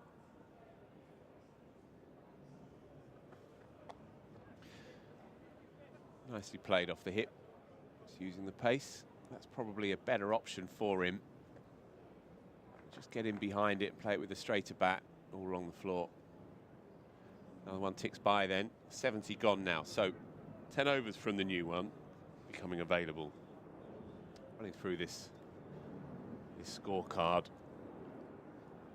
Matt Fisher's got through a lot of work. He's bowled 15 overs now. Vast majority today. Dan Worrell has got through a good stint as well, 15 himself. Tom Laws is coming in for a quick spell ahead of that new ball. Powered by SSE Energy Solutions, a game changer for businesses. Receive renewable electricity from our wind farms and hydro plants. Thanks to SSE for their backing.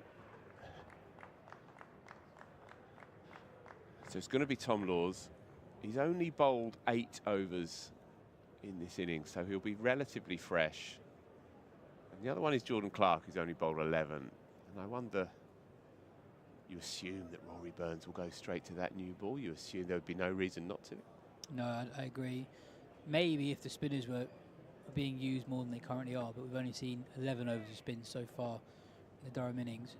Again, leg side field here, and there is why. You talked about how much Fish has been using. That's a reflection of how well he's bowled. He's been the standout Surrey bowler, I think, across the 2 days so far. He's bowled well this season without a lot of reward. I know he had a good week last week at New Road. But this is the best rhythm I've seen him bowl with here at the Keir Oval. Definitely. Yeah, it's really good signs. So, the leg theory ploy to Ollie Robinson's not being used here for Alex Lees, a more conventional field. A couple in the grabbers, this unusual position. A cover point, but on the drive. That'll be 4. Moved on to 85, Alex Lees. Just 3 men on the leg side, and so we'll try and explore that outside edge rather than any of the short stuff, sensing perhaps that Alex Lees is not going to be tempted in the way that Ollie Robinson may be.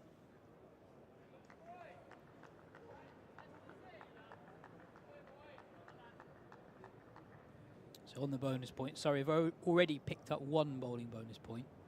Get your second when you take the 6th wicket.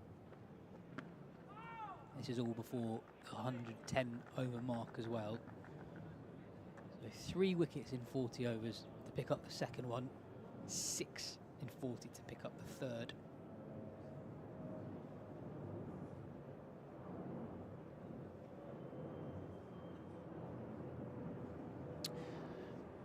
Test match starts tomorrow.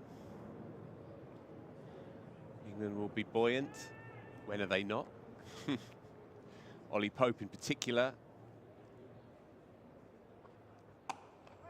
Of this parish, and quickish single but easily negotiated. Came into that test match with a bit of noise around him. Some of it created by the media, the likes of yourself, Yaz, and others.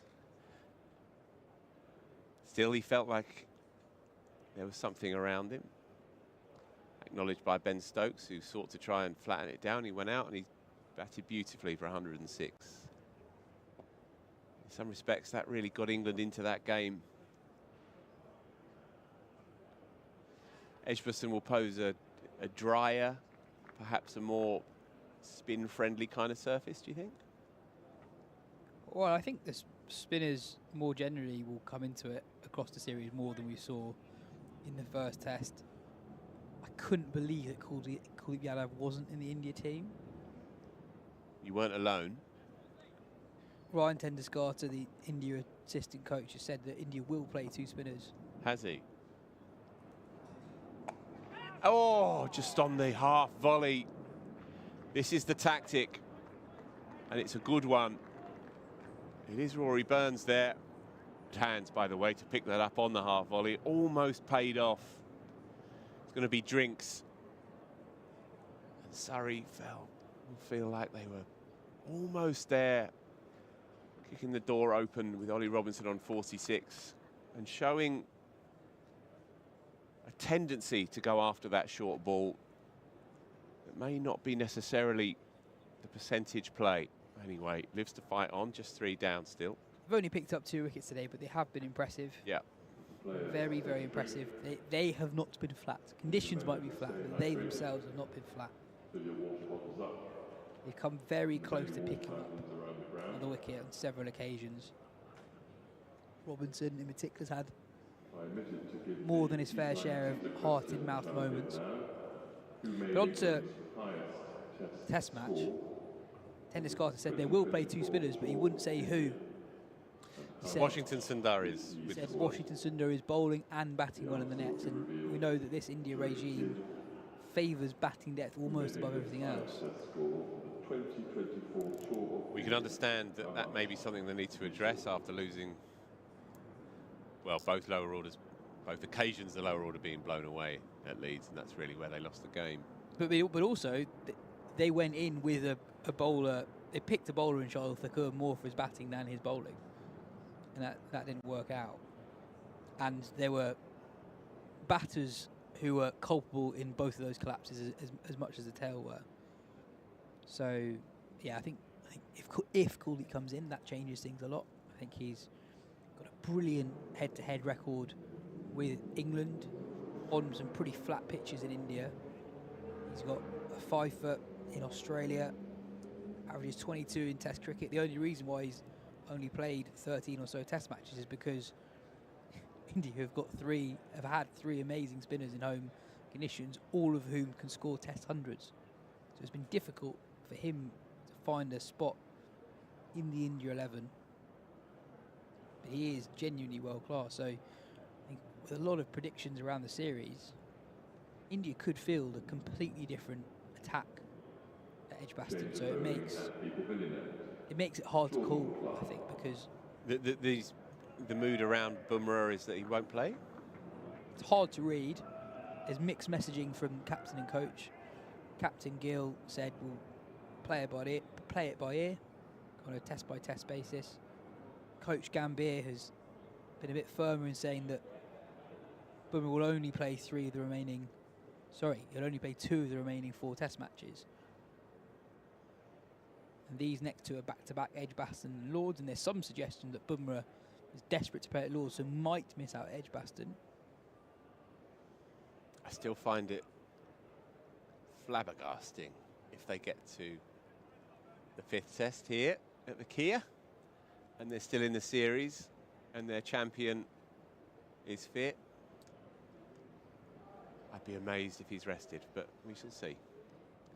I'd be amazed if he's rested for the second game. I can see that, just about. Anyway, change of bowling. Jordan Clark is in for a quick burst before that new ball. We're up for the test with SSE Energy Solutions. Let's reach net zero together.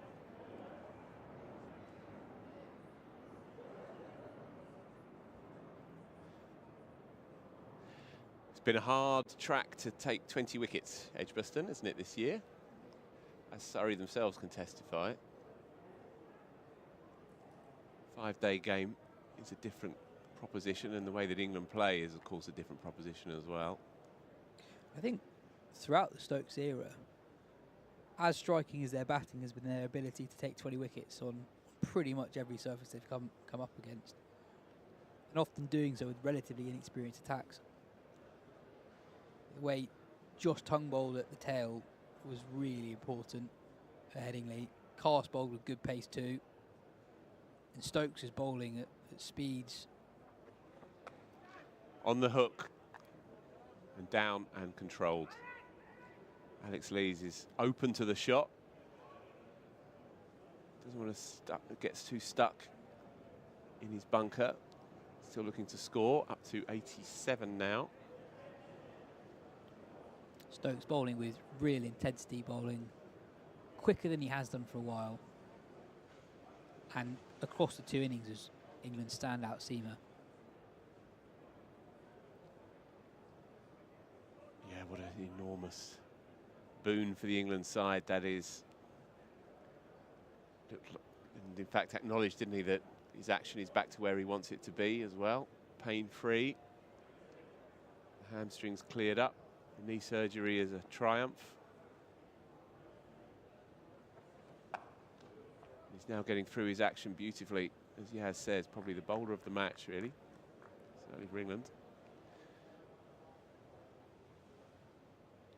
So Surrey understandably persisting with this bouncer ploy.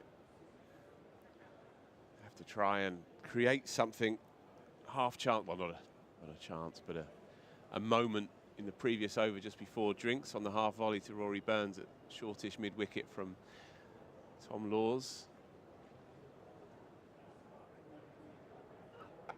Cut away for 4.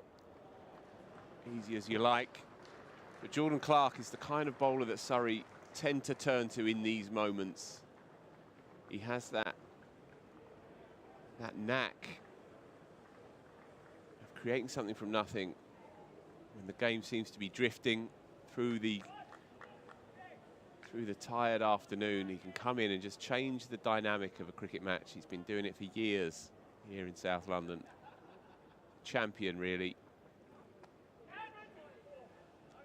That was airborne behind square, but Rory Burns probably 5 yards too fine to be in the business for that one. But again, worth a ploy, worth a go. Into the 90s now, Alex Lees. 92 from 200 deliveries. With the scorecard as it is, with Durham still trailing more than 600 runs, the mindset has to be a little bit different to usual, even though this has been an expensive over so far. I don't think Surrey will mind that Lees has taken on the short ball every single time. Clark coming in hard. He's gone airborne, and that will sail over into the stands. There aren't too many hardy souls who have exposed themselves to the sun, but one of them will sniff that ball out. And so Ollie Robinson brings up his 50. 53 not out from 78 deliveries. A slightly skittish start, but he's grown into his knock. He looked good since lunch. 78 balls, 6 balls and 1 6. And to that invitingly short boundary, even when you are facing down a deficit of 600 and a bit, if it's there to hit, why wouldn't you? He will feel he's about a fifth of the way through his work. And Alex Lee's about a fourth as he inches into the 90s. Both looking to score more than they were earlier in the day. Robinson's really grown into his innings. Laws again. I thought it was telling, by the way, for that ball that went for 6. Dan Lawrence was at long leg, and after the ball sailed over his head, he made it a real effort to show his appreciation for what Jordan Clark was doing that over. The effort that he's putting in to bowl bumper after bumper. He's running in hard as well, Jordan Clark. And it is different to the right-hander when the bowler's coming from the pavilion, just because of how short that boundary is. But, yeah, as I said, an expensive over from a Surrey point of view, but it doesn't really matter. This isn't about the runs, it's about the hunt for the remaining 17 wickets. And twice in that over, Lees, well set, took on the short ball. Both times it was slightly aerial.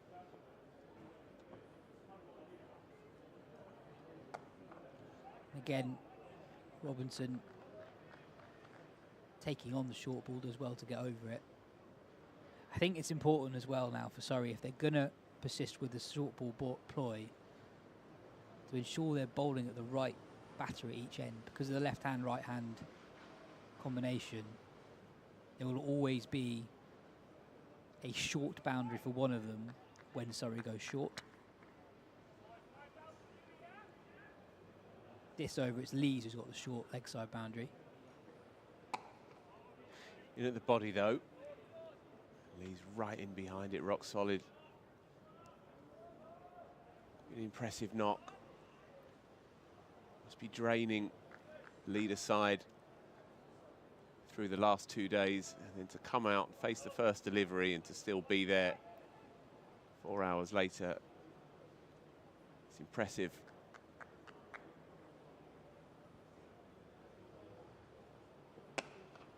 Driven nicely, but Burns will cut that off, and so just a single. I wonder how many, here's one for Samo, how many county captains have won the toss, bowled, and given up north of 800? County captains? Yeah. I almost guarantee it's 0 before this one. I think he told us yesterday that it wasn't quite the first class record. It actually happened 3 years ago in the Randy Trophy. Right. 880. So that is the all-time highest? Yeah, 880 is the all-time record. In all first-class cricket. Apart from Test cricket? No, including, I believe. Well, the 903 for 7 here. Was that okay? You just put a line through that one, have you? Interesting. Trying to erase history here and there, and on a whim. Round the wicket now. 5 on the leg side.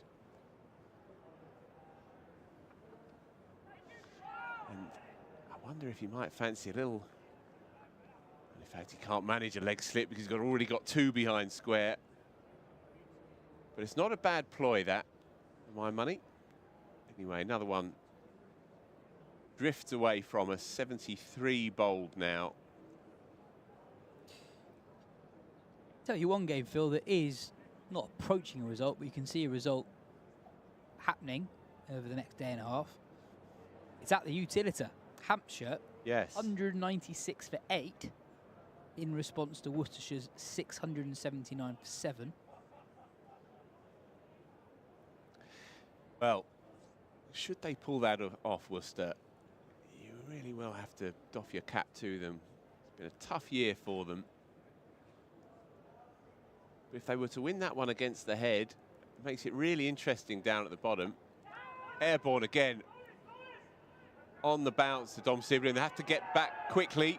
It's close. It was close in the end. He does scamper through for a single, but chaos for a moment. But once again, Lee's into the 90s now, taking on that short ball. Once again, not totally getting over it. Have a look at the replay here. Clark persisting with the short ball. Lee takes it on. A moment of confusion. Get the sense Jordan Clark enjoys this kind of scrap. One of those cricketers who's not afraid to get down in the mud. Bit of conversation between Worrell and Clark before this delivery. They try something different to Robinson. Swivels on it, just to that man Lawrence behind square. Great effort this by Jordan Clark, running in as hard as you've seen all season.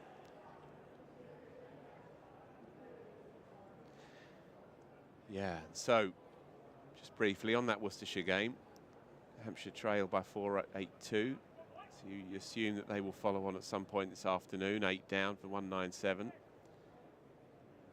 And the other one down at the bottom is Yorkshire-Essex. Rather awkward looking half pull with a perpendicular bat. Quite hard to see how that game at Chelmsford, oh sorry, up at York, doesn't end as a draw, Phil. Yeah.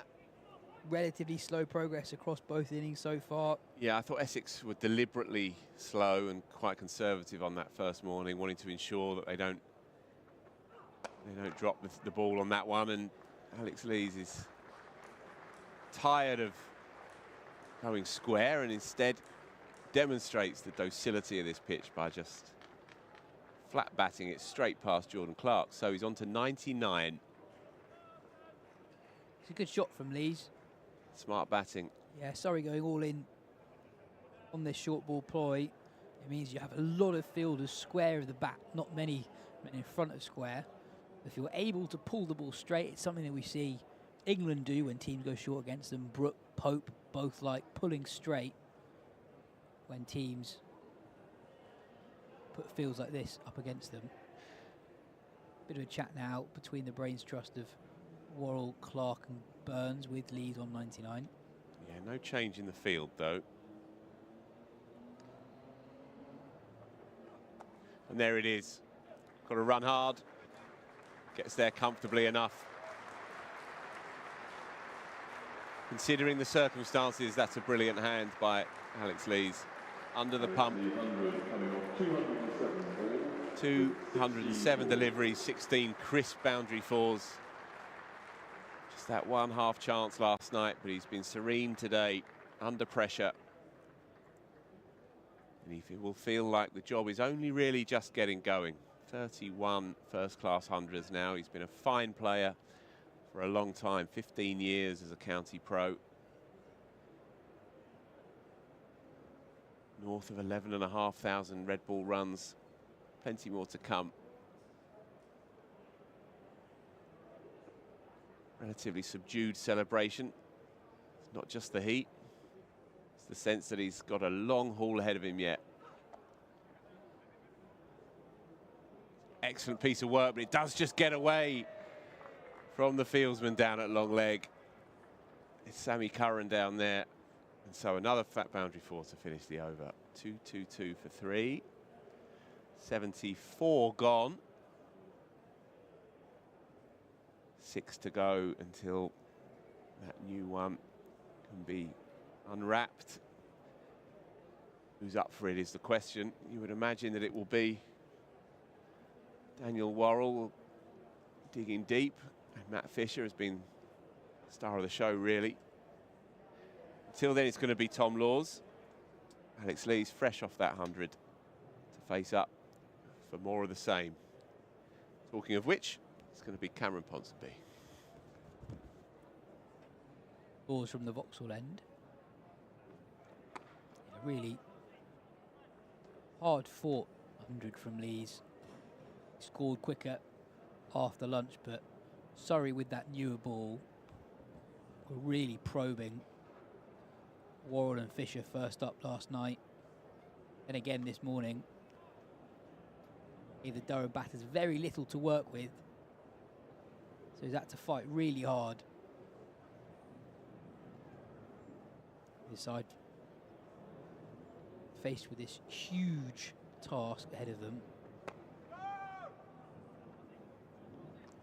They've just got to keep batting. That is the simple equation for Durham. Surrey, where things can happen quickly for Surrey in this game. A flurry of wickets can change the complexion of the final 2 days.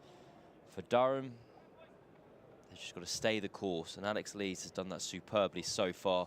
Ably assisted by Ollie Robinson. Their partnerships are only 108.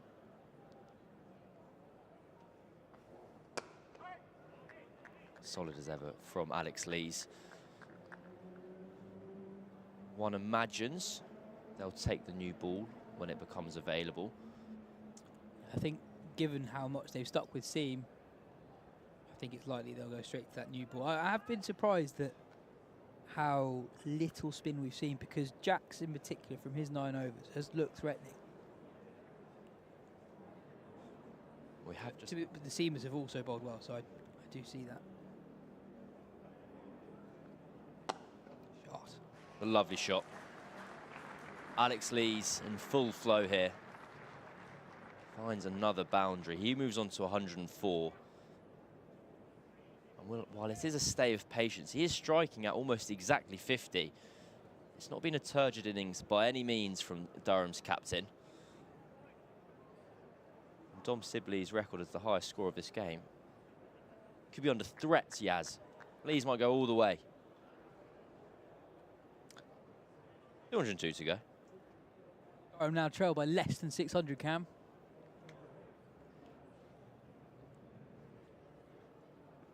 It's a beautiful drive again. This time he'll only get 1 run. Now that scoring rate really has increased over the last half an hour or so. Surrey looking to bowl short. Understand why on several occasions the ball has fallen sort of in the vicinity of a fielder but not quite reaching them.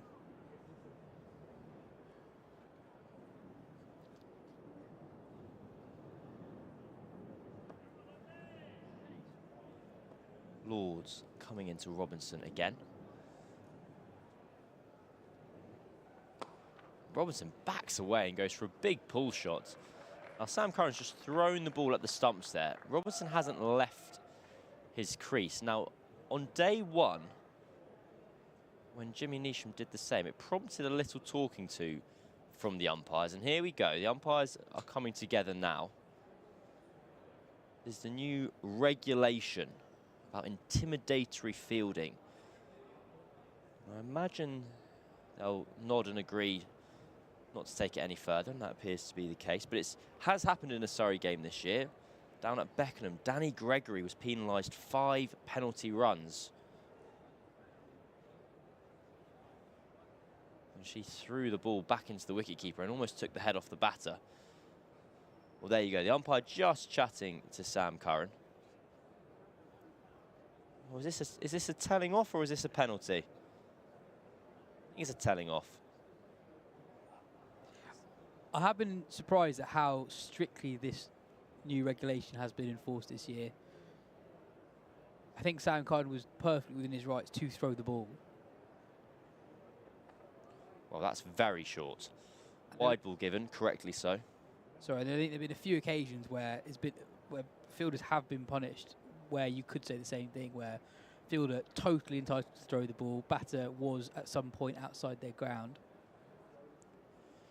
I think on that occasion, Ollie Robinson was never outside of his crease, so that's kind of the subjectivity that the umpires have to apply.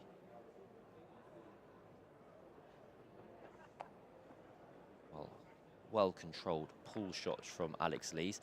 Surrey going for the short ball ploy to the left-hander. They're bowling to a 4-5 field.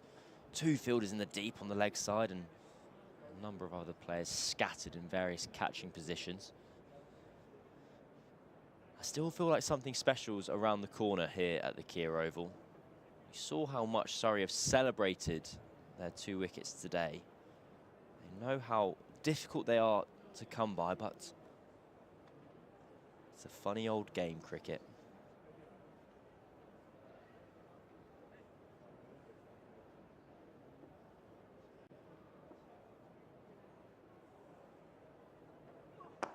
Well bowled by Jordan Clark. Showing off his skills. Short balls to Alex Lees, Yorkers to Ollie Robinson. On that pull shot from Robinson that preceded the current shy, again, Surrey won't mind that, given the game situation. Runs don't matter at all. And seeing Robinson and Lees over the last 20 or so minutes take on the short ball in the way they have. Oh, chipped. That ball's just stuck a little bit in the surface. That's why we've seen Surrey employ these catching fielders in front of the wicket throughout the course of this innings. But on this occasion, the fielders aren't there, so it falls short. Falls shortly, falls safely. Want some news about the weather tomorrow? I would love some news about the weather. It looks damp, Cam. Don't believe it. Damp. Don't believe a word of it. It's a lovely shot from Ollie Robinson for no run. And here we go again. Burns just chucks that ball back into the wicketkeeper. Slightly close to Ollie Robinson. And immediately, the umpire has a word of Burns. Burns just gesticulates that he kind of just lobbed it in gently. We'll see here, so keep an eye on Ollie Robinson. He's still in his crease, and he just has to... But he isn't, though. Initially, when he does walk out of his crease after he hits the ball. Well, that was almost caught by cover as well. Robinson will get 4. Again, Surrey won't mind. It was aerial. Not in full control here. I just get the feeling that Durham batters are ticking a little bit. The level of impatience is growing. So you're arguing that in the follow-through of his shot, he's leaving his crease, which means that Burns is within his rights to throw the ball. Here is that back foot punch that went aerially through the covers. Yeah, didn't land too far away from short cover. Yeah, I think mid-on, mid-off, you're perfectly entitled to A, have a shot at the stump if the batter is outside of their ground at any point, and 2,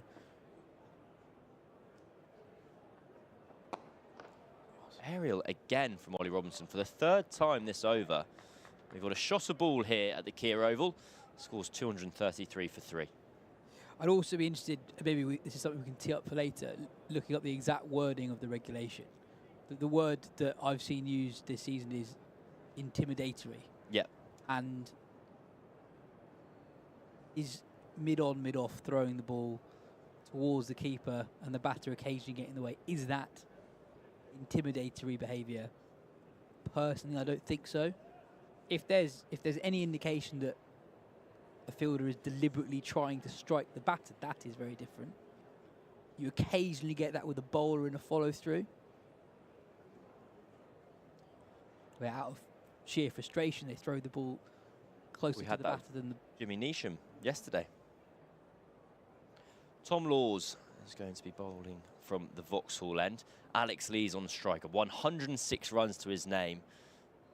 We're just going to have a brief delay as Laws opts for a change of angle. He's going to come round the wicket. Perhaps just that slight slowness in the wicket, which has seen Ollie Robinson pushing at the ball and chipping aerially. We'll see Surrey going a little bit straighter, forcing the batters to play more. Well, there he does go a little bit straighter, but Lee's cover drives it nevertheless. Rory Burns sets off after it. Should be hauled in before the boundary. It is, and Durham get back for 3.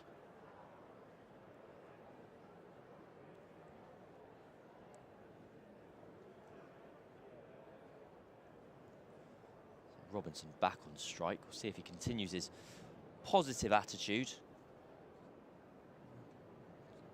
With the seam of Tom Laws on display. So now just 4 overs until that new ball is available. The field is set for a short ball. We have deep square leg and a fine leg in place. And there is that short ball. Robinson declines the option of playing at it on this occasion.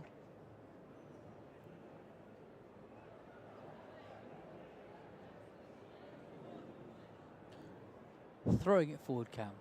Here we go. Do you think there's any chance in this game of 2 captains getting creative around declarations? The problem is Surrey have so many runs. Well, actually, no. You could look at it the other way. You could say you could make the case that if Durham scored another 250, yeah, trailing by 330, full. This time it's just driven through Jordan Clark at mid-off, and a misfield will let that ball go for 4. And Tom Laws sinks to his haunches.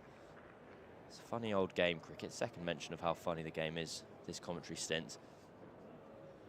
Of even though there's 800 runs on the board, that boundary, those 4 extra runs, absolute killers for the bowlers.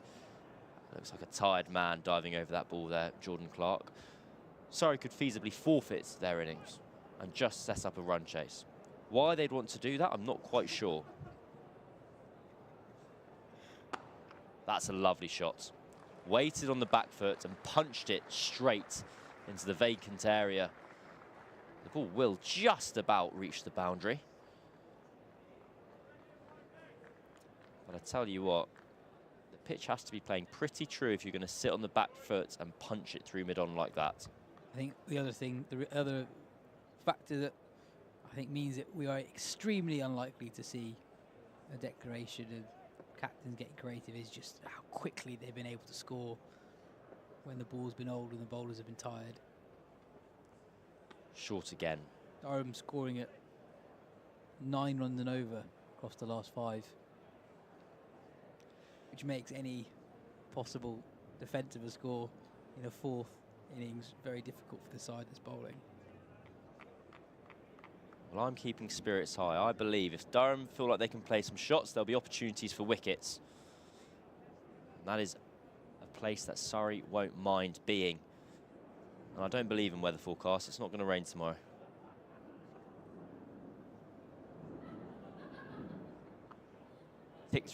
Tickled around the corner.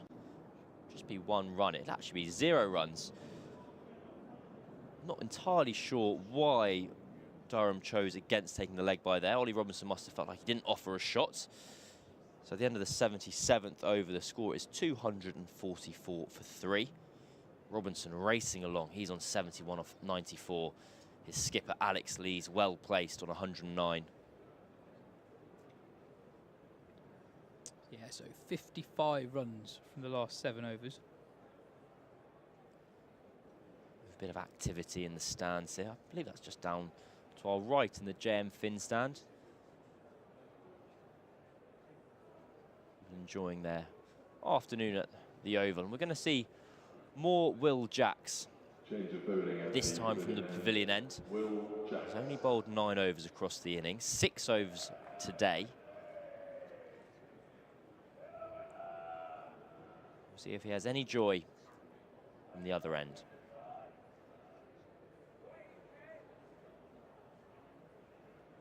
So go on and tell me more about this weather forecast for tomorrow. There's around about a 50% chance of rain, if not slightly higher, for a lot of the first half of the day.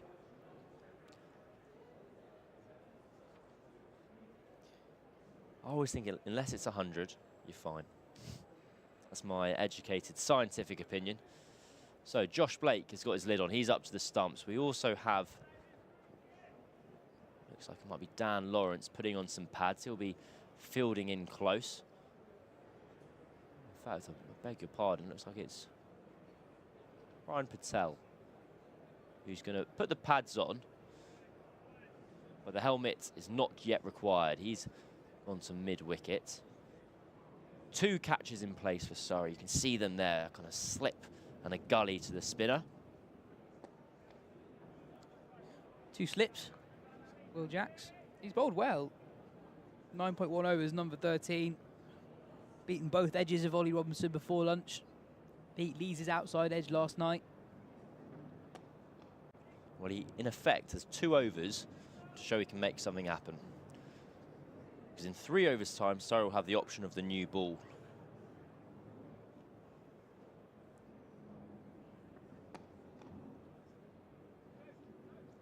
Tight lines and lengths so far from Jacks.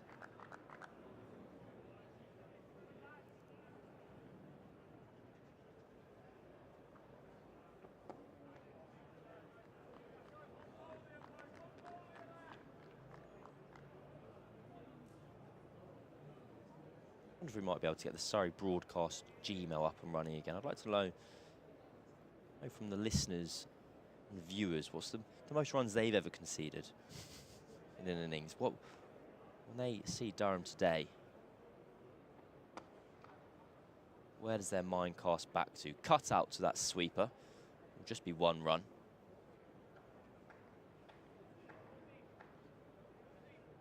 You ever conceded more than 400 club cricket? I think must have conceded around about 300, but not more than that in a 50-over game. No, I've had a 400.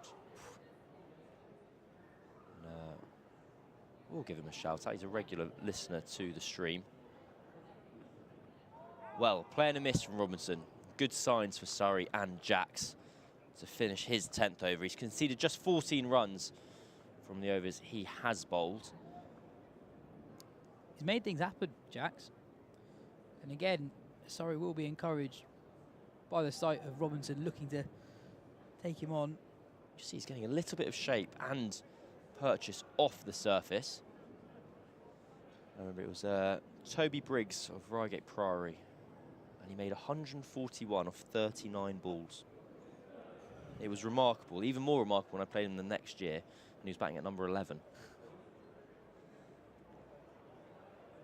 How did that end up happening? Well, he was down in the 3s. This is genuinely over 10 years ago now. And so I think he was probably batting, I don't know, 5 or 6.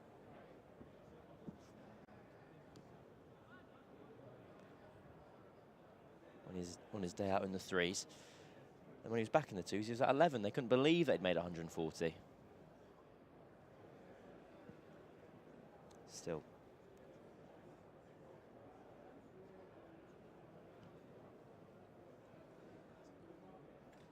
Tom Laws into Alex Lees. We're just having some contract negotiations in the box of who's coming on when. Yaz has got a few more pearls of wisdom to provide the listeners and viewers. Not really, Gav. I was going to say, don't be shy.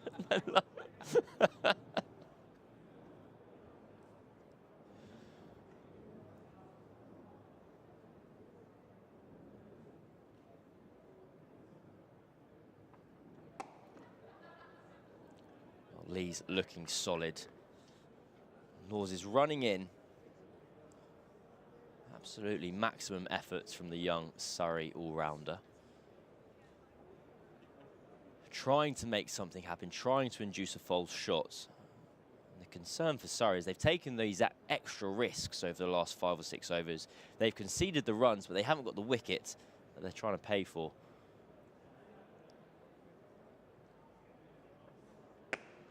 Beautiful cover drive.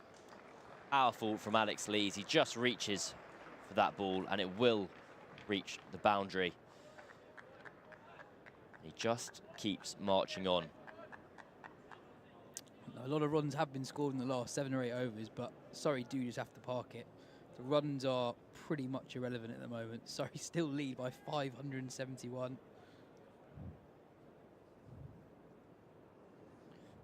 first batting bonus point is but 1 run away for Durham. So they are still playing for points. They'll have until the 110th over to rack up as many as they possibly can. Just looking around the ground camp, we were praising Surrey for their energy and intensity earlier in the day. You can tell that the shoulders have dropped a little bit in the last 20 minutes. Not as much energy between balls.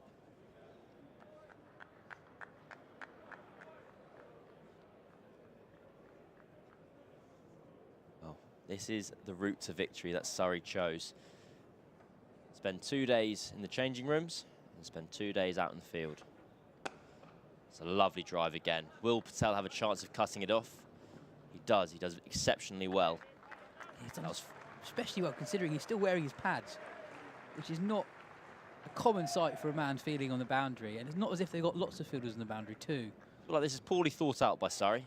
They've asked the lad to either be 1 yard from the bat, to be 100 yards away, and sprint 20 yards around the edge. Good work from Patel. We have a slight change of field, it looks like.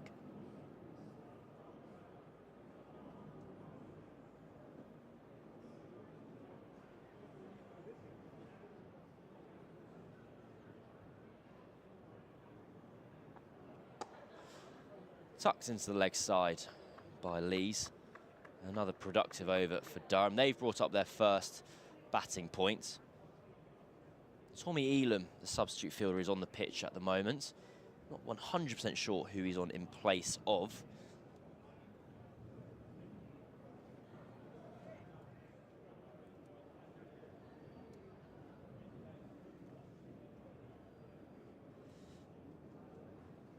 Elam, a 21-year-old off-break bowler. He made 2 appearances a couple of years ago now in the One-Day Cup. Your favourite competition, isn't it? Absolutely. I just tend to work on it quite a lot. Jack's in. There's now a leg slip in place as well as a slip for the left-handed Lees.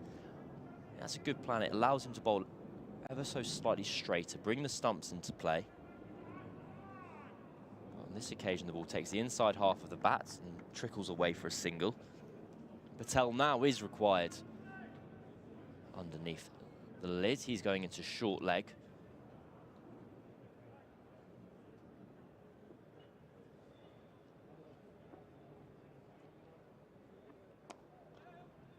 Simple single taken by Robinson. Brings the left-handed Lees back on strike.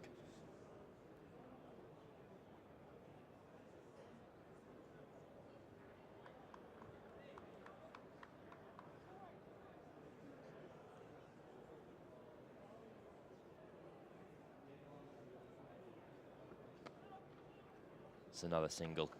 3 in a row. Don't know if Samo's with us, but I'd be interested to see record runs per wicket across 4-day games in the Championship, because I think there are a few games happening at the moment that could challenge whatever the record is. Well, I noticed there's only 2 games across Division 1 and Division 2 that have gone past the second innings so far, which isn't great for results. Yeah, definitely not great for results. Lancashire and Derbyshire, they're in the 4th innings, and I believe Leicestershire are following on. So what are we so far? Well, he beats the bat on this occasion. He's done it almost once and over, Jack. He's bowled really, really well. Beat Robinson in the previous over. This time slightly fuller. Robinson coming forward. Doesn't get to it.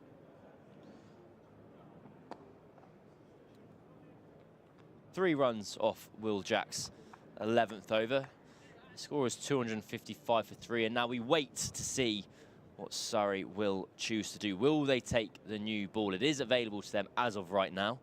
Yaz Rana is no longer available to you as of right now. He's been replaced in the box by Jeremy Coney.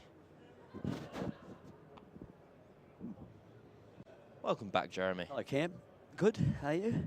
Very well. I've just been doing some maths after Yaz. Breathing, yes. I'm always doing deep Yes. breathing. I'm a very calm individual. Sometimes. This fixture, we are currently 1,075 for 12. That's the scores on the doors.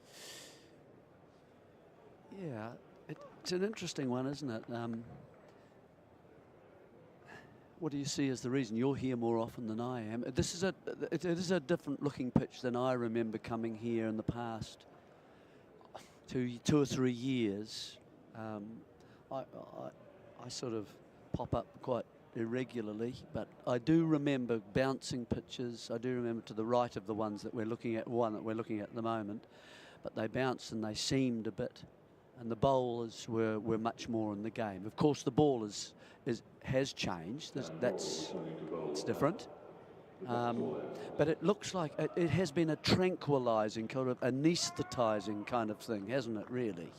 Well, that is a new ball in Dan Worrell's hand. There is a change of bowling. Oh, bowling changes are powered by SSE Energy Solutions.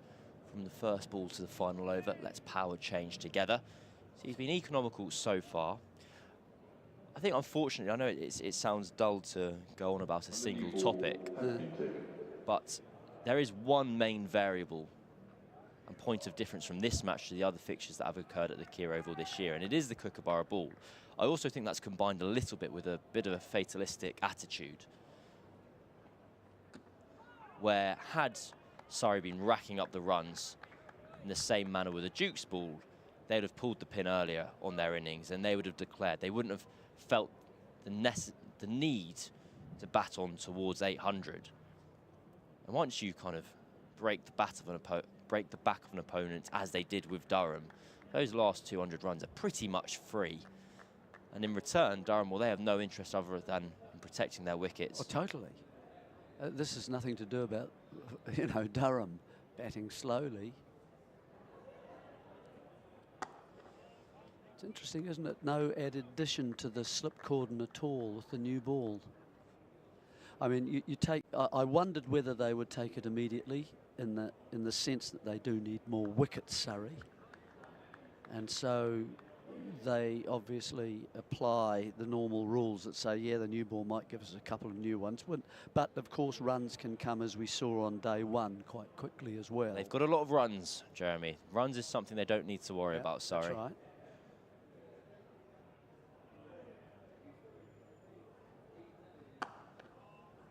I do think we're entering just a little period of jeopardy again in the match, where Surrey will be hoping if they can just nip a couple out in the next 15 overs, they're then in a very strong position. I think that's the mindset Surrey have to take. Now, they're only ever one flurry of wickets away from the complexion of the game changing. It's just a matter of forcing those flurry of wickets.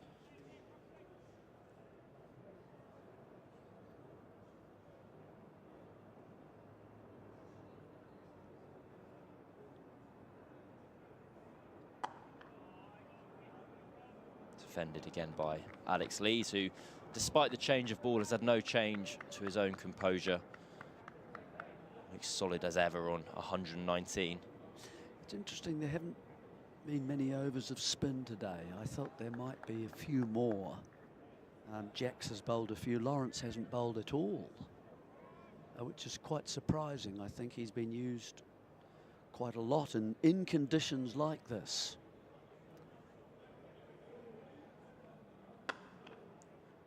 Well driven from Lees, but that sweeper is still in place, and I guess that would be a major difference between a field set for the first over of the innings versus the 81st over, where it's the first over with a new ball. Is that cover sweeper being in place, you'd probably expect that to be a second slip at least.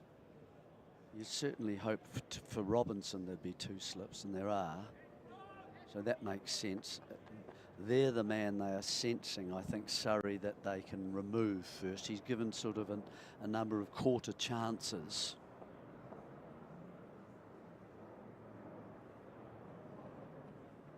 Well, playing a miss. That will encourage Surrey. First over of the new ball. Complete the scores 256 for 3. We'll see if there's just been any movement through the air here from Worrell. A bit of shape. Just a tiny bit, yes. Well, keep plugging away away. From the right-hander. That's the way Worrell tends to get it to go. So we're going to have a change of bowling from the pavilion end, powered by SSE Energy Solutions. Set the pace towards net zero. Drive your business forward with renewable energy. So Fisher has arguably been the pick of the bowlers so far. He's got 2 wickets to his name. He removed Will Rhodes this morning, and also Emilio Gay late yesterday evening. He's got a slip and a gully in place. He just clips that into the leg side. I mean, the plan seems to be fairly clear, doesn't it? That they want Lees to be standing at the non-striker's end, away from the strike, and that they can then attack Robinson at this stage with the new ball. So he faces as many deliveries offered by Surrey and not Lees. Lees has looked pretty solid all day, actually. Quite organised. Well, that's worked off the hip and will be 4 runs. Robinson, whilst he has been streakier, the runs have been flowing. Fortunately for Surrey, they've got a lot of them.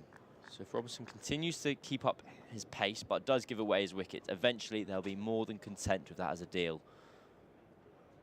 He's got a strike rate in the 70s, does Robinson, so he likes to play his shots like a lot of keepers.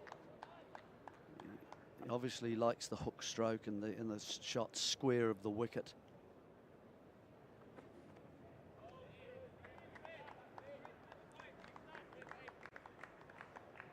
We saw in that replay there, Ollie Robinson kind of really wiggles his hands as the bowler is running in. I wonder if you'll be able to give me any kind of technical... Wiggles his hands. Okay. Wafts them. Would you prefer that as a W word to describe the action? I hope he's holding his bat. You go just up and down a little. And it works for him on this occasion as well, as he's punched the ball out into the offside. I'll get 2. Does there need to be a consistency of where his hands are placed when the ball is released? And will he be doing that by muscle memory? It strikes me if he would kind of lift his bat up and down as the bowler is running in. There could be occasions where maybe his hands are a bit higher when the ball is released and maybe it's a bit lower. That could lead to kind of technical flaws. There's no technical flaws there. Another crisp drive out to the sweeper. And this new ball hasn't led to a number of edges and plays and misses that Surrey would have been hoping for. Fisher hasn't quite found a length yet, has he? He lost a line in the first part of the over and was tucked away for 4. And he's given a couple of drives and a short ball as well, punched away. So he just needs to settle into a length if he can. And now Lees, they want to keep him down this end. They failed to do so. Another single for Lees, this time inside edge down to Worrell, that deep backward square leg. 150-run partnership between this pair has come up. And after 82 overs, the score is 265 for 3. We'll see these partnerships on the screen now. An early breakthrough for Surrey. Emilio Gay went when the score was just on 10. 60 added between Alex Lees, and then 44 between Alex Lees and Colin Ackerman. And just when Colin Ackerman fell, it was 114 runs on the board, and it felt like there might just be an opportunity for Surrey to kind of make that breakthrough and really make some inroads into the opposition. But so far, so steady from Lees and Robinson.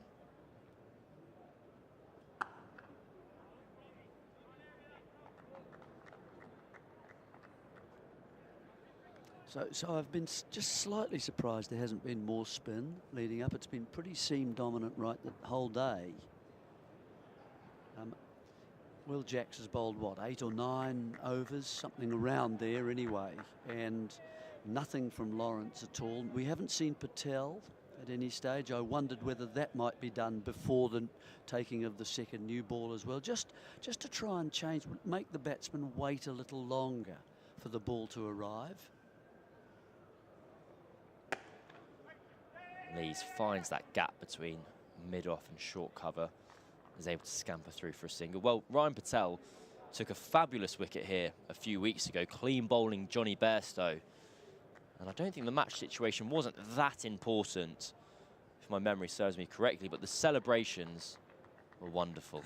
Yeah, well, I mean, he's very much a part-time usage here, I think, today, but nevertheless, we're kind of reaching before the second new ball, where you're obviously going to go back to your quicker men as well, but even the spinners coming in with a new ball to give a little more bounce is another thought.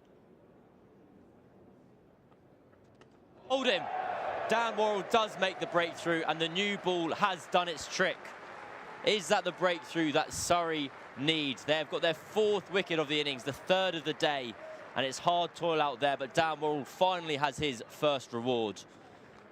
And well, Ollie Robinson has to go. Well, it's exactly what Surrey needed. Ollie Robinson's played aggressively, as he normally does. Got himself to 79 and had a good partnership with his captain, who's been really solid at the other end. Been on the field all game. And so the 4th wicket falls, exactly what Surrey wanted. That's the new ball that we're talking about, a full ball. And just, if anything, angled back in. Instead of an away swing, it just kept on going with the arm. And Robinson yorked himself, surprised a little bit by the way it kept on coming at him. Well, that could be a very big moment in this match, because the ball is still new and there'll be a new batter at the crease. And to talk you through that enticing period of play and all the way to tea, I'll be making way for Phil Walker. In the meantime, more from Jeremy Coney. So you've got to say that was a good decision now, I think, because wickets have been so difficult to get. Hitting middle and leg, and sort of just the leg side of middle stump very hard, and knocking it out of the ground. Good delivery from Worrell. He is just getting a little bit of movement. Not much, but that's all you need. So Robinson, dangerous player. Not really his situation for him, because he likes to see the runs keep coming. He likes to attack. That strike rate of 73 says that. And it means, of course, now that Clark, who's scored, the most runs, I think, for Durham this season. Maybe not with the Leeds innings now, I don't know. But he certainly has been an important component in their batting. So early on, this is important that Surrey try to remove him as well. Yeah, you're right, Jeremy. He's been the star man, really, a breakout year. And the brother of Jordan? The brother of Jordan, who you imagine. Younger or older? It might be twins, you know. I have to check that. Probably wrong. Jordan is 34. And Graham. Let's have a look.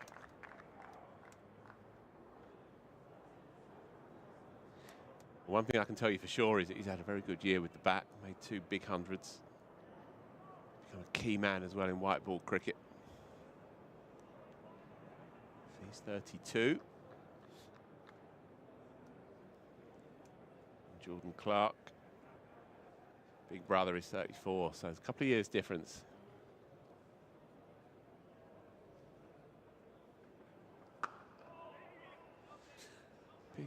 Off the mark with a single, almost fell over his own shoelaces briefly, but he's away easily enough. Yes.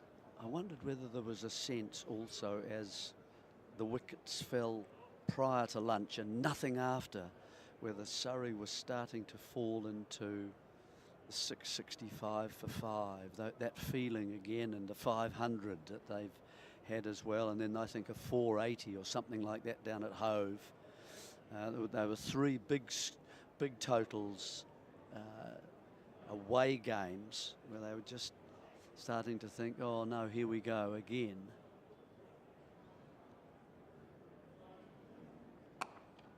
Well, it's certainly the case away from home for Surrey this year. They've come up on a couple of really filthy featherbeds, in truth.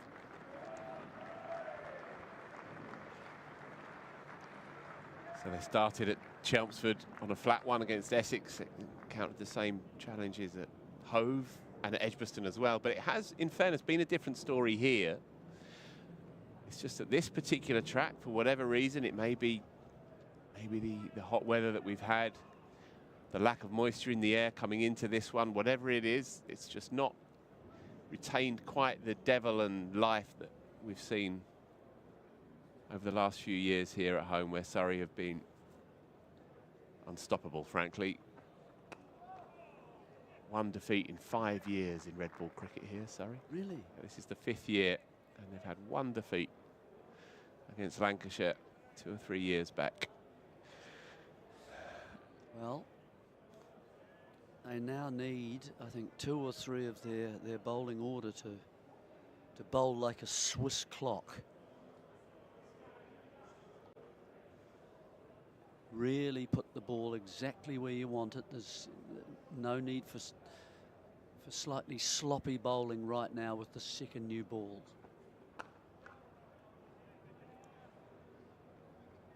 Yeah, you get these little windows in games like this, and this is it for Surrey.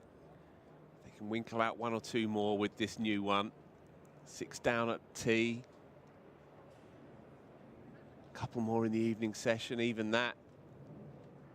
And then you have some kind of impetus, some kind of audacious hope going into the final day. They have done this so often. We've sat up here for the last few years talking about this cricket team. And often we've looked at a game and thought, well, how are you going to excavate something from it? But they just have this knack. They find victories from nowhere.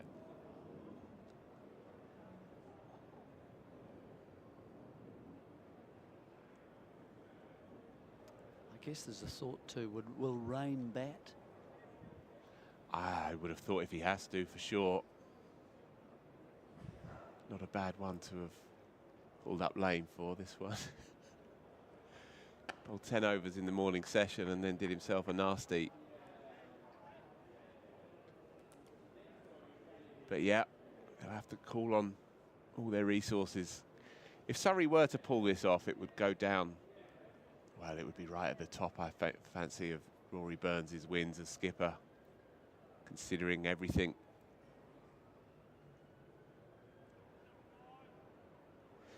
Graham Clark, whose brother lurks in the outer. Lovely shot.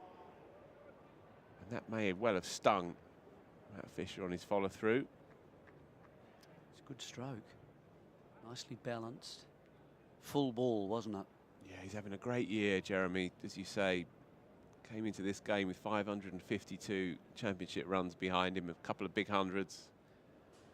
Averaging 61 in the top 8 across the whole of the championship, both divisions. Become an integral part of this team. Destructive white ball opener as well. And tidily timed as well, just lent on it, pick up at least a couple.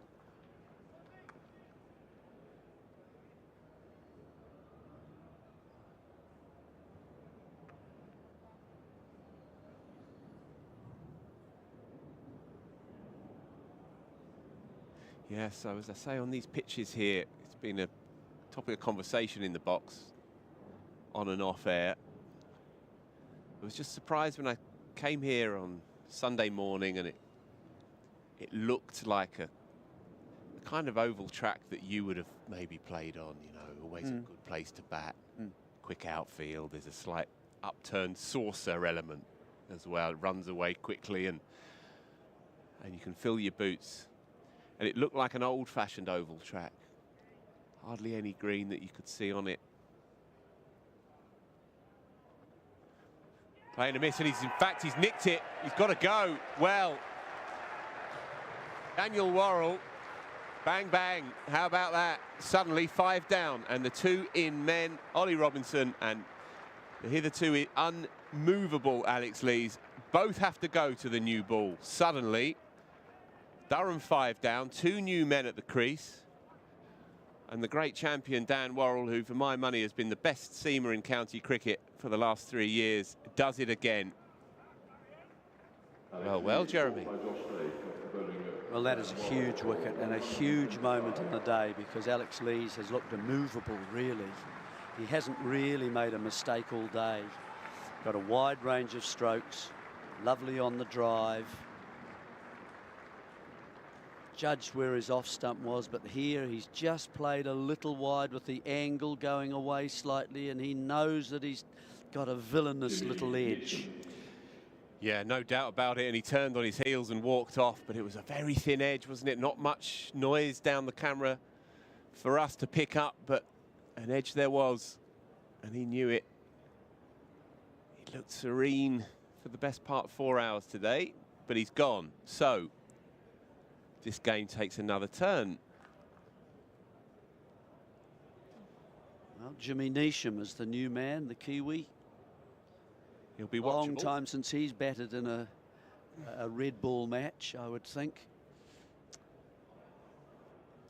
Normally a T20 man now these days, so casual contract with the New Zealand Cricket Council, so he's still quite keen to play the T20 matches for New Zealand, and New Zealand are lucky in that manner that they haven't lost players.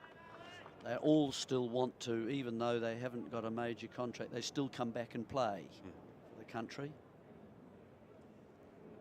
Do you think that may change? Oh, it's probably inevitable that it will.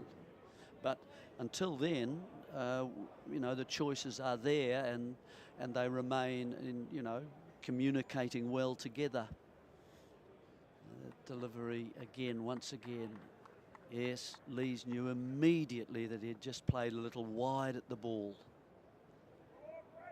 Just kept on going away from him again. That slight movement away from, this time, the left-hander.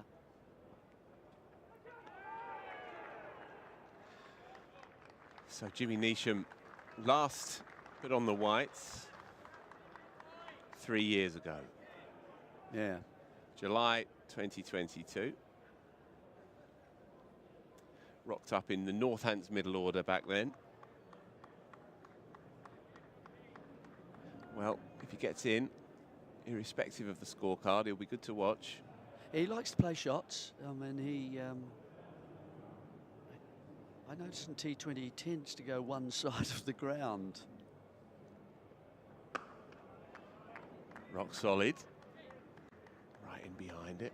Just counting up the number of teams he's played for. Oh dear, there'll be a few. There'll be a few.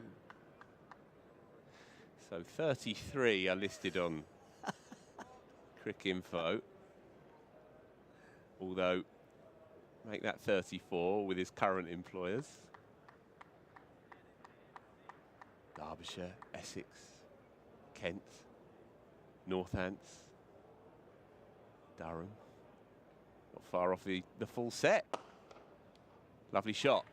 Longish half volley, climbs into it, but no run. Well, this will be a very strange experience for him to have to think about possibly batting out for as long as he can. It's not the way he normally bats in the middle order in T20s.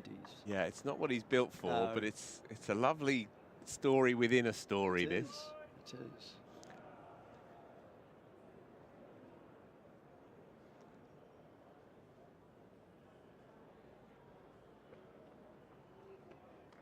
So, successful over. Back-to-back successes for the great Dan Worrell. Yeah, very good, Dan Worrell. He's got movement, really. It's movement that's created the two opportunities, and it's changed the session, really, and changed, in a sense, the match, too, for both sides. Just a little bit of movement in, and so taking an the new ball immediately has been an important decision. I thought they might just have a look to see if it just got a little older and started to change in terms of bounce, harder to hit, that kind of thing. But no, they went straight into it. Yeah, well, I think they've been excellent, really, across the board today of Surrey. A brilliantly well-oiled machine here, and they're insistent, their pace attack. They're all at you. Yep. Don't give you much. And as for Dan Worrell, I don't know how much you'd have followed him in recent years, Jeremy. No, well, I know he came from Australia, and I was always impressed when I've come here watching him bowl. He's always in the game. Yeah. Decent pace. Strong bowler, in other words, hits the track hard and gets some bounce too, so all the edges tend to carry. And the swing. And the classical bowler as well, with that angled run-up. You don't see that so much anymore. They don't. Almost old world side on as well, looking past the left shoulder, as God intended. And he's a real artist. He's been the key man. Him and Jordan Clark here have underscored, underpinned what Surrey have achieved in those 3 wins on the bounce. Yeah. Without those two, it would have been a different story. They're good mates off the pitch, and they are lethal on it. Well, that angle he obviously finds it helps him get off the pitch. You can just sort of a slight sort of curve over the whole delivery and beyond.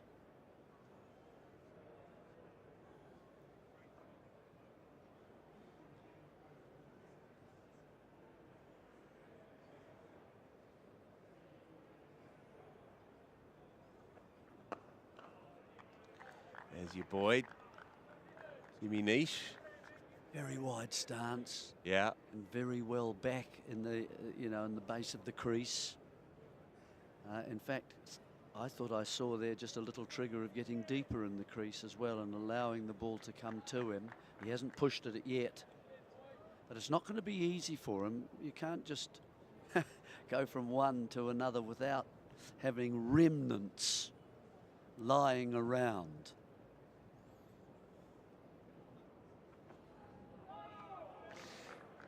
Wouldn't it be great?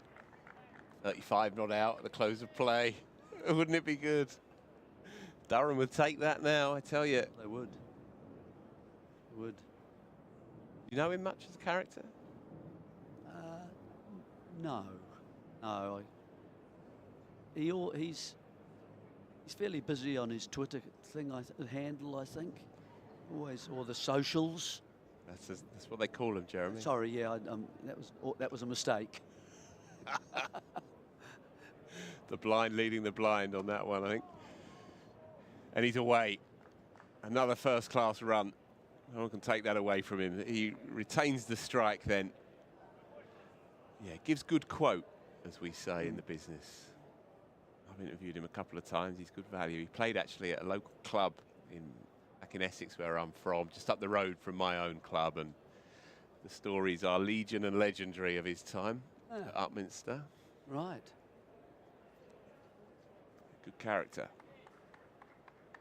Now he's player. Face Worrell here now, who's got his tail up a little bit. Here's the wickets. And we got both of them. Let's see if we got, this is Lee's, and just pushing out a little bit. Such a slightly on the move as well. Small error, yes. Slightly on the move. Such a small error, really, after all the time that he's batted. Yeah. And so costly. He looked immovable, really, didn't he? The way he was playing. Good judgment. But now it's Worrell's turn. 2 for 39. It's not a bad set of figures in these conditions at the moment. Into his 19th. Nicked, gone. 3 in a row. Jimmy Neesham goes just for a single. There's another good one. across the angle of the left-hander. And in his first red ball game in 3 years, Jimmy Neesham has very little to show for it.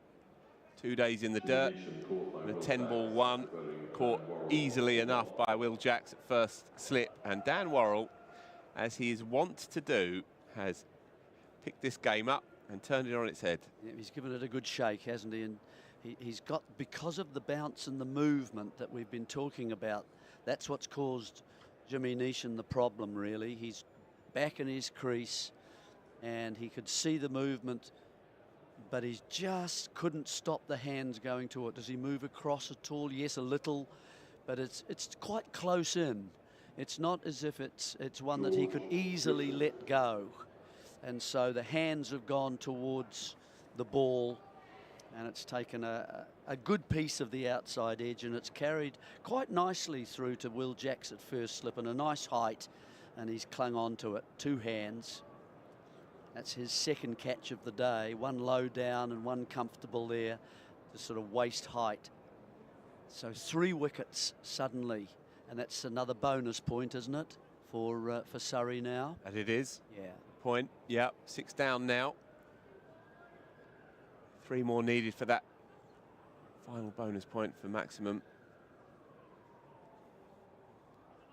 And so, a key moment really in this game, and now we have George Dressel to join the fray, smarting, I would imagine, from 2 tough days in his nascent career, to say the least.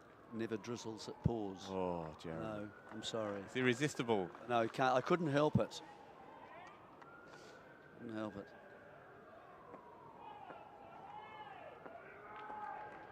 So 6 down. Frankie Worrell, 3 for 39. 18.2 overs. I guess his bearing protects him against these kinds of conditions. But he's looked completely at ease out there, and he's changing the dynamic of this cricket match, making it interesting now going into the evening session and into tomorrow. Can Surrey keep going and pull something extraordinary out the bag here, really?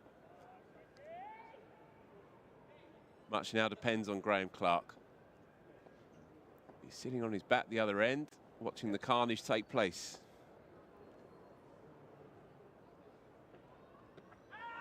Leg side-ish, no danger. Worrell's working Dressel over too, because he's actually bringing the ball back in. He's picked up the bowled. That his first wicket, and then taking one away from Lees. That's another wicket, and also from Jimmy Neesham, just away on the angle as well. So it's been a very effective ball for him, but he can also bowl that away swinger to the right-handed batsman at the moment. So that's an option for him. Let's just keep an eye out for that. It's not big swing, but it's just enough.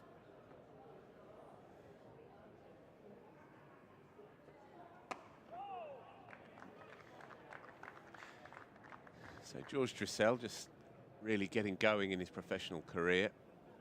26-year-old, as we say, had a tough couple of days with the ball, to say the least, but he's in form with the bat, and one of the reasons why he's managed to muscle Callum Parkinson up the road to become Durham's main spin bowling all-rounder is that he is making useful runs down at number 8 in second 11 cricket, and in first-class cricket, in the odd occasion where he's been given the gig here, he's made very useful runs. Missed out last week against Sussex, but started the season in good form, and so they need a hand from him here as another one ticks by. So Daniel Worrell, 3 wickets in this spell, 1 and over, outstanding. 7 overs in with the new ball. Dan Worrell has transformed his figures. 0 for going into it now, 3 for 39. Heroic, really, in these conditions. So Matthew Fisher to continue. He's been the other standout bowler today. Picked up a couple. Jordan Clark lurks in the outer. desperate for a run at his brother, no doubt.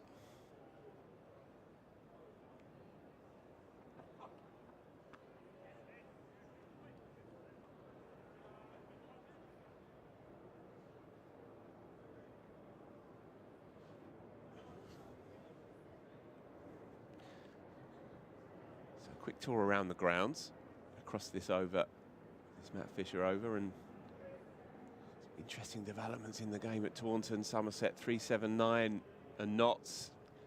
Leaders going into this round of games by a couple of points from Surrey, 4-3-1 for 5. So they are in a very strong position to force the issue on the final day at Taunton. Jack Haynes, good young player, Jeremy, 128 not out, good to see.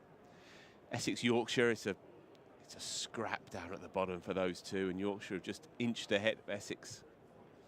2 runs in the lead with a couple of wickets left. You imagine that one's going to drift to a draw, but you never know. And Hampshire-Worcester is another fascinating game, really. Worcestershire rock bottom going into this round. With just the one win. Got up for it. The celeb repeal. No. Did we hear a little second noise? Yeah, this could be it. Looked pretty straight to the naked eye, but perhaps just a murmur of an inside edge. Either way, Matt Fisher appeared much more excited than his slip cordon, in truth. Be interesting to see, just to see it again, and here we go. We need a better replay than that. And just to slow it down, particularly if we can. No, the umpire knew straight away. Yeah, Michael Burns, this is it, very clear, not having it. Wasn't a particularly concerted appeal behind the stumps, in truth.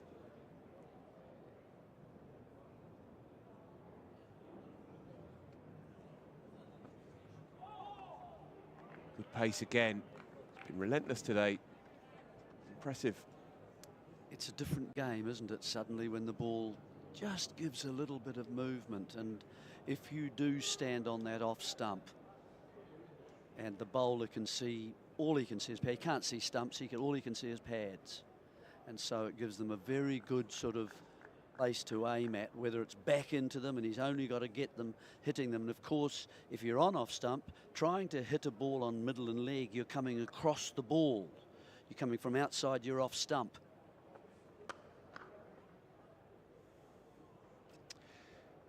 Yeah, it's quite marked, isn't it? That front pad is right on off stump. And you can still nick the ball. The idea of it is that your right eye is over the off stump, and so that anything outside that right eye, you let it go, which is what Sibley does, and does very effectively. But no one else is able. They're nicking off to the slip cordon off 6th, 7th and 8th stumps sometimes, and it stops you cutting because you're too close to the ball. There are lots of reasons why you haven't taken, you know, in the past you haven't taken off stump. Yeah, it was very in vogue in English county cricket a few years ago, actually, and it was in part, batters were telling us, there's another one rolls past now, 275 for 6, that they felt that the ball was doing so much on result pitches that they needed to try and at least eliminate one side of the bat. Yeah, and I can understand that. Yeah, and some very good players were quite insistent that that was the best option for them. Ollie Pope was perhaps the most well-known player to adopt that policy. And then there's been a shift again back towards a more old world, side on, alongside the ball rather than in front of the ball, and there's been, it's like a kind of culture war in our game, and these things just keep moving around. Yeah, yeah, and they come back in and out of vogue. Now this is a good battle, isn't it? Worrell to Clark. Yeah, it's Drissel, isn't it? Actually, it's Drissel initially, but Clark is That's the key going to be man. the one, yes, it is. Key man. Durham are going to escape from this one, really. The longish tail, or rather an unproven tail. Matt Potts at 10 is useful. Ben Rain is a very useful counter puncher. I'm not sure that's exactly what we're looking for at this point. Got to run hard. Pushed it well to Ryan Patel's left hand. Dan Worrell won't mind that though. Key man back on strike here.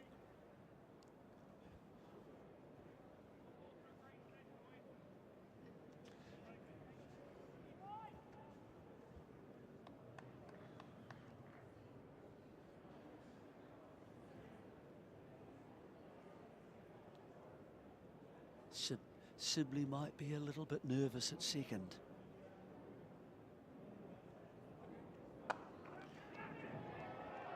Just shy of mid-wicket.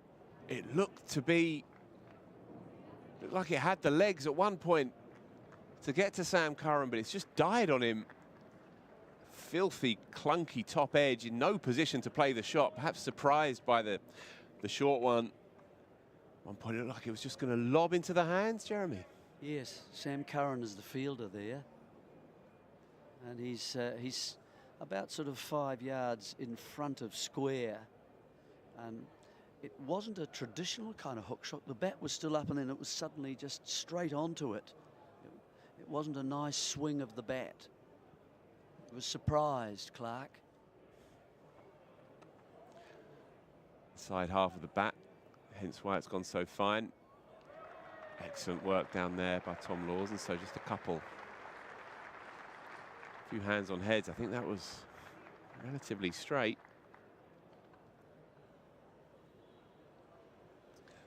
I wonder with that ball just angling back in like that, whether a leg gully, sort of just something maybe slightly finer than that to sort of to stop him playing that stroke a little bit as well, or at least make a jeopardy about the stroke. Yeah, it's a good shout, and it's a position that Rory Burns likes a lot. We've seen it a lot this year. The man round the corner, both to the seamers and the spinners, actually. Fabulous spell, this. And one moving the other way. Yeah, this is what he does. This is the classic kind of challenging of both edges, isn't it, really?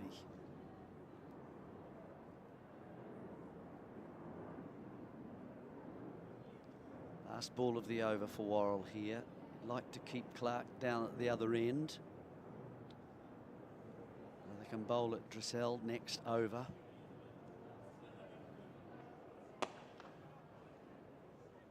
Punched down the ground, but straight to Rory Burns, and so Worrell gets his wish. A rather weary turn of the heel to retrieve his hat and search in vain for some shade. What a spell this has been. So with 3 overs to go until the tea break, I wonder if Rory Burns may just look to Jordan Clark just to shake up his brother. Or perhaps we can look forward to that post-tea, if indeed he survives. It's going to be Matt Fisher to continue. 3 slips. Very much in the game here.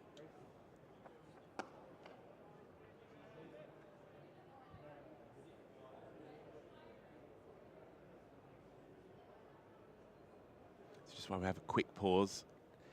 Yeah, just that Worcestershire-Hampshire game, fascinating. Worcestershire with just the 1 win all year, racked up a monster score in the first day and a half, 6-7-9, and now Hampshire following on miles behind, 4-5-7 behind, just starting their second innings. And so if Worcestershire were to grab a win there against the head down on the coast, that would really shake things up and really bring into focus the game between Essex and Yorkshire. It's interesting, Essex down there, isn't it? I looked at the way Essex had played against Surrey, for example, you know, early on in the season. You know, the big run where you know, Surrey had to follow on in the very first match, and then they chased pretty well. Was it them chasing here when they played here? Happened in that match? Well, certainly the first game was Essex were very up on that, but then Dom Sibley on the bounce to backward point. Dom Sibley stuck in on the final day, and in the end that one petered out to a draw. Yeah, they were chased the target. Surrey were chasing in the end. It was a draw. The game here, yeah. 418.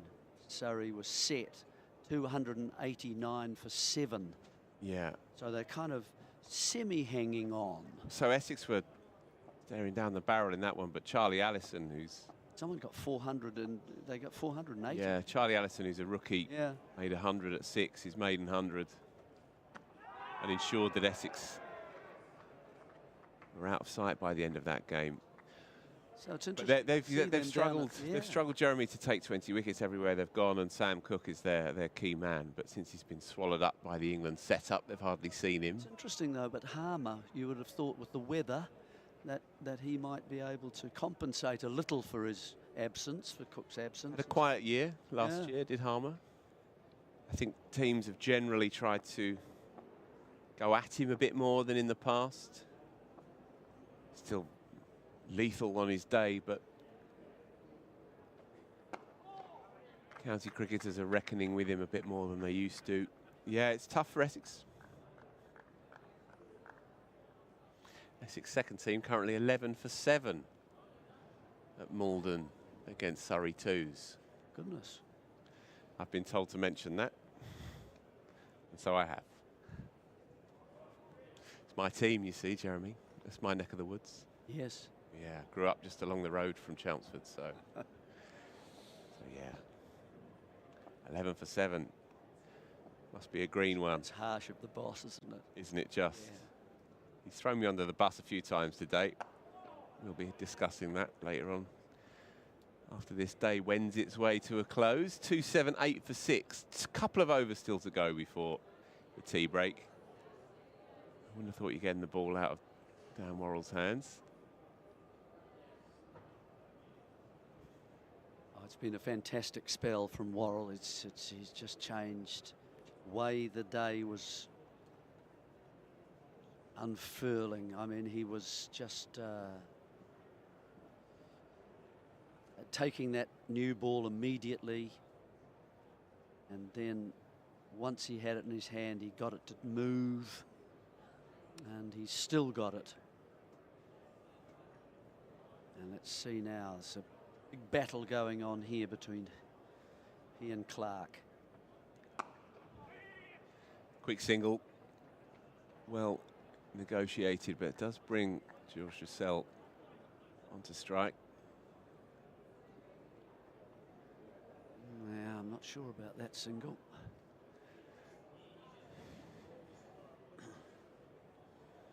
And Russell last here. Burns calls up deep square. Is he going to go to backward point sort of area for a catch there? Sliced drive, yes. So Russell's handling it okay. Yeah. As I say, he's been in good form across the formats. A lot of runs in the 2s. Some useful runs in Championship cricket as well. So he can certainly bat.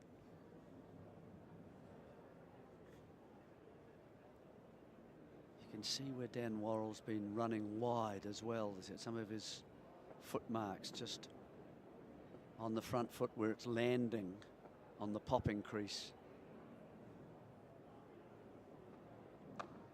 That one's mid-crease. That does run away. Look how short that boundary is. The illusion of the ball almost picking up pace. It's running away for Gisele's first boundary. You do hope. Just gives him a little look at the ball. He's sort of semi-half forward as he gets that and just pushes it away. And does hope from a humane point of view, Jeremy, that he gets a few, Dressel. Yeah, we all understand. 1 for 247. There's him running wider. Worrell, he's just using that 4 feet that you have to choose as a bowler, that you can use if you want to change the angle of delivery. Very very important bowlers do use it. Sometimes you get bowlers who just run in the same place every time to deliver from. To just keep a batsman playing and playing and playing, and then running a little wider. Keep the same kind of delivery just a bit wider, and they nick it quite easily.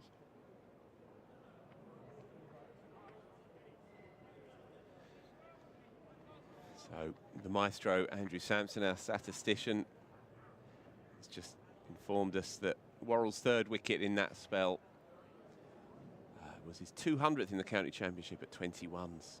200 wickets at 21 across the stint at Gloucestershire, and now, of course, here. It's been a fabulous addition to the county game and an inspired signing by Surrey, really. I've not seen any better at this level in recent years.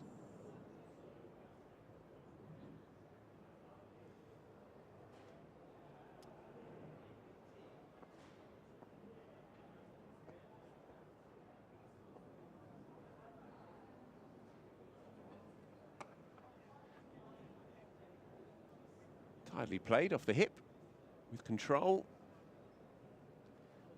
So George Russell will face up to the final over before tea. Looks comfortable enough.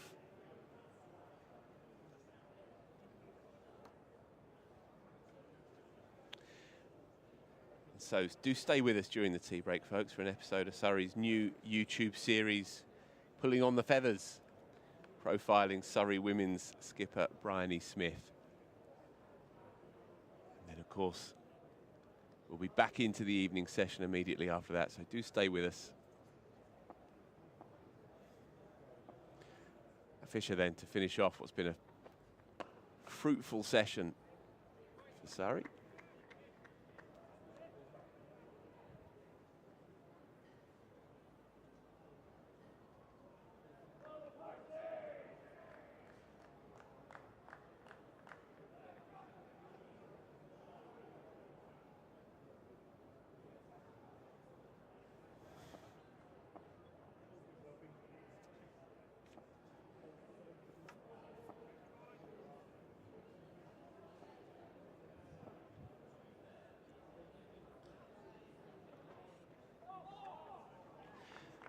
Couple of bits of business for you as well as we inch towards the end of this session. First of all, of course, free after tea.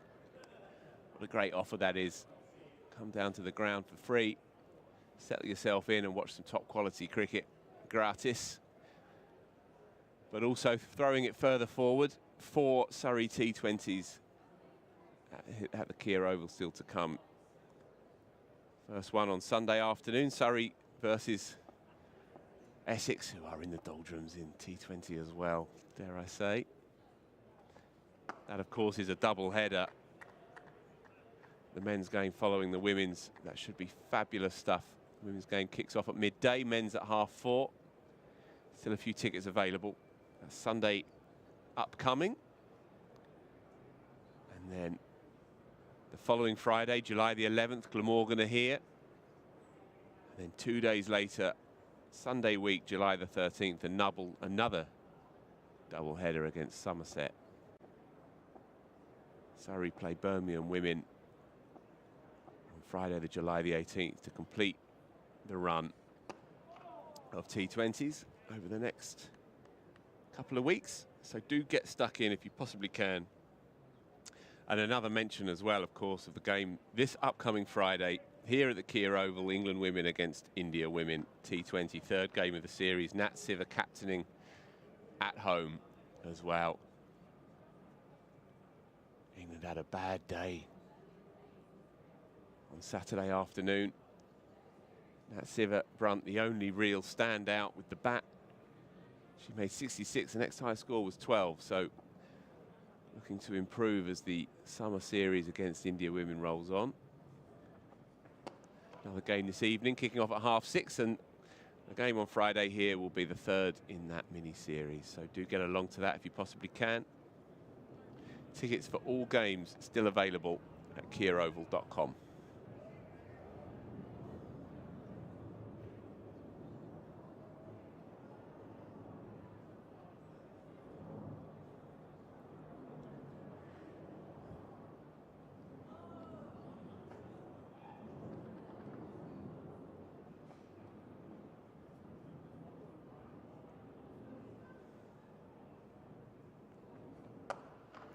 Slapped straight to mid-on.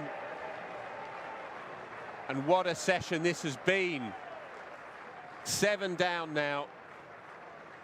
Matt Fisher has deserved his 3rd wicket. Frankie Worrell's picked up 3 for at the other end. And in the space of no more than an hour, maybe even less, 12 overs in with this new ball. And Durham, from a position of relative serenity, with Ollie Robinson and Alex Lees going fine, are in a right old mess now. 7 down, and Surrey Seamers. I did say, Jeremy Coney, that they do have the knack. They do tend to do this. And this game, which looked to be drifting soporifically at one point, is now alive and kicking. Certainly is. And, you know, really a session fairly obviously of 2 halves, wasn't it? Begun with Lees and Robinson continuing their partnership. They had to confront some short-pitched bowling from the Surrey bowlers. They had their moments. One looking very composed in Lees, and less composed perhaps, I think, probably was Robinson, but he survived it, and the partnership was quite fruitful. However, as soon as 80 overs came and arrived, then Surrey claimed that new ball, and immediately it was taken by Worrell and Fisher, and with a very clever ham of an arm, Worrell ran in and removed Robinson very quickly with the stumps awry, and the breakthrough had been made and the partnership broken. And then even more, an over later, he removed Alex Lees, and that was a very big part of the day. So suddenly the game had changed and turned on its head. Out came Neesham, and he didn't last long either. He nicked one and found the first slip. And so suddenly 3 wickets to Worrell, and then just a moment or 2 ago, we've seen the dismissal of Dressel as well to Fisher. So 4 wickets in 12 overs, and that has turned the whole day around. And Surrey, who were struggling a little, I felt, now they're back in the game, and my word, will afternoon tea taste good. Absolutely, there's the tail of the tape. 7 down, all to play for going into the evening session. Don't go anywhere, folks. That feature with Brian E. Smith is coming right up.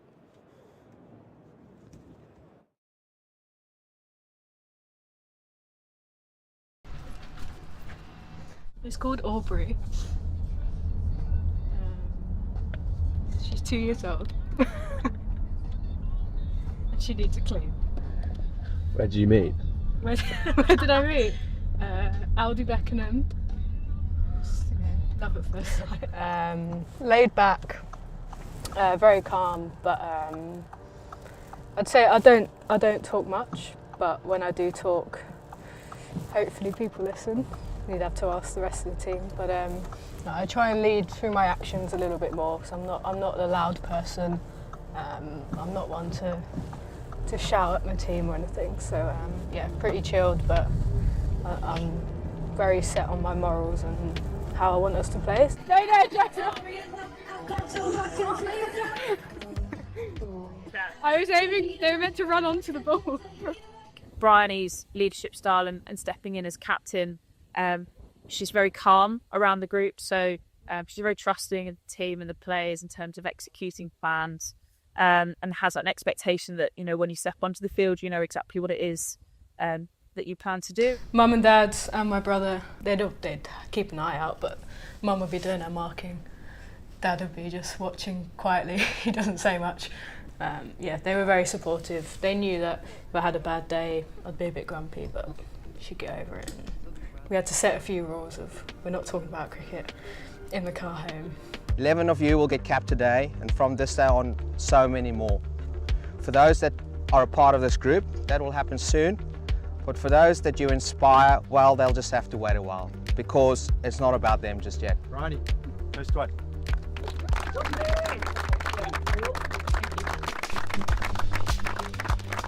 Ready? Everyone look at this way, please.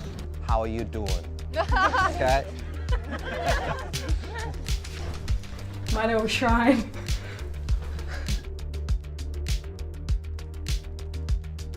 we go. That's that first game, the KSL. I think so. I think our first game was at the Oval. I think I remember opening the batting with Tammy facing Catherine Brunt, and I think I hit her for 4 fours in an over. And it felt like a massive thing, like getting to play in front of crowds, getting to interact with overseas and England players was massive for me in terms of just learning more about not my game but the game, like how they prepare, and picked up some tips from players, and yeah, it's definitely played a massive part in my career. Towards the end it was a bit like, where are we going to go from this, because it obviously felt like the biggest thing that was there. And then Bedders phoned me and was like, we've got a team, Surrey and Kent, do you want to play for us? And it's like, of course. Again, like, there was 5 of us contracted, and that was only 5 years ago. So if you look at where we are now, it's a bit surreal. I think it hit me when it got announced. So it's just before a game we had a double header at the Oval, that I didn't realise that I was the first person to be announced in the country. So it was quite a big thing, and obviously was trying not to focus on that because we had a game to play. But then yeah, it was like when Emma first asked me, she obviously offered me a contract and then said, and we want you to captain as well. So I was like, oh, okay, if you want me to, I'll do it. So yeah, it was a big thing, and then obviously seeing like the photo going up at the Oval was quite surreal. But yeah, it's not felt like a massive pressure coming on me. Strength as a cricketer is her clarity in her game plan. I think her ability to stay calm under pressure are definitely 2 of her massive strengths. When we are batting, how can we go and be ready from ball 1 really? If you walk into bat at 6 and they bowl you something in your arc first ball, we back each other to hit it for 6 really. Always looking to score, and obviously situation dependent, but we are always looking, how can we get the most runs off every ball.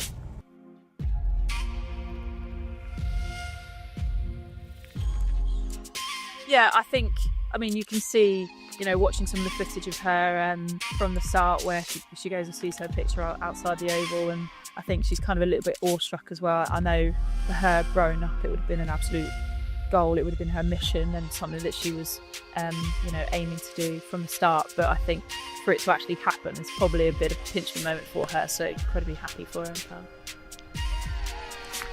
It's obviously, this is where it started at the club, and apparently I've been playing for Surrey for 18 years. Thanks to Cass for telling me. So yeah, it's going to be strange, but it'll be strange for a few of us because we've obviously represented the club a lot before. But to do it professionally is obviously brand new.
Here are some latest scores from around the country. At York, Essex 368, Yorkshire 415 for 8. Matthew Reeves 118 not out. At Taunton, Nottinghamshire in reply to Somerset's 379 about 431 for 5. Jack Haynes 128 not out. At Southampton, Worcestershire 679 for 7 declared. And Hampshire following on are 31 for no wicket, having been dismissed for 221. And Hampshire still trail by 427 runs. At Hove, Sussex are now 527 for 8 and lead Warwickshire now by 112 runs. James Coles is the second centurion in that match, scoring 150.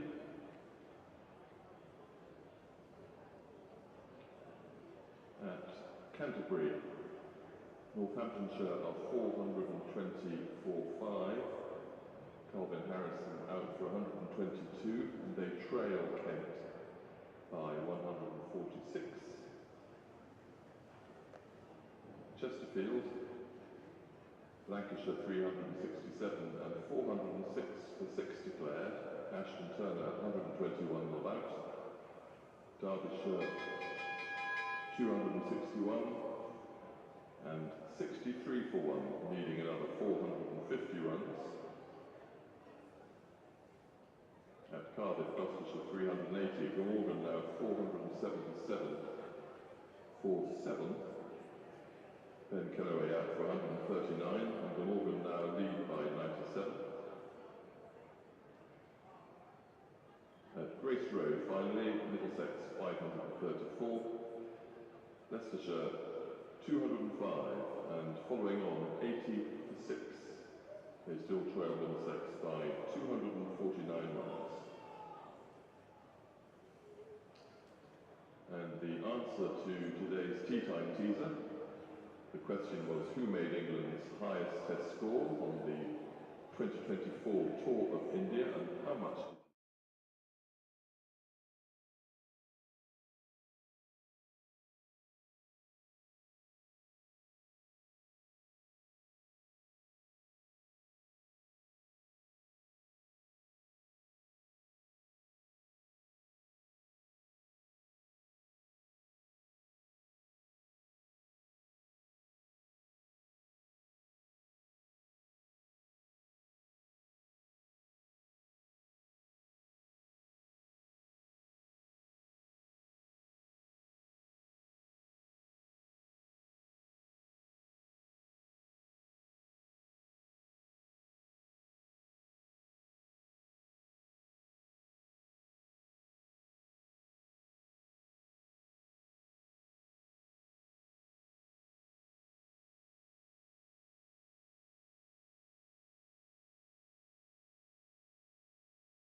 Welcome back to the Kia Oval for the start of the evening session on day 3. Durham 284 for 7. When the second new ball was taken, things looked very different indeed. They were going on very nicely. Ollie Robinson approaching his century. Alex Lees past 3 figures, and then it all changed. Dan Worrell 3 wickets in 3 overs, and then on the stroke of tea, George Drissel pulling Matt Fisher to mid-on to give Surrey their 4th wicket in the space of 10 overs. All of a sudden, Ali Brown, this game feels and looks very different. Well, it is very different. I think the new ball and Dan Worrell's spell just really changed everything. His celebrations from mildly happy to reasonably happy and then very happy for the third dismissal. You just knew that the game was changing. I think Surrey have bowled really well, actually. I think they've got the most out of this wicket. They've been very patient. They've hit really good areas. Just because nothing was happening, they still kept plugging away, getting half chances. And then suddenly some very good bowling with the new ball and a little bit of luck. The dismissal of Alex Lees, I think, was a pivotal moment. He looked really good throughout the day. A similar way of showing his discontent at getting out, as I mentioned earlier, when Rory Burns got out, was someone who was set, who was going really well, and then just playing probably one false shot, and that being, and I think they were both caught behind, weren't they, or certainly both caught behind the wicket. So that was massive for Surrey, and I think there's a general belief that Surrey will now be thinking, 40 minutes ago that if Durham hadn't lost a wicket, I think they'd be thinking this is going to be a bit of a tough grind. We've got a number of wickets to take. It's now 13 in 4 sessions, and I think Surrey will be looking for the next 20 minutes. They can get another couple. The pressure is on. They have a fantastic chance to win the game. How do you expect Surrey to start with the ball after the interval? Because something they need to be wary of is not just how they're going to finish this Durham first innings. They've got to think about how they're going to take 20 wickets. And Fisher and Worrell, who have both bowled brilliantly, have got quite a few overs in the legs now, 21 overs each in the Durham first innings. Yeah, I mean, it's interesting. I mean, Dan has changed the landscape of the game. I'd like to see him have maybe a couple more. I think just that you've got a new batter. I think that wicket with the last ball before tea is a huge thing as well. The Durham dressing room will be pretty low. I'm not sure many people would have gone straight up to George Drizzle had a chat. I think they'd have been piling in for their sandwiches. And equally, Surrey would go in with you saw Dan Worrell as they went off. He was sort of, patting everyone on the back. He was the last person to leave.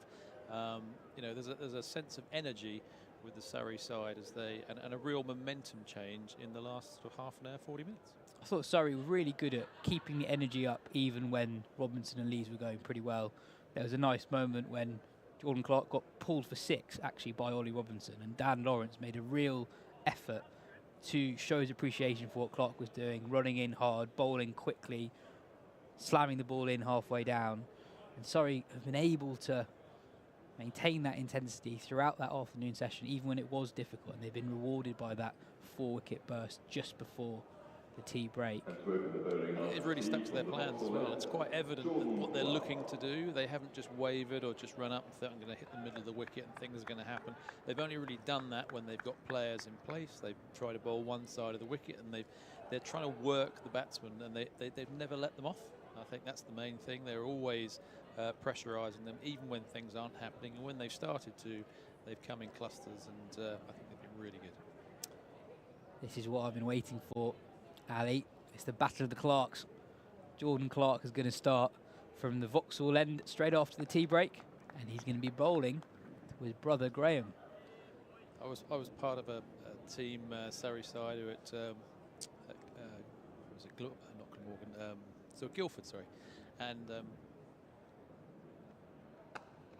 so we had Martin Bicknell to Darren Bicknell. So Darren had gone to Notts, and that was an interesting scenario. So looking forward to more of the same this afternoon. How did the Bicknell brothers take each other on? There was a moment early in the season when the Allison brothers, one who plays for Ben, who plays for Worcestershire, got his younger brother Charlie out with a ball that Charlie left alone.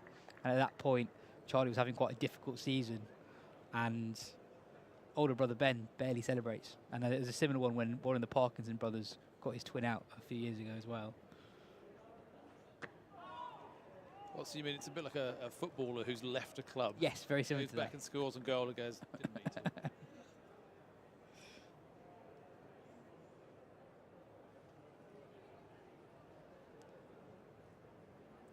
I can't remember who won that Bicknell battle, but it was certainly a lot of fun being part of it. And I know that I think Darren came here when Notts beat us one year, and yeah, it was always good to see. They're close brothers. Jordan to his brother Graham again. Graham enjoying a really good season in red ball cricket, averaging more than 50. At one point in the summer, not actually in the Durham first team, and got a late opportunity because of an injury elsewhere in the lineup. Came in, scored 100. Been hard to replace since. Would it be like the bowlers' union where you can't bowl your brother a short ball? That's a good question, actually. I suppose what is relatively rare is one brother being predominantly a bowler and the other being predominantly a batter. So that would have been the case with the Bicknells. Is the case here with the Clarks. If Martin could bat, I I'd say Martin was a better batter than Durham was a bowler. I mean, Durham was a very good opening batter. But yeah, they were. I mean, but Martin's batting was quite underrated. I think there were times when our top six, we used to have our top six and our bottom five, and the bottom five, the challenge was, can the bottom five get more than the top six? Sometimes, and sometimes it did happen.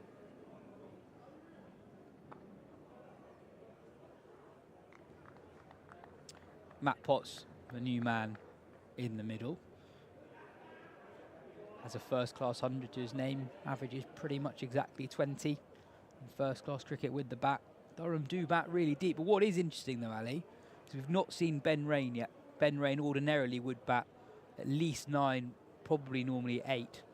So it'll be interesting to see what condition he's in when he comes out to bat, but considering he's not been out yet. Well, he certainly utilised the experience in the Surrey innings. He had a look at the wicket and the ball. Thought, this is, I'll just get my 10 overs out the way for 32, and over to you boys. But I mean, the interesting thing about Ben Rain is he actually came and trialled with us here 10 years ago. He left Durham, came here, and he sort of trialled as a batter. So I mean, a batter who could bowl. So he batted quite high up. He batted 3 or 4 in the second 11 when I was second 11 coach, and he was a decent bowler. We didn't take him on, but Durham did re-sign him, and then a few years later he's obviously opened the bowling for Durham and doing a pretty good job too. Change of bowler, powered by SSE Energy Solutions. Build a sustainable future. Take action to protect the environment for generations to come. Sam Curran in from the pavilion end. So it is a change of bowler at both ends after the interval. Curran bowled really well earlier today. A 7-over spell. We're talking about how Surrey have maintained their intensity throughout the day. Curran did that, threatening the outside edge of Ollie Robinson even in that 7th over.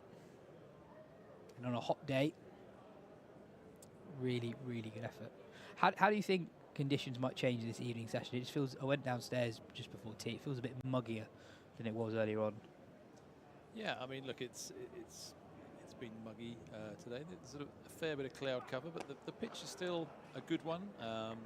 And you rightly said about how Surrey would be looking to how that second innings might. There's no point actually bowling out your frontline bowlers, and Dan Worrell and Fisher are obviously looking for the next new ball in the hope that these two, and they're both bowling well in Curran and Clark. So I said, they've got a very strong lineup.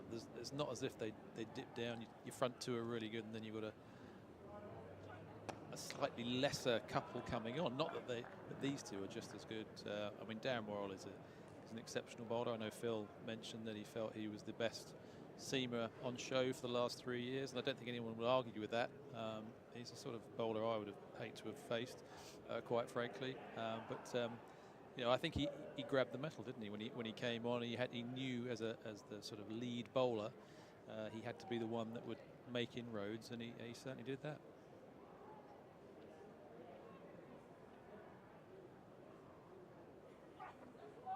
Again, Curran beats Clark's outside edge. That's the line he's predominantly operated with to the right-hander today. Just hanging the ball outside the off stump, the odd ball swinging in. But again, he's bowling to his field, and although he's now got 3 on the leg side, where there were times where he had 2, that probably indicates that he might target the stumps a little bit more. But he's just hit very good areas, and as I said, they've been asking the questions all the time, hitting very good lengths.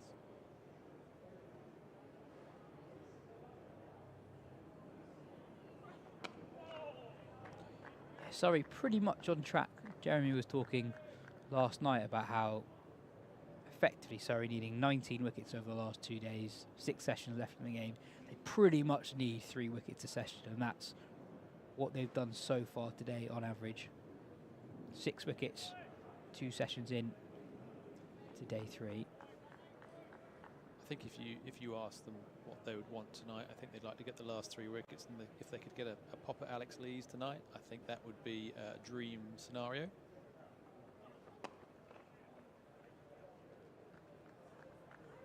I think of all the batters, he's looked the most solid, and the one they definitely need to to get rid of. As I said, he barely played a full shot, did he? And when he got out, he was really quite surprised.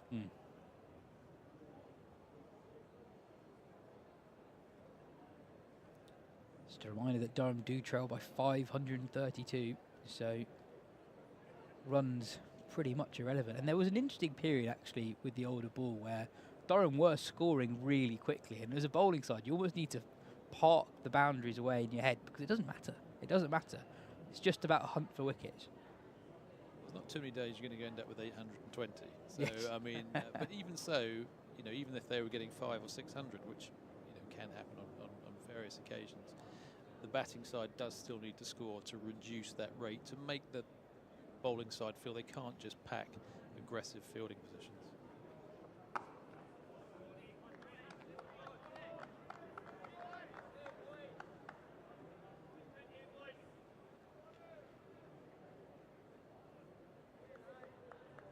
Rory Burns working hard on that ball, trying to extract every possible degree of swing that's in that newish Kookaburra.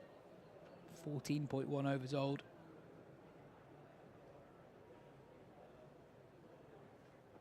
Do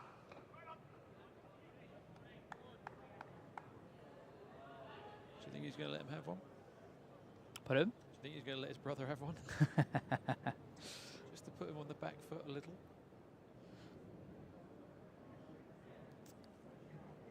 I'd quite like to see him put a man out and make Graham think he might do that.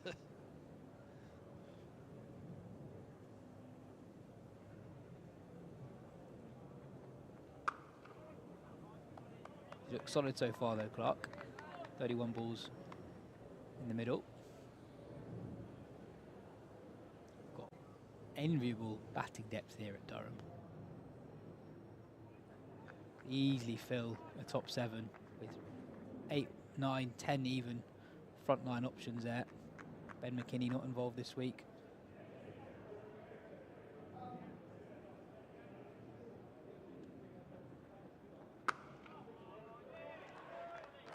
It's no ball. Clark overstepping. You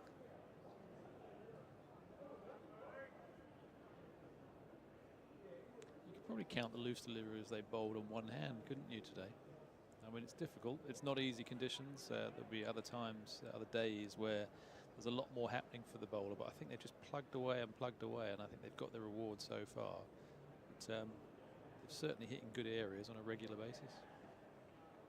Yeah, there was that spell where Durham scored very quickly, but that was more of a consequence of what Surrey were trying to do themselves. They were going short, even when either Lees or Robinson had a short leg side boundary. They're encouraged actually by how Durham kept on taking it on, and even though Durham were taking a lot of runs from that passage of play, I think they would have been encouraged just by the fact that there was the odd ball that was falling close to a fielder. So yeah, Durham scored quickly, but it wasn't necessarily that Surrey weren't bowling particularly well. Just trying something different with that older ball. I think that's going to be the key if for Surrey's push for victory. How successful are they in prizing wickets with the older ball? Realistically, from now to the end of the game, we have 125-ish overs left. So they'll get a new ball at the start of the Durham second innings.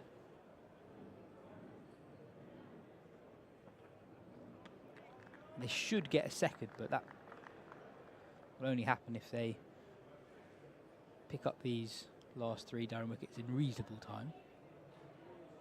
That's the key thing, isn't it? They will, if they can get these wickets in the next 12, 15 overs, they will get another chance to get another 15, 20 overs with a new ball going forward, and that could be pivotal.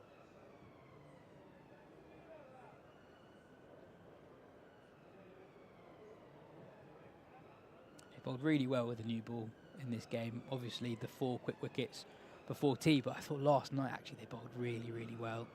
Fisher was outstanding. Could easily picked up.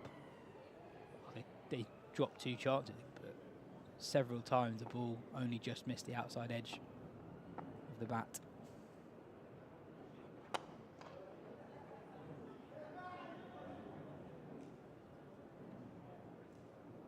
It was also notable going downstairs just before the tea break how much energy you talked about. Worrell's celebrations just going up a notch each time. The reaction from the crowd each time, you could tell that they really felt, hang on, this is very different now. Well, I think when they removed the top two, I think then you felt there was a chance to open things up. Very solid from Potts. You wonder how long this wicket would go on for. If you played like 6 days on it, would it still play as well? I mean, it's played really nicely, isn't it? I think if you look at the colour of it from day one, it looks a little lighter. It's still come on really well. It's for 3 days of cricket, it's behaving.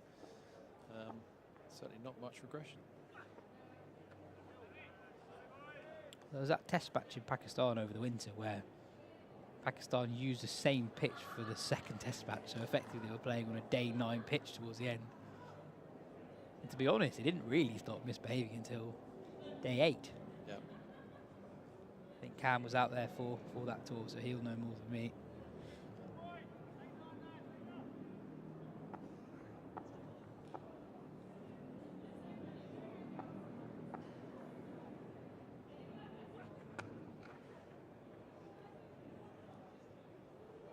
Also, just remember that search for those bonus points. Just under 15 overs to go for Surrey to take 2 wickets to secure that 3rd bowling bonus points. And Durham 2 will have an eye on their bonus point situation. 10 runs away from a 2nd batting bonus point, 60 away from a 3rd.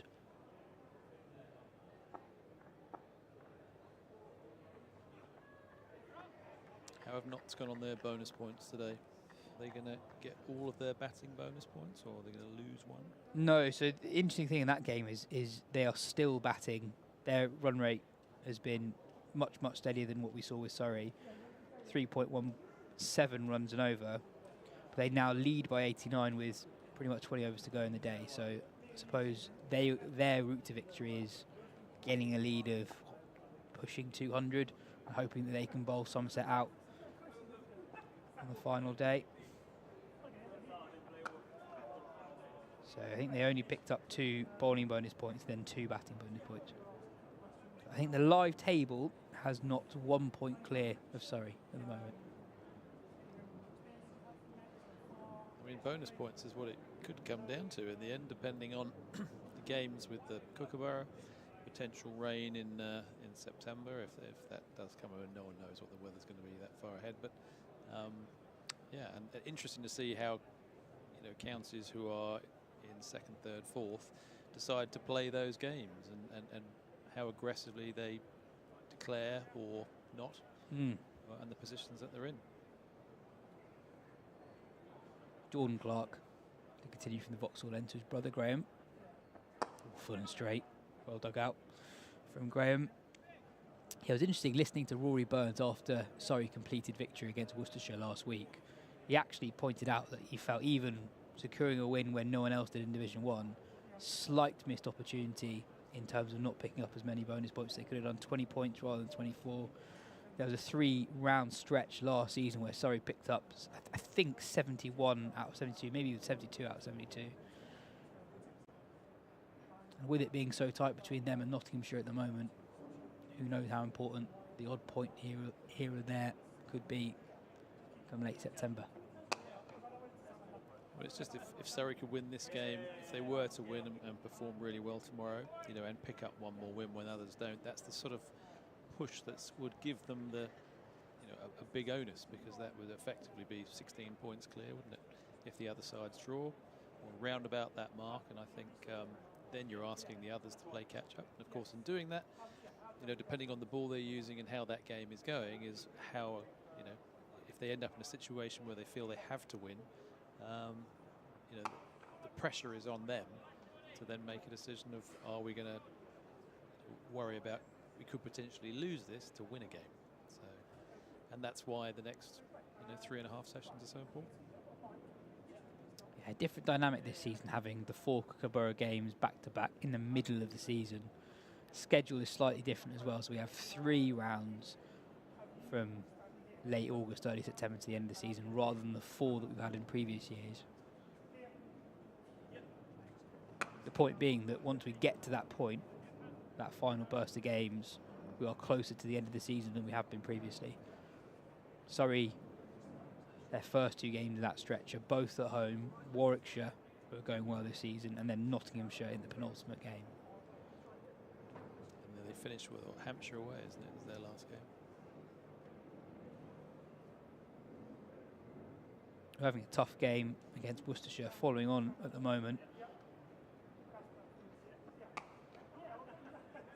And themselves 7th in the table, within reach of Yorkshire, who currently occupy that 2nd relegation spot. Yorkshire hosting Essex this week. That game really is drifting towards a draw, you'd say. Yorkshire leading by 74, still in their first innings. In a fairly slow-paced game, that one.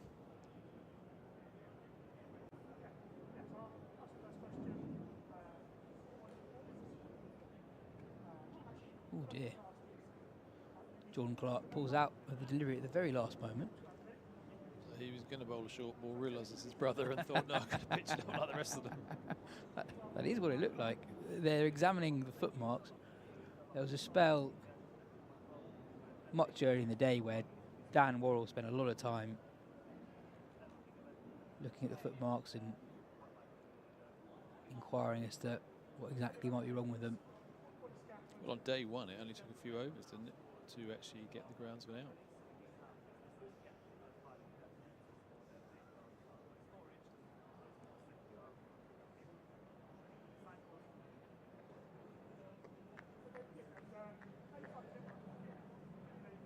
Left alone by Graham Clark. Steady start to the session for Durham. No alarms yet. Hasn't really been a chance.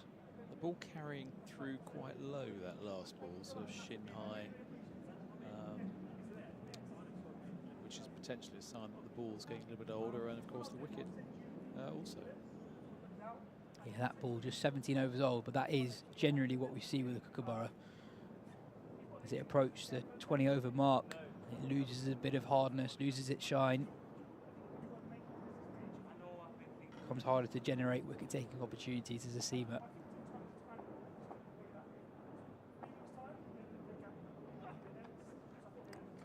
Potts just turns that round the corner, and that'll be for his first boundary.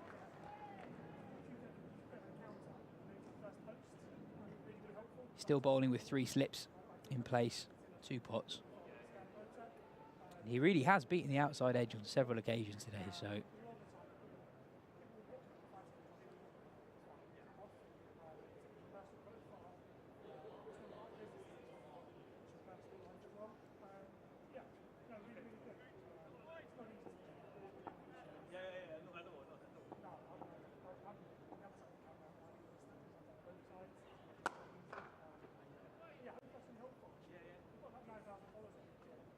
It'll be interesting that even if we do see an edge, will it carry? We saw several edges fall short of the cordon earlier in the day.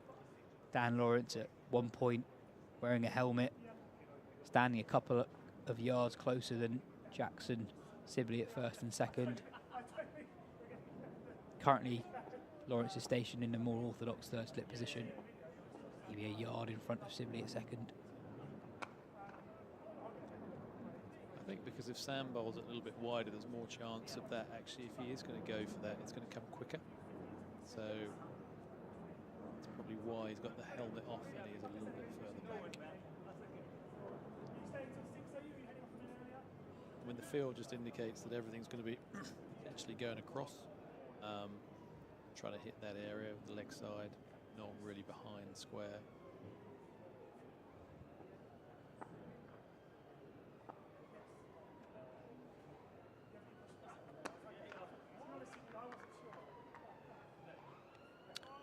It's been another wicket at Taunton. Jack Leach with another, his 4th of the innings. He's had a lot of bowling. 46.5 overs, 4 for 104. Jack Haynes, the man to depart. LBW for 157. At Knott's lead, currently 99. Changing the field now for Potts. Dom Sibley, previously at second slip, has moved to a leg slip. Curran around the wicket, now to Potts, so different angle of attack. Potts solidly in behind it. And now another change. There's a change of personnel. So I think we have exactly the same field. But Dan Lawrence obviously viewed as the specialist leg slip. What do you think's going on there? Well, you'd say, I mean, look, Dom Sibley is a very good slip catcher. You'd say he's a slightly bigger unit. I would say that Dan has actually been very agile at third slip to some balls that have bounced in front of him as well. Left alone by Potts, that ends another over from Sam Curran. Durham 294 for 7. Yeah, we've had 6 overs since tea. Few, if any, moments of alarm for Durham. It's a good start to the session from them. Just calm things down after a manic 45 minutes before tea. I think they've done well because the drizzle dismissal would have been very disappointing for them. It gave Surrey momentum. I think they've spent the last 6 overs actually trying to regain that, and I think they've looked pretty solid in behind the ball, haven't they? There have been no alarms.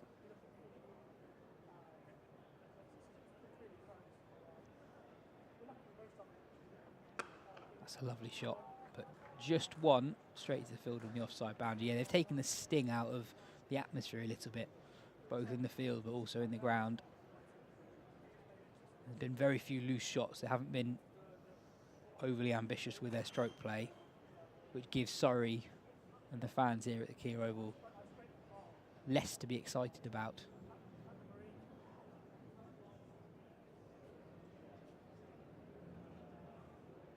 Still 3 slips for the new man Potts. He has looked very solid, hasn't he? He has looked very solid. I think Durham will know the situation that Surrey are in. They'll know they want to keep Dan Worrell back for a second new ball or innings, as it would be. So they're well aware of that, and of course he is the danger man. I think they'll be most worried about. And yeah, so because of that, they're probably thinking, can we, as batters, they're probably saying, can we see out these 6 balls and then the next 6 and the next 6, and before you know it, if you only lose like none or one wicket tonight, then they're back in a reasonable position for the draw.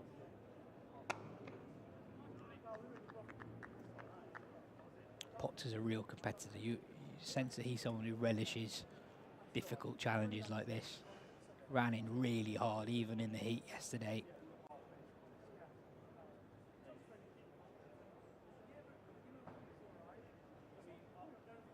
He's a player who really steps up to challenges put in front of him.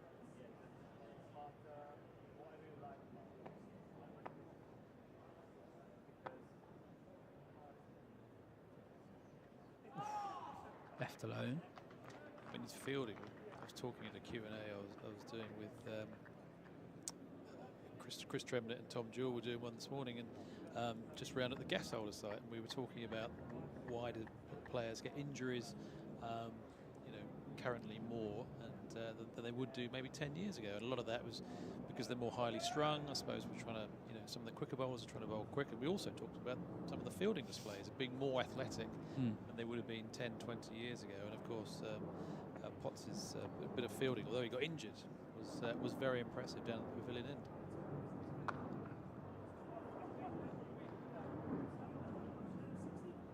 But it's that level of fielding that's changed, isn't it? It's the expectation. Of course, you want to get, save as many runs as you can for your team, but the fact that players are that athletic that they are throwing themselves into, save just a couple of runs, but there's more pace, there's more, and he showed all of that. And I know that he, kicked the Rothesay sign and came off second best, but once he got that sorted, he still came back and bowled pretty well, didn't he? Once he was mended. But yeah, a very good competitor.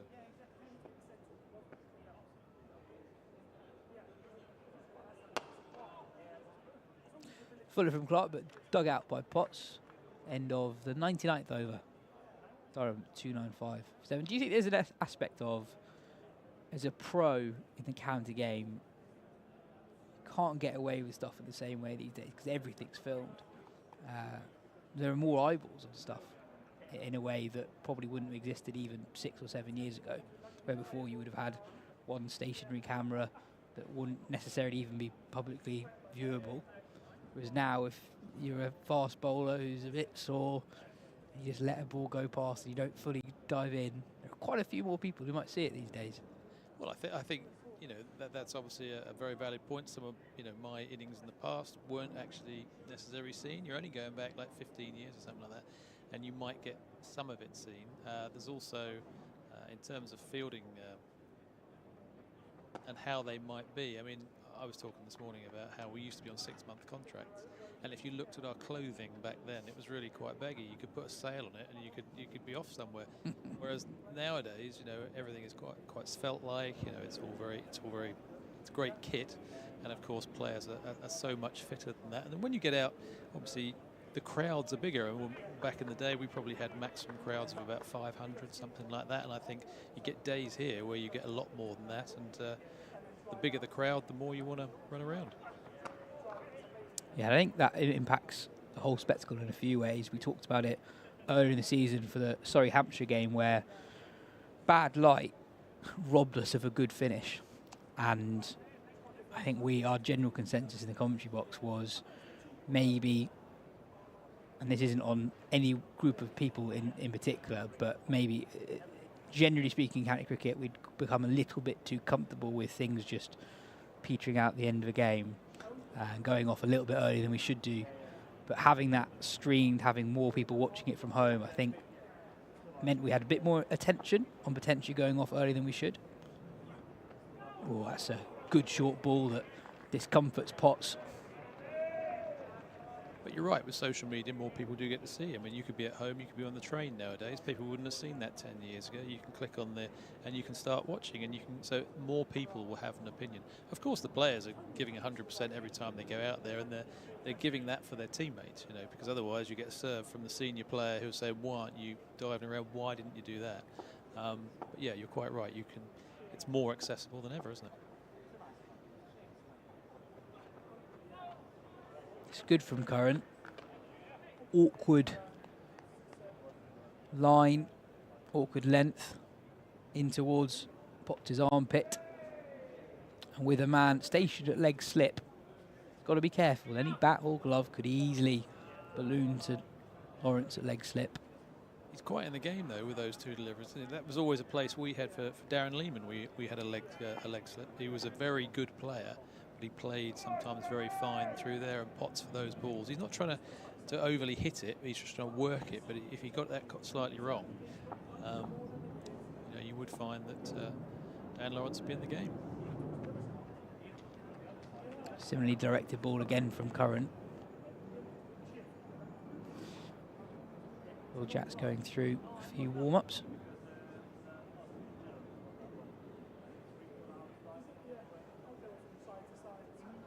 Still surprised we haven't seen any of Dan Lawrence. I know that Will Jacks would probably be the frontline spinner of the two, but I still think he's slightly different, and I think it would be good to see a few overs from him.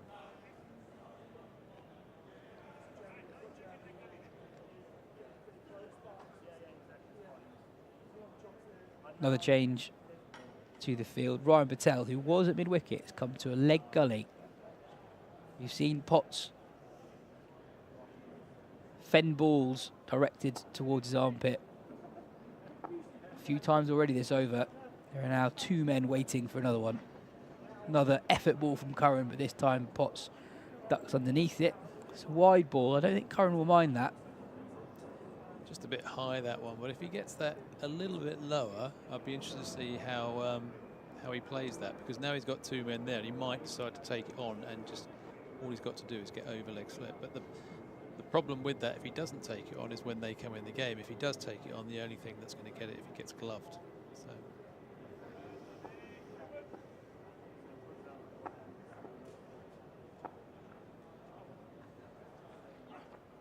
Or fuller delivery from Conan. Potts just has a little poke at it, withdraws the bat at the last moment. He gets through the over, but a better over from a Surrey point of view, interested on a few occasions, both with the short ball and then the fuller one.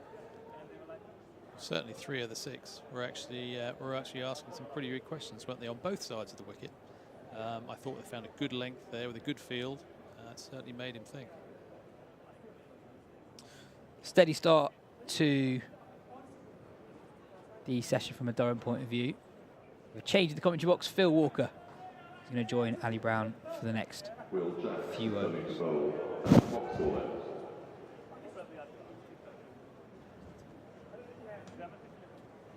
So Will Jacks back into the attack. He's done very well to this point with no success, but it'd be quite interesting to see a bit of spin again, Phil. Yep, as predicted, it's going to be Will Jacks. Not been much evidence of turn throughout this game. Well, to be fair, he's just bowled the ball at the rough there to Dom Sibley, and it it's turned square it didn't. At mid-wicket. Yeah.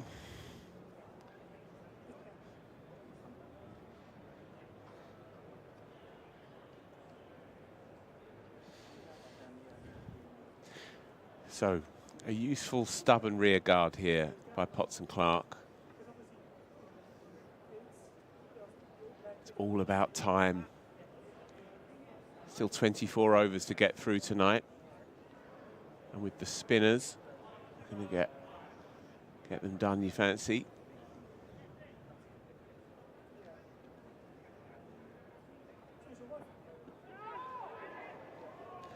Ballooned off, certainly pad, and was there a little nick beforehand?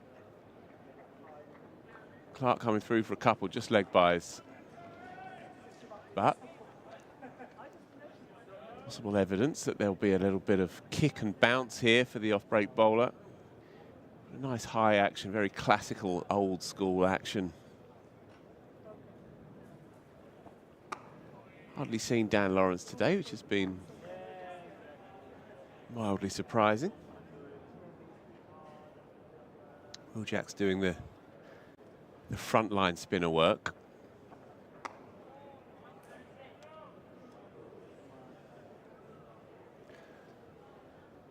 From Durham's point of view, it's just a case of maintaining that slow heartbeat and cussedness. Whenever you've seen any player break out of that bubble, then they tend to come unstuck.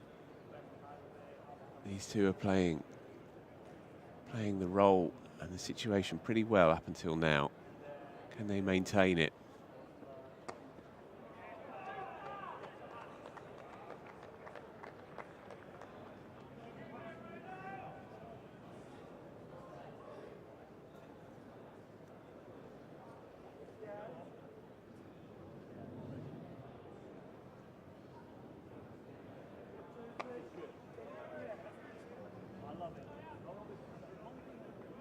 So, very quiet over, ticks past. It looks a fairly even pace wicket for the spin, doesn't it? It's odd ball has turned with a bit of bounce, but not at an alarming pace. Plenty of time to play it.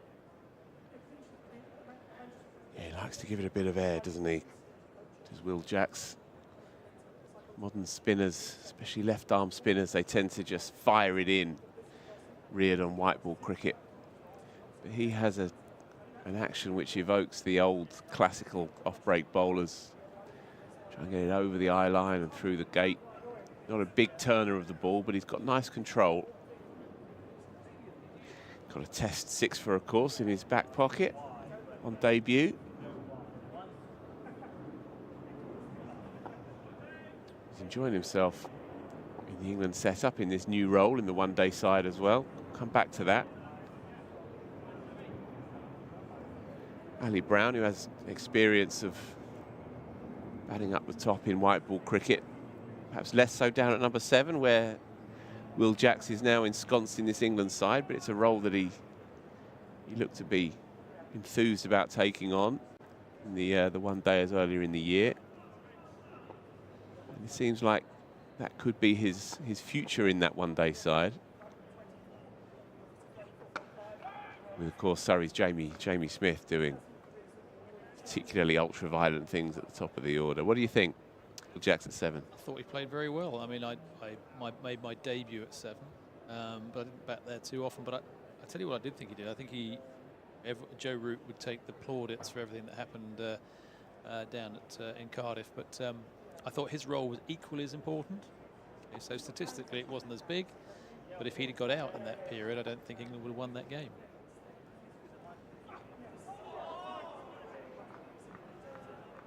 It's good to see him in both roles, actually. It's good to see him when he comes back in the Blast and has the freedom to play the shots that he does.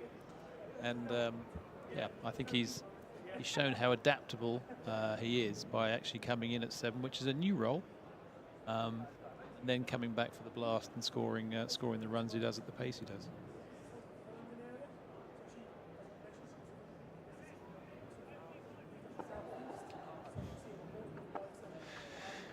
Sam Curran then in again, and he has a short leg and a leg slip and a shortish mid-wicket. So they're hunting Matthew Potts here, trying to crowd him, suffocate him really. It's a good approach. They've been lively in the field all day long. It can't have been easy. The umpire just letting Sam know that he's getting close to the wicket with Will Jacks at the other end.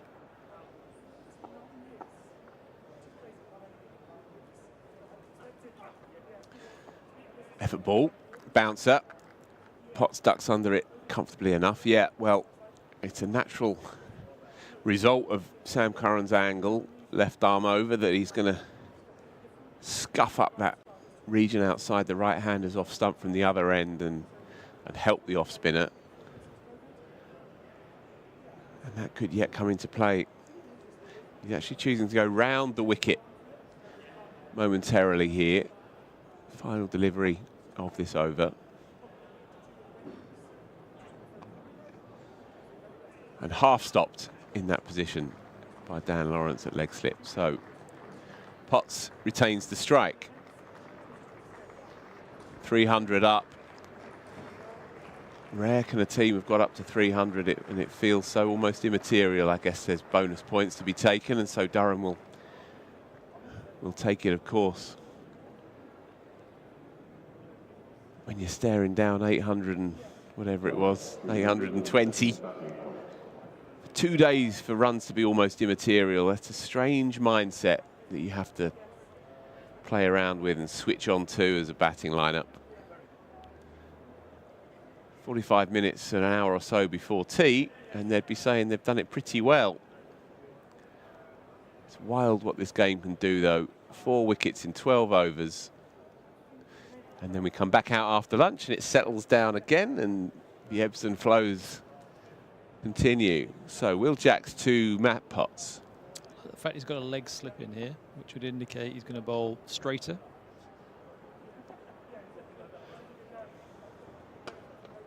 And there is that air that he likes to offer. Drops nicely onto Matt Potts's cover drive. Just pushes it into space for a couple. But that's what Jacks is going to be looking for, just to get that floating off break, just to die and drop just a touch earlier than the batter anticipates. It's the dream delivery, of course, through the gate, deceiving the right-hander.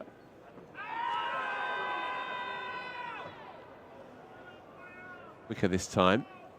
Bit of bounce. Polite inquiry. It's only height that's, you know, they'll be happy for the bounce, but especially if you're at short leg or leg slip.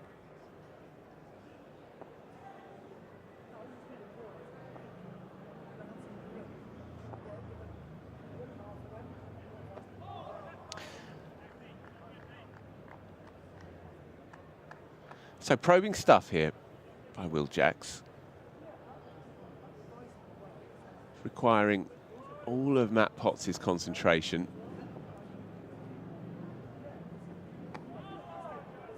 Every ball is a challenge. It's looking a little bit more of a challenge since Sam was sort of warned by the umpire for getting off the wicket, which is a good sign for Surrey.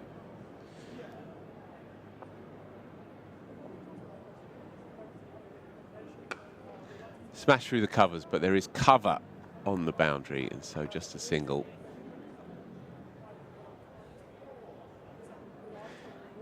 Matt Potts' instinct would be to try and climb into the off break, the floating off break outside off stump, and maybe try and hoik it over to his side on the leg.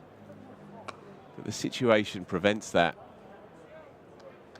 So if you're not careful as a batter, you can find yourself caught betwixt in between. Maintaining your clarity of thought when you're staring down 2 long days to bat is one of the real challenges out there. 7 down, 303, another one ticks by. 103 overs into this innings now. 23 overs old is this still newish ball. Things have settled down post-tea, as we suspected they might. The Kookaburra ball is a new ball. It's alive for a period of time, and then it tends to settle down. Perhaps we are in that period now, but then Sam Curran this morning got things going, nicked off Colin Ackerman with a ball maybe 10 overs older than this one. Bowled a really telling spell, so he can get things talking even now.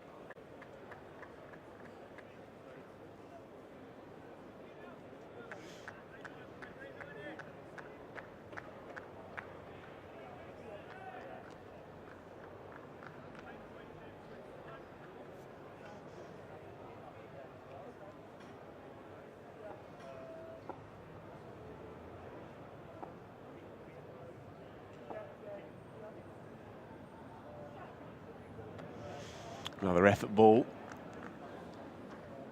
You feel that the age of the ball, the effort balls are sort of sitting in the wicket, aren't they? Just giving plenty of time to get underneath it. Well, you say that, and I wouldn't be surprised if they go again to the leg theory. The bouncer ploy that we saw was quite effective this afternoon when things were quiet, and they created a couple of moments. Ollie Robinson won on the bounce to Rory Burns at mid-wicket.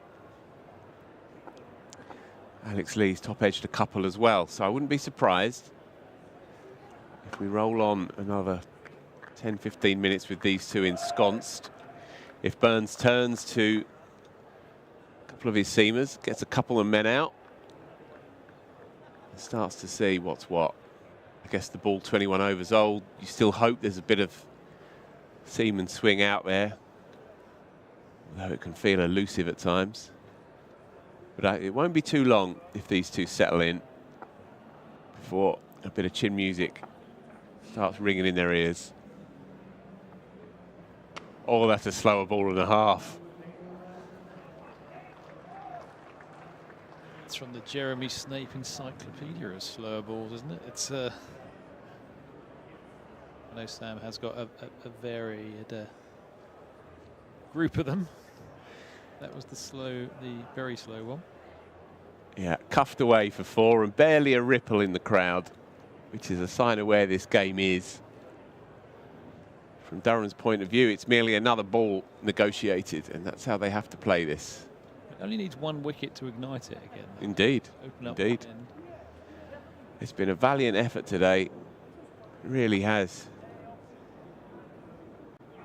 To keep life in this cricket game. Surrey deserve much credit.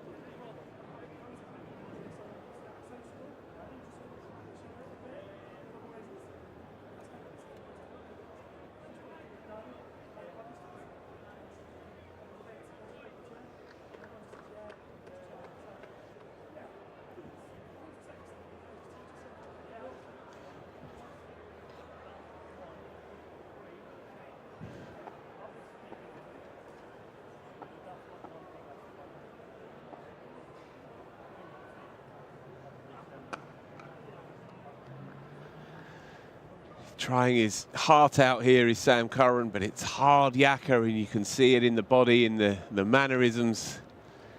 He's digging deep, as all of these seamers are now. 307 for 7. Who'd you turn to next? Well, Tom Laws has had a quiet day, considering, and he was useful in the mid-session, the mid-afternoon session when Surrey were looking to try and deploy the bouncer theory. So it could be that they turn back to him. The ball is still relatively new.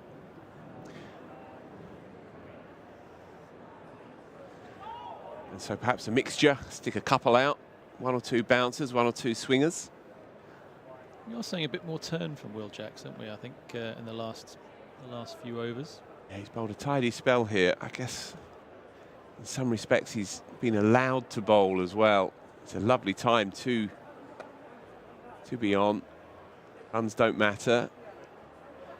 And yet you have a chokehold of such over 2 stroke makers who by instinct are probably wanting to get the lap sweep out and to come down and to punch you through the covers and to even loft you down the ground.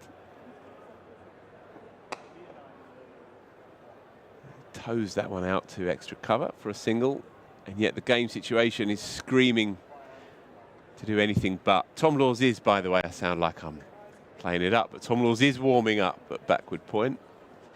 So he is imminent, you fancy, to replace Sam Curran, maybe.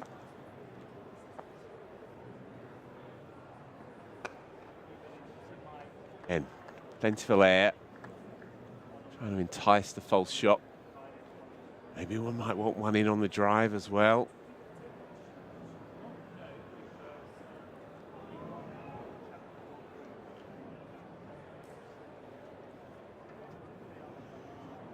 It's a devilish position for these batters to be in. Having to hold back their instincts, suppress their natures. Another one rolls past, and so will we see Tom Laws? In fact, we will, yeah. So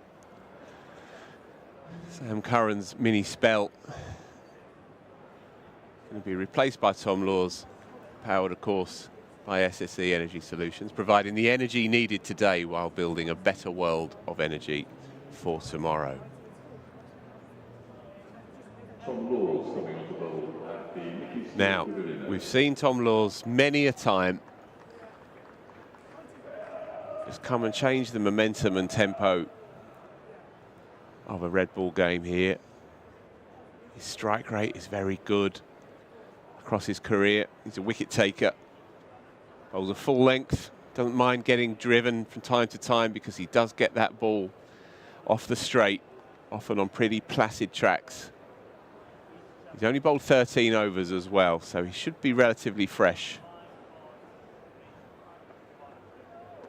That'll be his channel.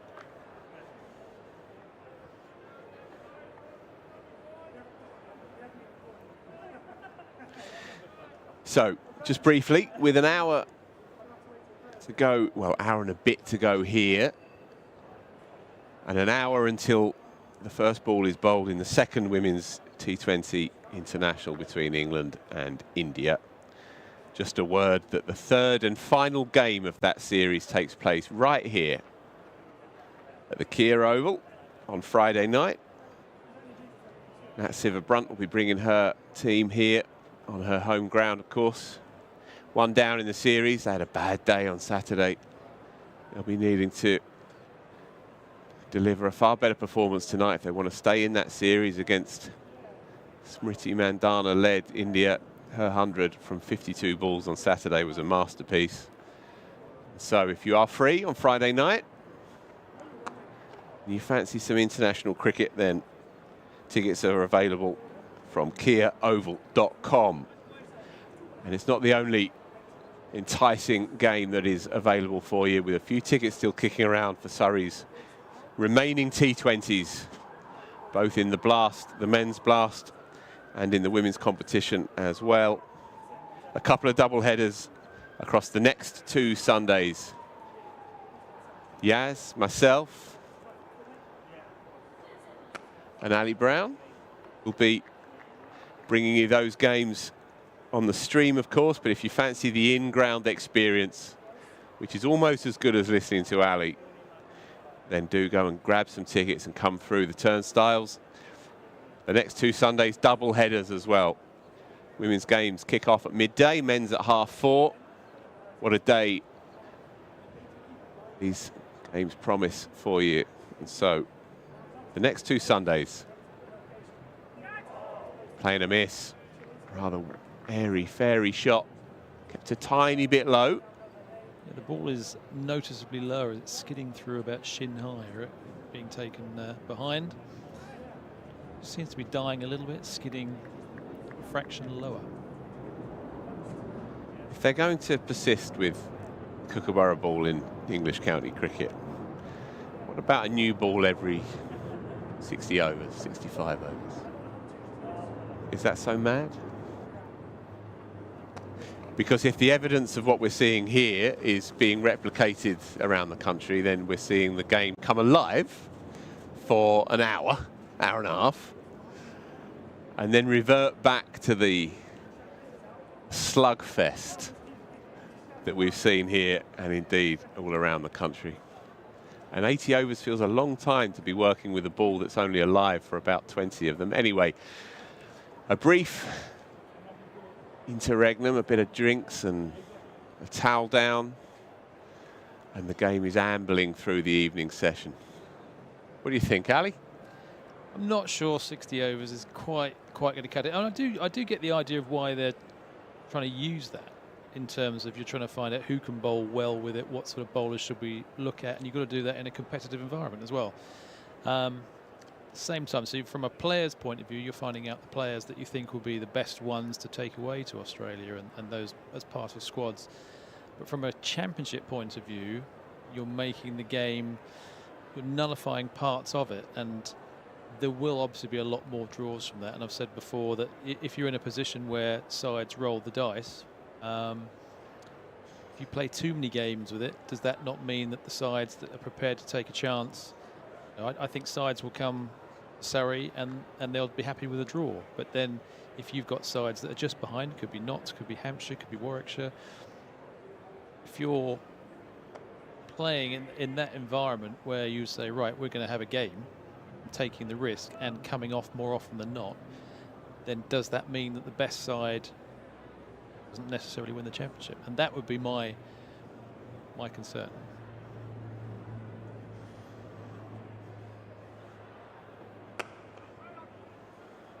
Jacks again, tossing it high in the air, hoping to get that drift and dip and just the drop onto the right-hander.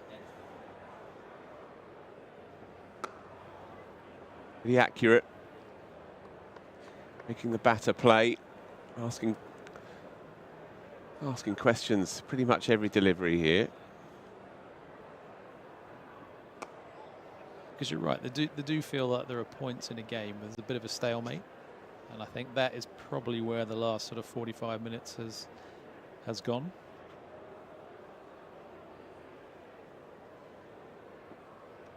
And there we go, and this has been coming. He's been tempting Graham Clark to push further outside his off stump, hoping that one just drops into that bit of rough stuff and grips and turns. It's been good today. Slightly flatter this time, and Clark is easily behind that one. Another one rolls past.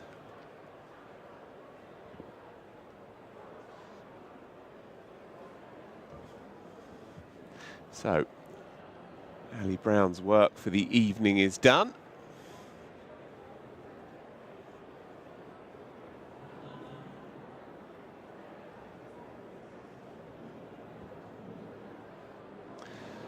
I'm going to be joined by Jeremy Coney for one last stint in this. Hello, Phil. Hello, Jeremy. In this curious cricket match. It's gone flat again, hasn't it? Isn't it strange? Yeah. Still, Tom Laws has what we'd say, cliche alert, a bit of a golden arm. He's made a career out of it.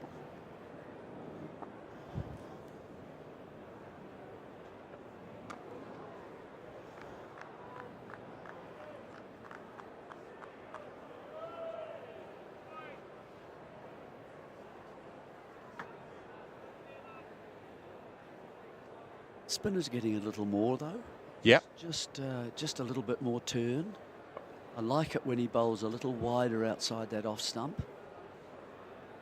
He's getting it to break back quite nicely. Clark not quite sure the amount of turn that's going to occur.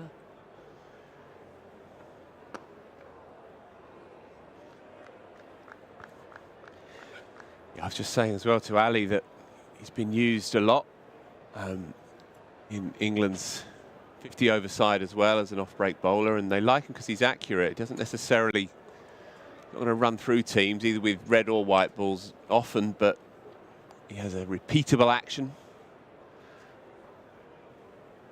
Doesn't necessarily. He's not a kind of Moeen Ali-like bowler who gives it a bit of a rip but drags the odd one down. He's a different kind of tempo of off-break bowler, but England like him a lot. Got through his 10 overs in both games this year against the West Indies. He's a very good cricketer.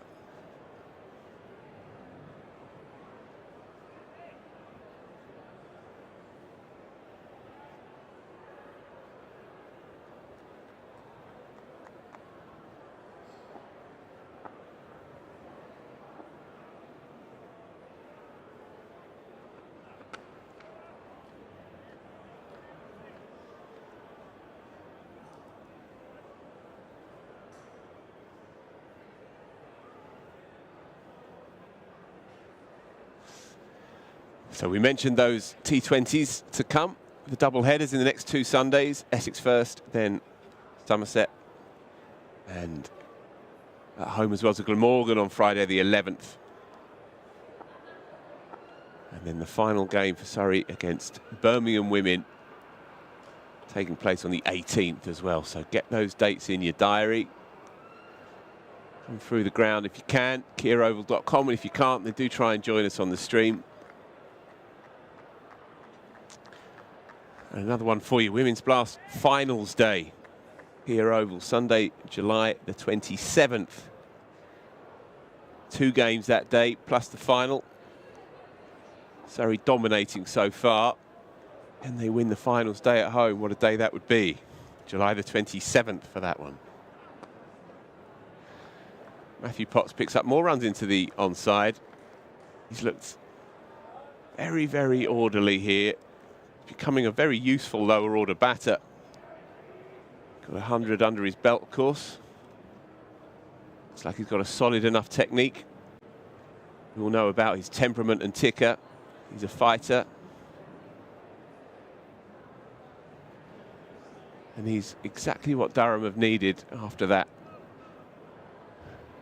heavy wobble before tea. 4 wickets in 12 overs. Yaz Rana's tapping me on the shoulder, so I'm going to leg it and leave him and Jeremy to wend their way through the evening.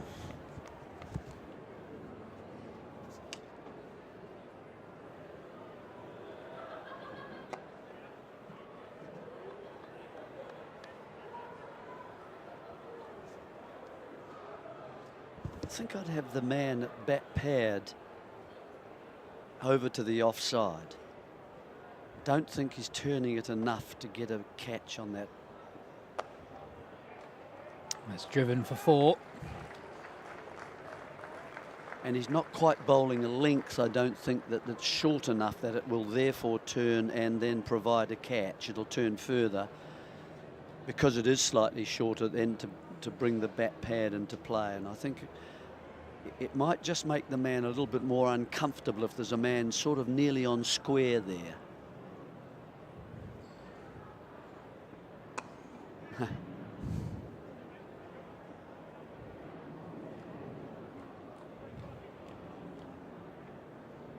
These two have done a really good job at taking the sting out of Surrey's momentum. Surrey on a roll before the tea break. These two at the crease now, 16 overs together.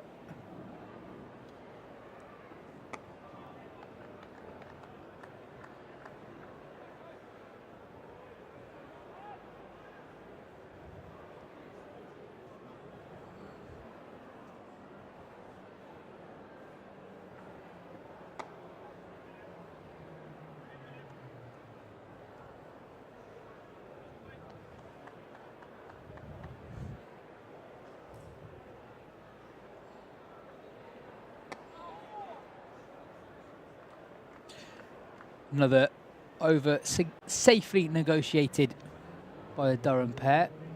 3-1-7 for 7. Just 1 over remaining for the two teams to get another bonus point, Jeremy. Surrey need 2 wickets. Durham, 33 runs. Will they have a pop? What do you reckon? I think the bigger picture at the moment, the one that holds sway. Do bonus points figure in the New Zealand first class system? Yes, they do, but they don't. Yeah, they do. Don't ask me at what point. Sorry, I couldn't tell you. Edged and dropped at third slip. That went very, very fast. Lawrence, is it? Yeah, I think it's Dan Lawrence. It did. He's in quite close, isn't he? And it did go to his left. Got 2 hands to it. It was a punch off the back foot, I think, punch off the back foot and a genuine edge.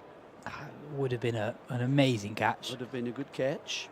It was quite quick and it moved and it came quickly to his left. 2 hands and down it went.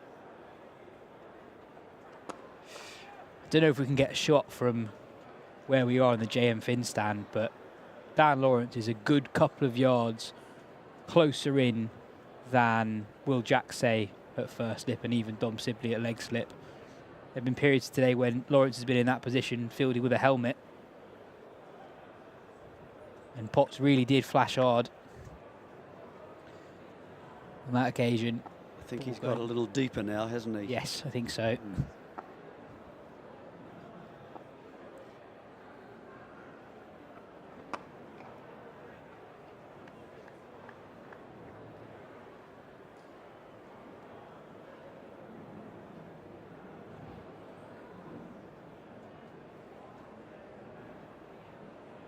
That'll be a deflating moment for Surrey. Another chance that's gone down. 2 in the evening session last night. So they've created 10 wicket taking opportunities, but they've still got 3 wickets to take.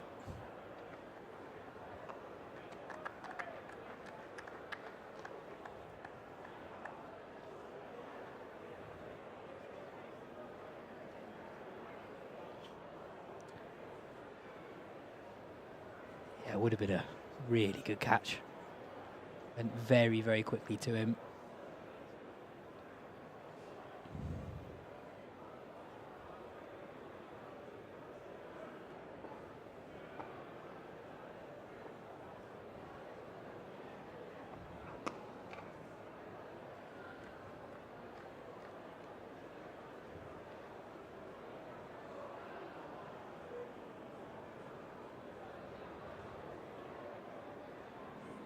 I wonder if Rory Burns turns back to Dan Worrell and Matt Fisher. They've done a lot of bowling, and I think plan A at the start of this session would have been to save them for the first new ball of the second innings, but Surrey need to take these wickets quickly.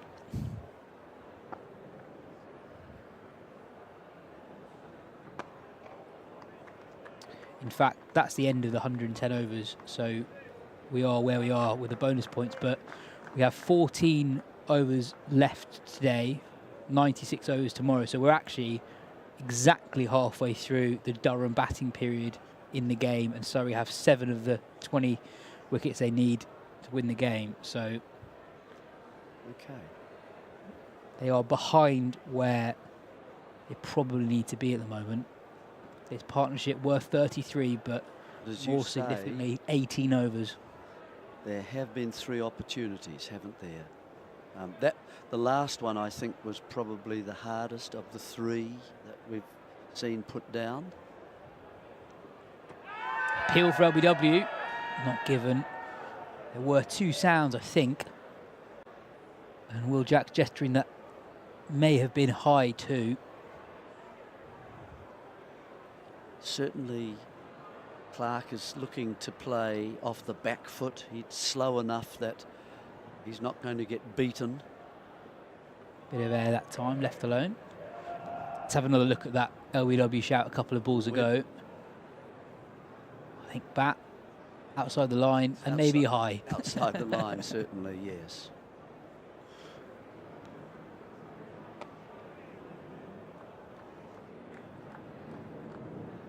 See, I don't think we've seen anything go to the bat pad at all. And I'd rather have, as I say, man in his eye line. And you make sure, if you're in there, you make sure you're recognised. You know, it's a little rubbing of the grass with the hands. You know, and even if he pulls away, that's okay. He knows you're there. You make your presence felt. It's a fielding position that we see less and less of. We do. Why do you think that is? Don't know.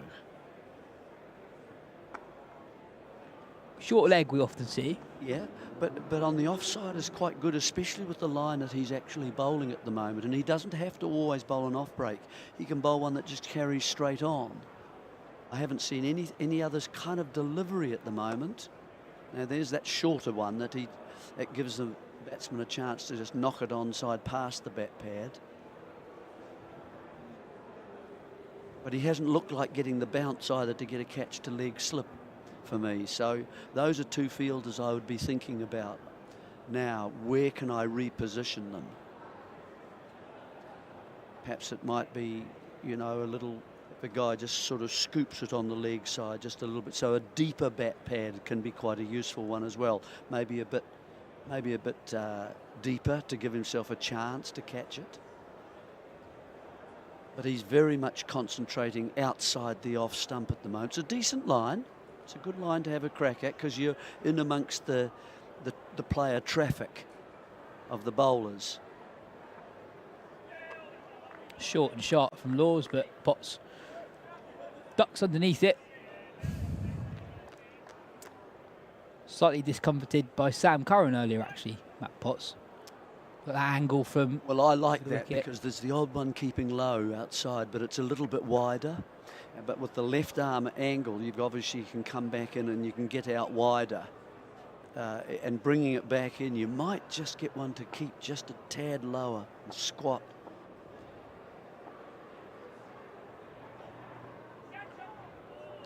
Not seen too many demons in the pitch today. There was the odd sign of a bit of low bounce yesterday, but no real deterioration on day 3. It's been, like days 1 and 2, a good day for batting. Surrey have persevered well, but they need a big final push. Nearly 20 overs into this evening session, no wicket so far. Well, they certainly need 3 more tonight, don't they? There's that low one you see. And that's the angle coming in from wider out might just cause him to have, you know, and you can sometimes in off the inside edge onto the stumps as well. But it is quite wide. For these two, more so than the Durham batters that came before them, have been less interested in attacking shots. Yes, its principle is really to just stay at the crease, isn't it? It's a defensive occupation generally, or just taking advantage of any loose ball.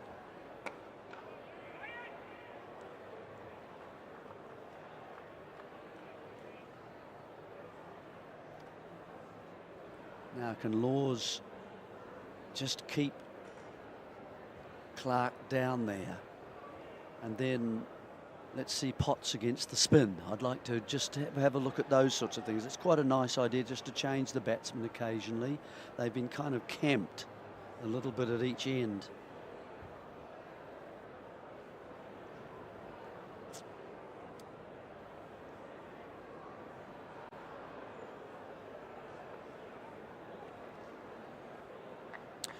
Josh Blake taking that by his ankles. Yeah, so maybe some signs that the carry's not as good as it was earlier in the piece.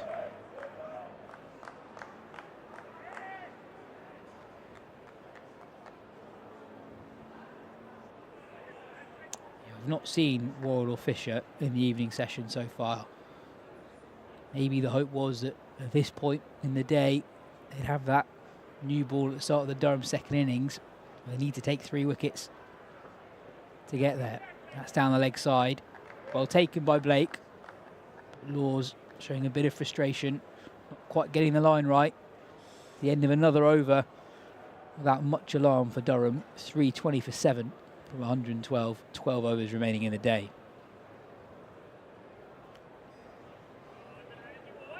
You'd have to say both batsmen relatively untroubled so far. I think that's fair. And Clark's now came in at number 6. Looks like Lawrence is going to have a bowl. Yeah, change of bowler powered by SSC Energy Solutions. Get more for less. Optimise your operations with energy efficient solutions. So change of bowler, but same style of bowler. Dan Lawrence coming on to replace Will Jacks. We haven't seen a lot of Dan Lawrence with the ball this game. Just 2 overs yesterday evening. Nothing so far today.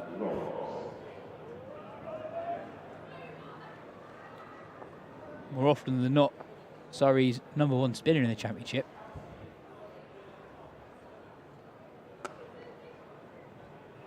He does get the opportunity to start to Potts, who, as Jeremy says, has predominantly been facing the seam of Laws at the other end over the last few overs.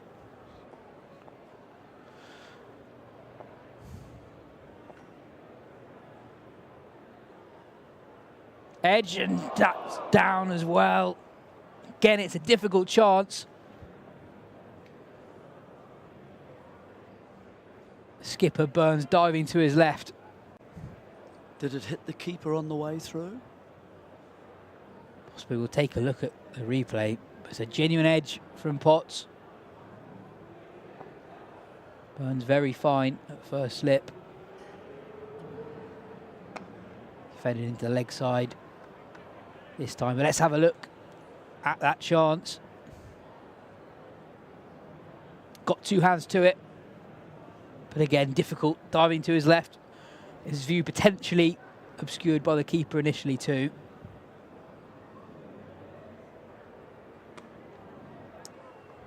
Yeah, it went fine.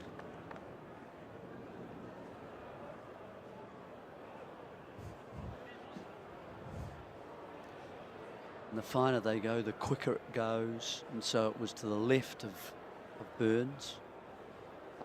Beat him with pace.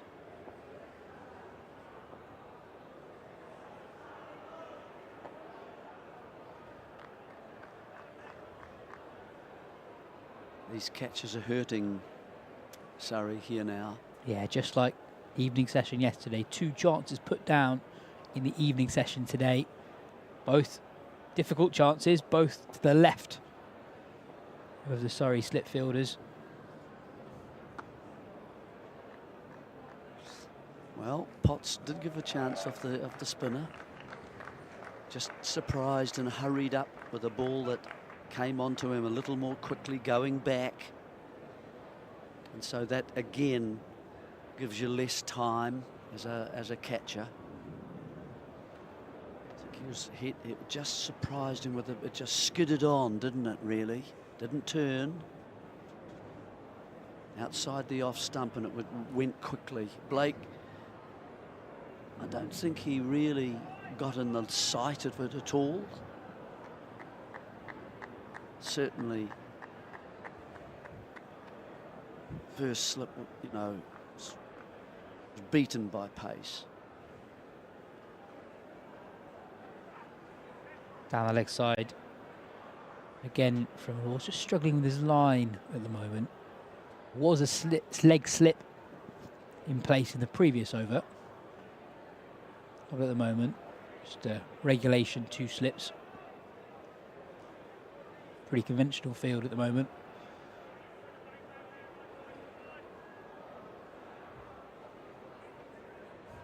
Durham have been batting all day and a bit of yesterday too. But they still trail by 500.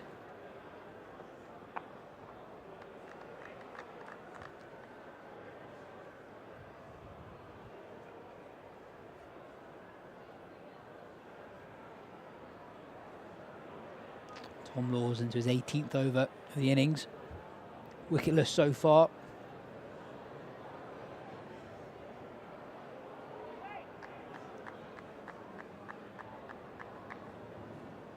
Those drop catches not only hurt or match situation, but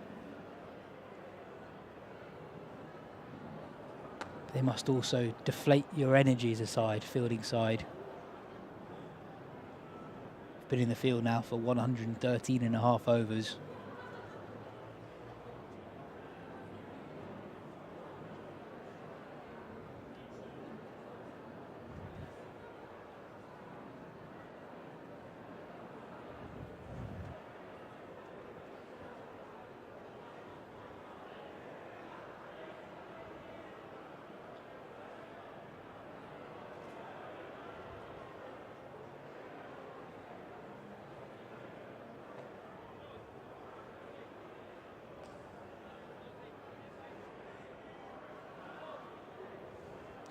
Just 10.2 overs remaining in the day.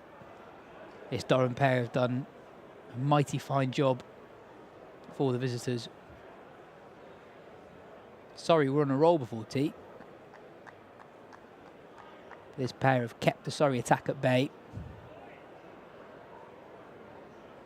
Offered a couple of chances in the last 10 minutes, but 2 difficult chances, both put down. Short again, another effort ball from Laws. Left alone by Clark. Yeah, it feels like Durham have really, they've forgotten about the runs equation themselves. And it's suited this pair. A lot of deliveries they've got through. A lot of overs. The Surrey attack have had to bowl at them.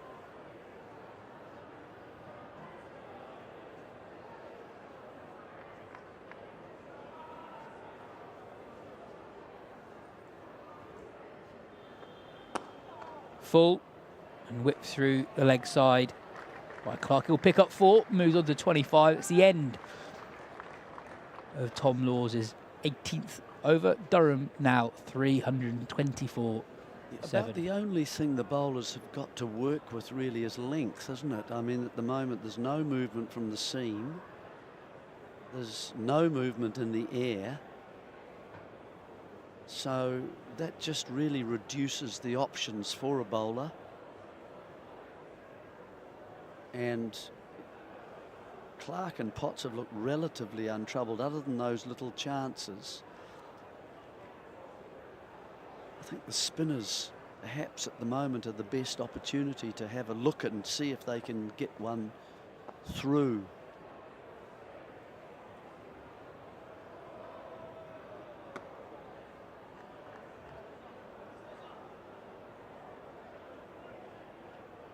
Just looking at Matt Potts' first-class record a few minutes ago, averages pretty much exactly 20. If you just focus on his record in the championship, it's actually 22. Got a 149 not out to his name. So he can very much bat. I think he's generally playing off the back foot when he's defending, which should allow Lawrence to just get the ball up closer to him and might sneak one through. It's too full. Driven through extra cover for 4. Potts moves into the 20s.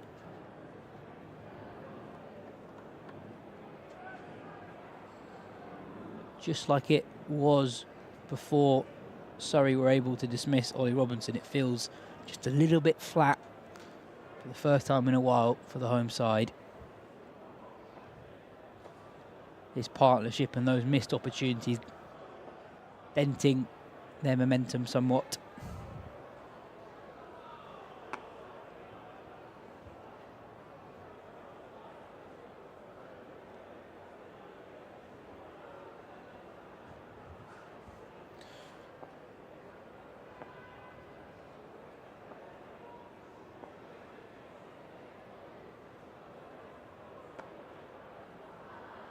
Defended on the back foot again from Potts.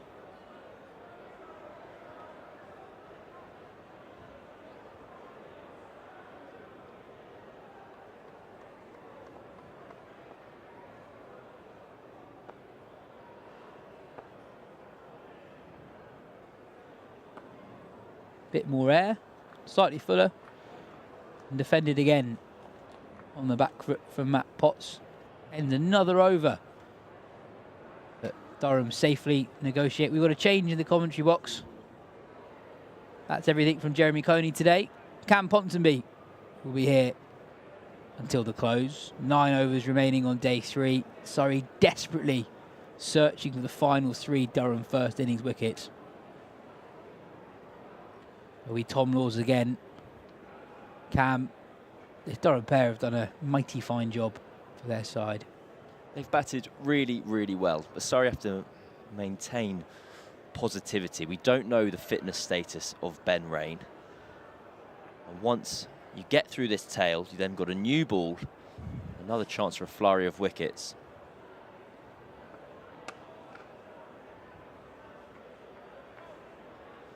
Surrey knew this was going to be their route to victory. It was never going to be an easy case of taking 20 in a row and Durham were going to roll over. By batting all the way through to past tea time yesterday, they chose to spend 7 sessions out in the middle, out in the heat. And they've just gone past halfway of that now. Still a victory to be had out there for Surrey. Short leg and leg slip in place for Potts.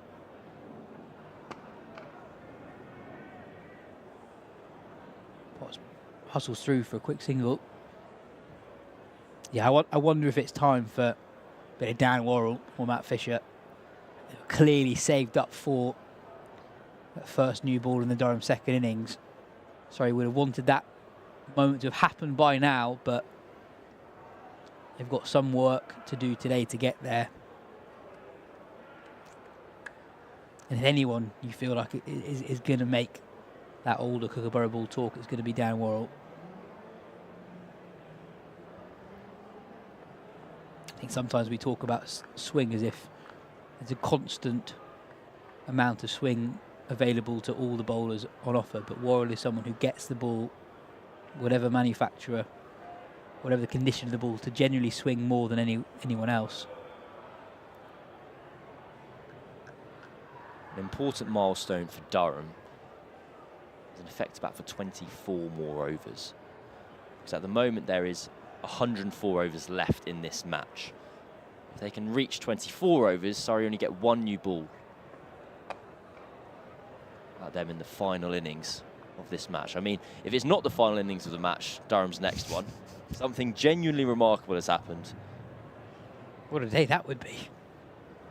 Get on down to the Kia Oval.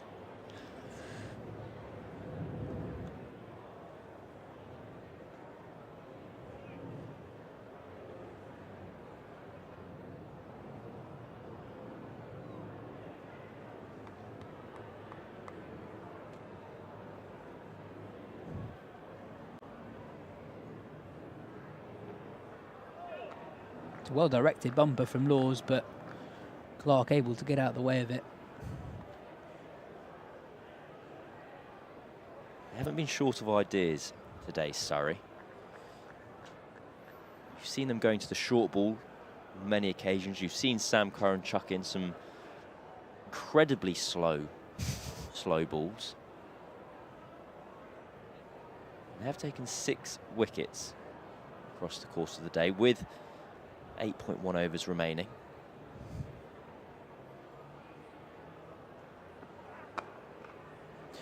Defended well from Graham Clark.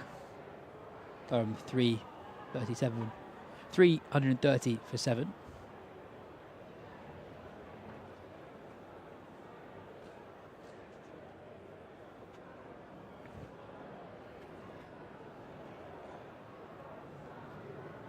Lawrence will continue from the Vauxhall end. Created that chance a couple of overs ago.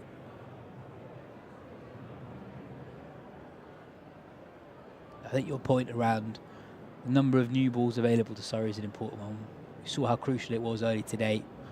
4 of the 7 wickets to fall in the Durham innings fell in the first 10 overs of the second new ball. First 12 overs rather.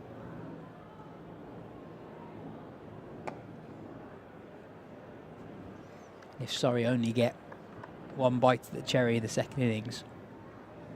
It's going to be really, really difficult to take those wickets.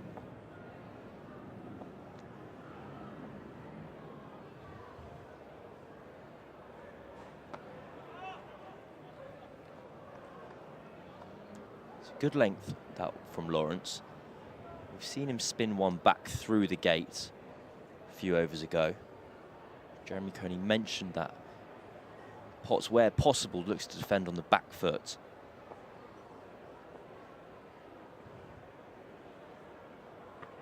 Well, another big appeal and given. Lawrence does strike. Potts' resistance has been ended by Lawrence, who's bowled with real threat to Potts. Had a chance dropped a couple of overs ago, and this time he traps the Durham number 9 in front LBW. A key moment for Surrey. 2 wickets to go in the Durham first innings. Can they have another dart at the Durham openers tonight? Well, we wait to see if Ben Rain comes out, whether it be Daniel Hogg. And looking by the giant that's walking down the stairs, it will be Daniel Hogg. We'll get in contact with the powers that be to see if we can get any news about whether Rain is expected to bat. We'll have a look at the replay here. Dan Lawrence getting shape on that delivery and turn. It's a really good off break. And when you combine the dropped chances from Surrey, there have been 10 wicket-taking opportunities across this day. Yes, we had, for some, a historic day yesterday, for others a farcical one. But day 3 of this contest has been pretty standard fare cricket. We've had 7 wickets fall across the best part of 90 overs. We've seen 270 runs scored. Daniel Hogg makes his way to the middle, which suggests that Ben Rain is only just about capable of holding a bat, if fit enough at all. And the main man, Dan Worrell, warming up in earnest at deep square leg as well.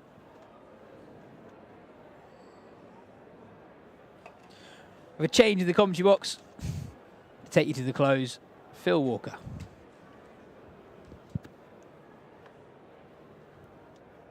So, 1, potentially 2 wickets left of this innings. It's Phil sidles up beside me.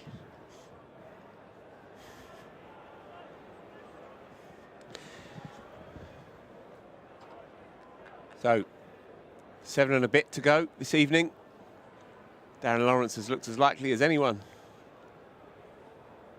Seems to put a bit more on the ball than Will Jacks. Will Jacks is a more old-fashioned kind of off-break bowler. Lawrence, bit of everything really. The odd one he tries to turn away from the bat as well. That previous one ragged quite appreciably. Marginal decision, but hit on the back leg. That Potts right back in his crease. Mayweather just got on to clip the top of middle and off.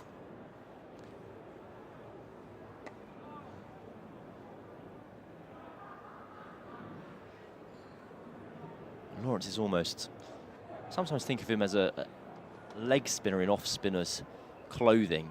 There's that little bit less control, but he gets a lot of bounce and a lot of spin. As a result, it's always prime for a wicket. Well, he's bowled leg breaks as well in professional cricket before. He used to bowl them for Essex in T20 games. Right arm round, roll a few out the back of the hand. I think it's in his nature to bowl a few that way and a few the other. He has a style all his own, an approach to the game that is refreshingly unique and individual. He's had one hell of a game. 5 overs, 1 for 6 and 170 odd in the first innings. Some spectacular stroke play yesterday. So, perhaps the final change from the pavilion end, powered by SSE. Stay ahead of the game, implement a winning sustainability strategy.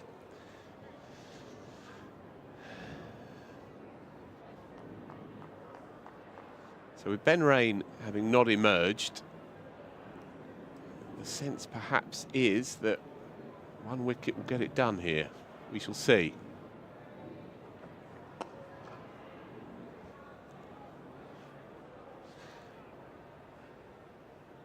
I guess it's inevitable with runs immaterial. Graham Clark will try and take as much of this strike as possible. We just had a glimpse into the Durham changing room there. Ben Rain was not to be seen. So there's no one currently with their pads on that we can make out anyway.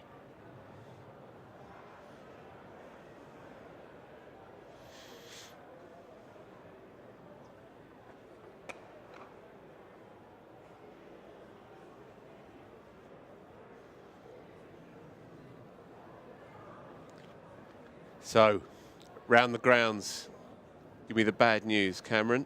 Essex are in the mud. Essex 28 for 3, trailing by 63 runs after the first innings, and including their 28 runs they've put together so far. Simon Harmer's up at 5. Ingan Knight, watchman. Ben Code made 89 from number 10 for Yorkshire. And then picked up a couple himself. So Essex staring down the barrel in that dogfight game, really, at the bottom. And Worcestershire well up in the game against Hampshire. Essex could find themselves at the foot of the table by the end of this round.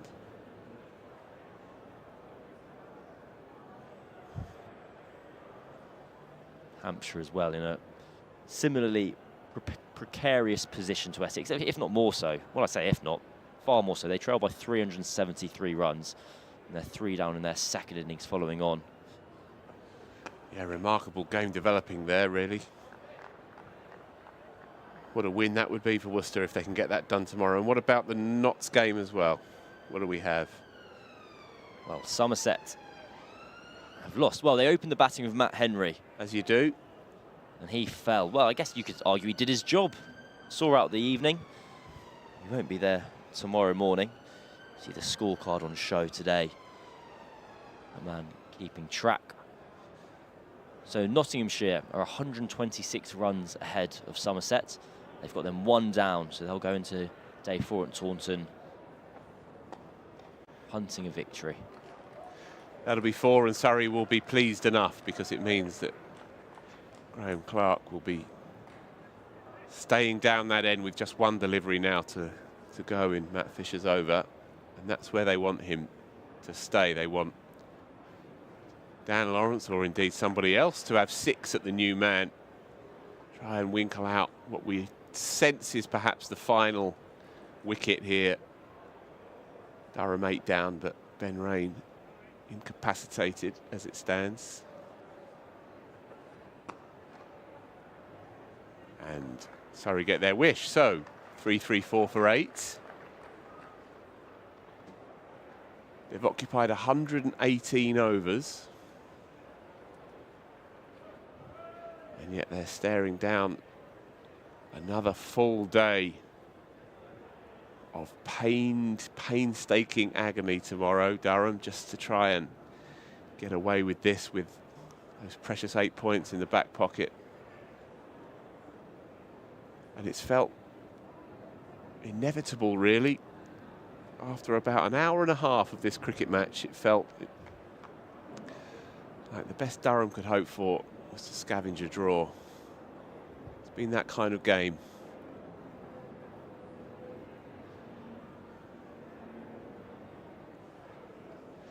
So 4 men round the bat now. Man in at boot heel on the leg side, and Silly Point is in the game there. Tom Sibley.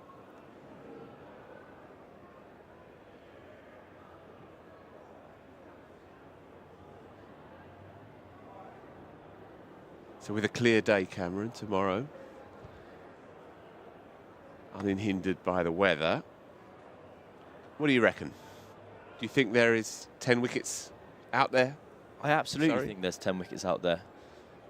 I don't think at any point was it expected that at this stage of the game, Durham would be 5 down and Surrey were cruising their way to the finish line.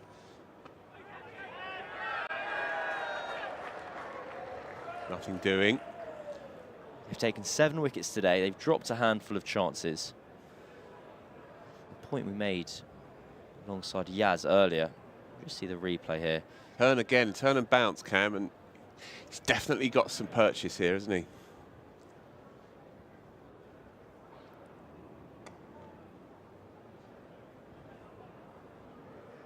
There was as I was saying, there was 10 wicket taking opportunities today. Surrey will be able to replicate that again tomorrow, and if they're able to bowl out Durham the next 15 overs, they'll get 2 new balls at them.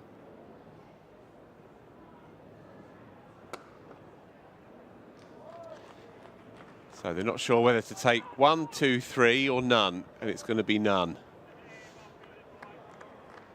This has been an eccentric game of cricket. I also think, given how little Lawrence has bowled today, they in effect get a new bowler tomorrow, because he's been finding the most purchase out of the wicket, out of the 2 spinners. Yep. He certainly looked the most likely, and indeed has that wicket to his name. And you always have to account for the fear if you're Durham. Yeah. Putting a lot of hard work in to save a draw, and you know that you're only ever 2 rash shots away from throwing it all away. Surrey can keep pressing for victory here, and miraculous things can happen. It will be interesting to see after 3.5 days in the baking heat, if Durham are, for instance, 4 or 5 wickets down, and the opportunity to shake hands presents itself to Surrey, whether they take that option and they go, you know what, let's spend 2 more hours out here suffering and try and complete the impossible. Well, the weather will be much cooler yet tomorrow. Threat of a shower or 2, but we'll get most of the game in, I think. And even if Durham are 3 or 4 down at tea, and I don't see any hands being shaken, as we've seen, there'll be a second new ball as well tomorrow evening, and as we've seen, we picked up 4 in 12 overs with the second one today. So Surrey will keep on scrapping all the way through to the final hour tomorrow. No doubt about that. And they've been brilliant today. You can see why they remain the most complete team in the country.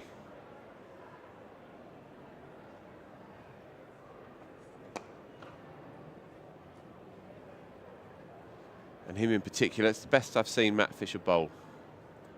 Picked up 1 last night, picked up 2 more today. Bowled with pace, nip, energy. He looks fit and strong.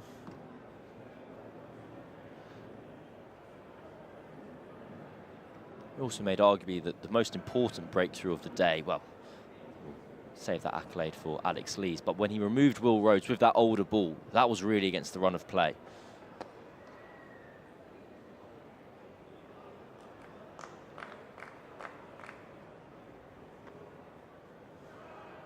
Yeah, tomorrow a lot hinges, you feel, on the top 3.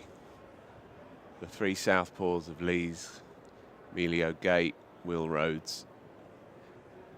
Very fine county players, of course, but they all bat time. Will Rhodes as well, he's a sticker of a cricketer. Accumulator. We know what you're going to get with Alex Lees already. Peeled off a good 100 in this game. Emilio Gay missed out, but he has form on this ground. A fabulous 140 odd for Northants a few years back. He's a good young player.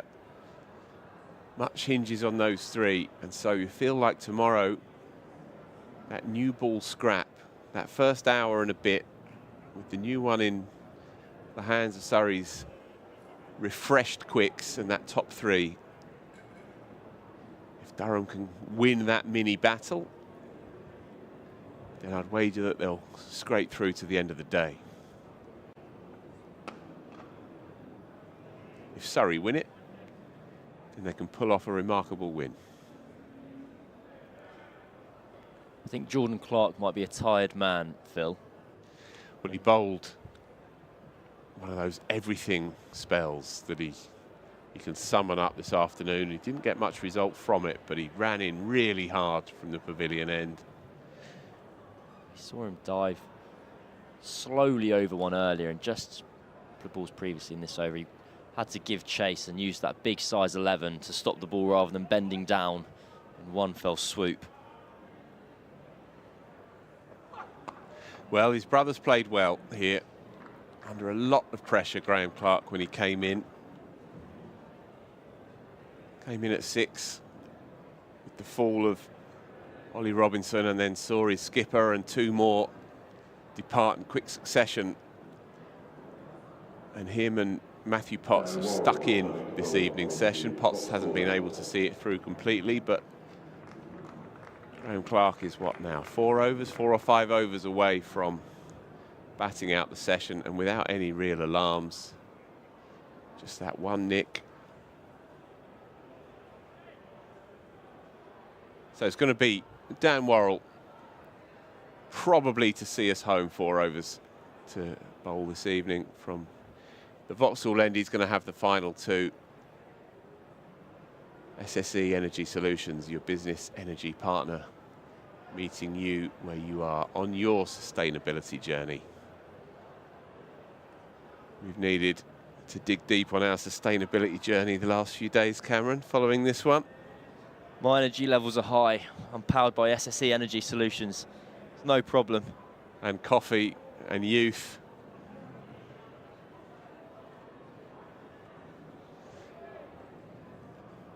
Did see Rory Burns just signal to warm up to someone last over. It turns out it was Dan Worrell. Oh, yeah, taking one, and a smart move. Senior man back on strike. That was a stiff delivery. I've seen Dan Worrell bowl quicker ones.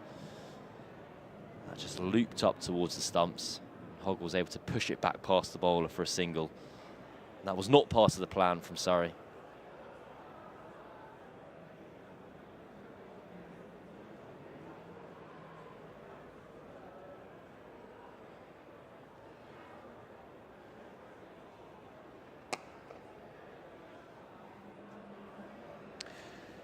Some tired limbs. Dan Worrell into his 22nd. Opened up this game, though, with a classic vintage spell, really.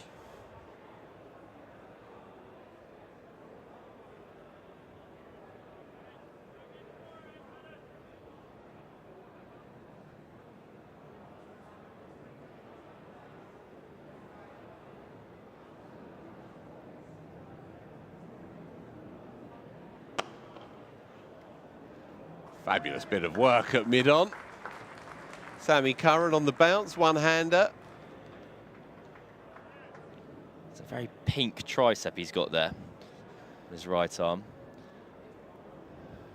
As much time as they spend out in the sun, these guys, sometimes they get caught out, and I think that might be a burn a little bit. He's scraped his elbow, saving those runs, and with 485 still in the tank, he might be wondering whether it was worth it. Yeah, the thought did cross my mind too. 485 plus another innings. This is certainly one of the more noteworthy cricket matches that I've covered.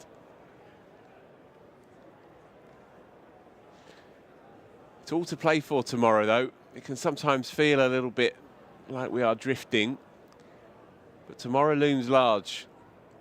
In the context of Surrey's attempts to try and pull off 4 in a row, tomorrow is a huge day's cricket, because they know full well that Notts will be pushing hard down at Taunton. They've got themselves into a good position there. Bowled him. Middle stump. Maybe a tiny inside edge, but Dan Worrell's picked up 4 for 49 on one of the hottest days of the year, on a flat one, with Durham trying their utmost to block it out. 9 down, and we will see Enrain emerge. Fair play to him. Bowled 10 overs at the start of this game. Ooh. It's come back. Beautiful break back. It's a Dan Worrell special, really, an off cutter almost. Perhaps took a tiny inside edge, Graham Clark. beaten all ends up, middle stump pigged back. He's just been unplayable with this new ball since he's been in the outfield really for much of the day, and then when that new ball came around, he's just blown this game wide open, and he now has a couple of overs or a couple of deliveries left this evening to pick up a 5 bag. What an achievement that would be, considering the context of this game. I think we're underselling that delivery ever so slightly. That has cantered back into the right-hander in a way that we don't often see from Dan Morrell. We really associate him with the big booming away swinger. That one, he's wrapped his wrist around the other side of the ball and pushed it back into Clark. I don't think that's taken an inside edge. I think that's flushed through the right-hander. A special bit of bowling. We do, in a situation that's always exciting, have a runner out there for Walker. Matthew Potts is the runner, the designated runner for poor old Ben Rain, who bowled just 10 overs at the start of this game and has hobbled out in a rather sorry state with 19 deliveries left. So, if Worrell takes a wicket with this ball, Durham will bat 1 more over tonight. Correct. If he doesn't and the wicket falls, that'll be it, I think. So we'll lose 2 overs for the change of innings. But if we break into that 3rd last over, they're not going to come out for 3 balls. So 1 delivery to bowl. And that did not look too pleasant for Ben Rain, but he survives it. He can barely walk, but he has to hobble up halfway down the track to have a chat with his mate. This is good. What does Matt Potts do in this situation? He wasn't really sure where to go. He's like, do I join my mates for a chat? He's now having a conversation with Daniel Hogg. Should we keep batting? Yep, keep batting. All good. So what's interesting here is that Ben Rain's remained at the non-striker's end. Yeah, there he goes. Okay, he's remembered. So he's now got to hobble over to square leg. Wait and see what further work is required of him this evening. I think Gareth Batty will be putting out a bit of a rallying cry tonight. Surrey always talk about ways they want to further push the boundaries, to achieve things that they haven't done previously, to kind of chase perfection. And a win like this will tick one of those boxes. Did not like that at all, Danny Hogg. An effort to get the ball up there. Yeah, exactly. As I said earlier, it's a huge day for Surrey tomorrow. What a statement it would be if they can pull this one off. Well, they got fortunate with the fixture list. Now, one of their Kookaburra matches was at New Road, which has been a results wicket this year. You can bowl with anything down there at the moment, and they'll be moving off the straight. But here, to force a result when everyone else will be dropping points,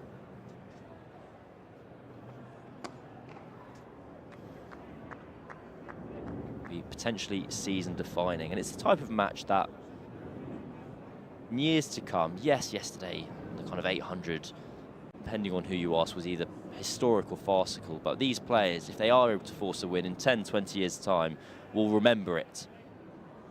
There's a fixture they won in ludicrous situations, in a ludicrous situation. Yep, you're right. And from Durham's point of view, perhaps there's not quite as much to play for. Nonetheless, it would be noteworthy and memorable for the wrong reasons should they end up giving up 820 and then losing. So they'll be scrapping hard tomorrow as well. No team wants to give an inch to the champions. So there's much at stake tomorrow. It's a strange way to have got there in some respects, but the simple fact is that the team that's dominated the game will be looking for 10 wickets tomorrow. And the other team will try to hold them at bay. We've seen that cricket match 1,000 times before.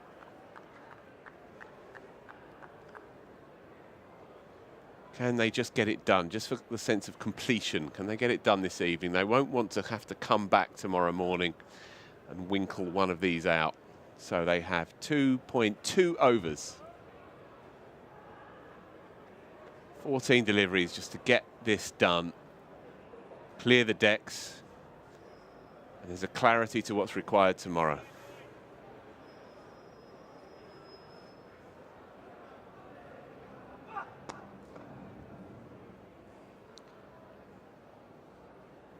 I'll be fascinated to see what the celebrations from the Surrey players are like if they do get this 10th wicket. Will it be relief, joy? Imagine a mixture of both. But it's been hard work. Well, one thing you can say about the celebrations, they've been muted even when they've got big wickets. Perhaps the Alex Lees wicket, they let it go a bit, but aside from that, everything's about energy conserving here.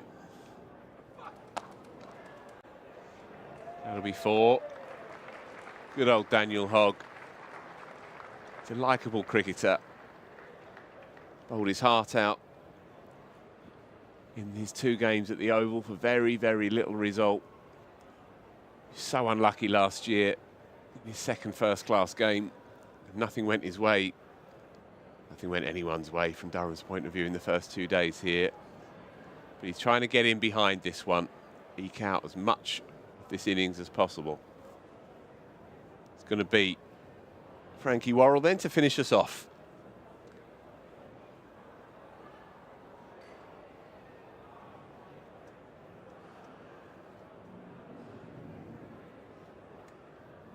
Ben Rain staggering out there, I guess in part to protect his own openers.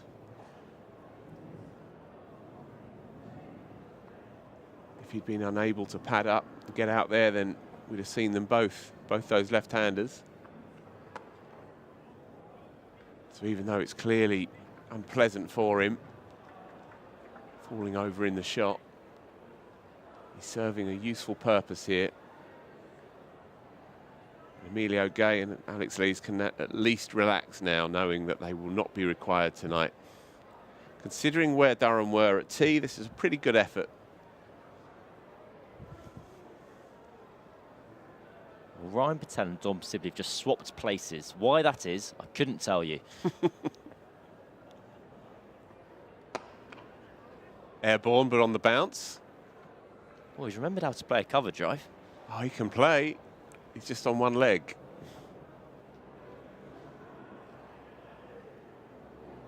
Four more for Ben Rain to get through. Then he can rest up at the other end. And then he'll have to do it all over again tomorrow. But we'll get to that bit when it comes. We'll cross that bridge when it comes.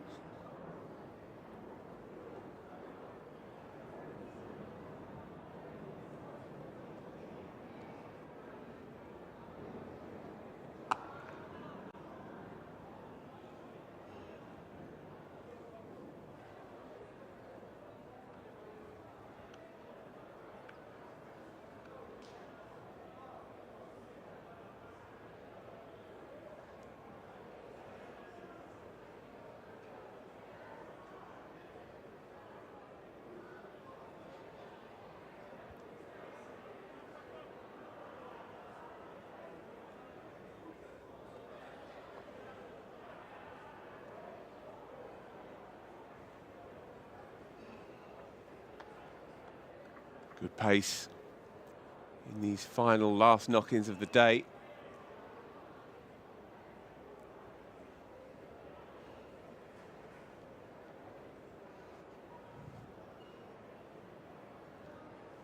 Two balls left for Worrell. And you can see he's a man who's put in a serious effort today. 4 for 49 from what will be 23 overs. Could still finish with 5 next to his name.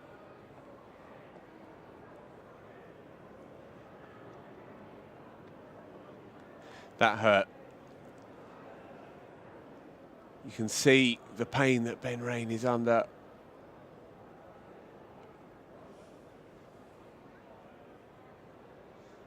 He's done a good gutsy job here, hasn't he?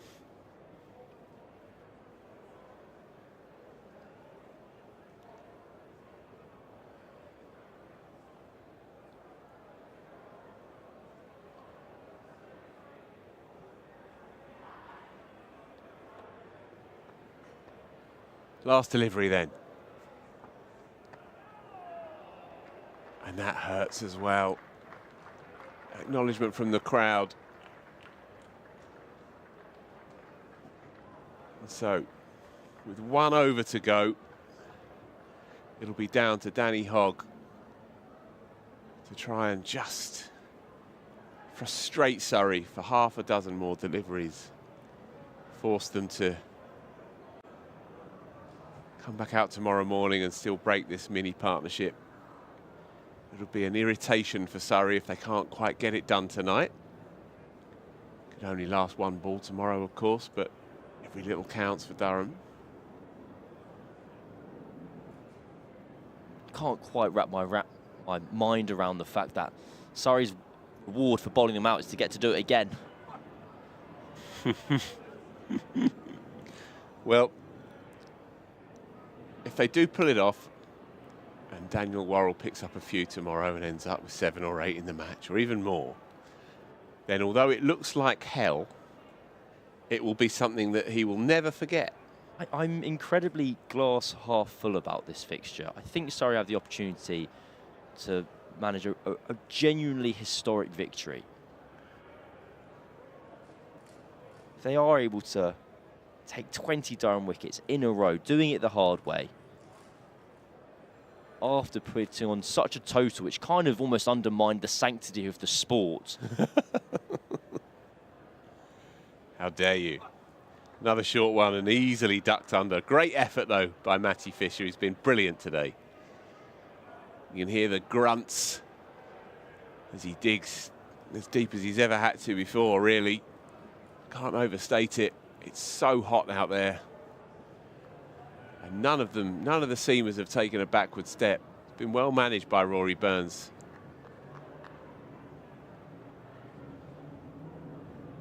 Four deliveries to go.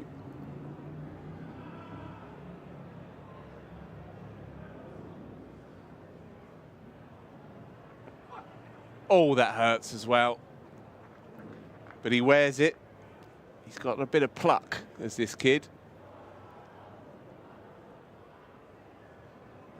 Don't rub it. Good lad. 3 to go.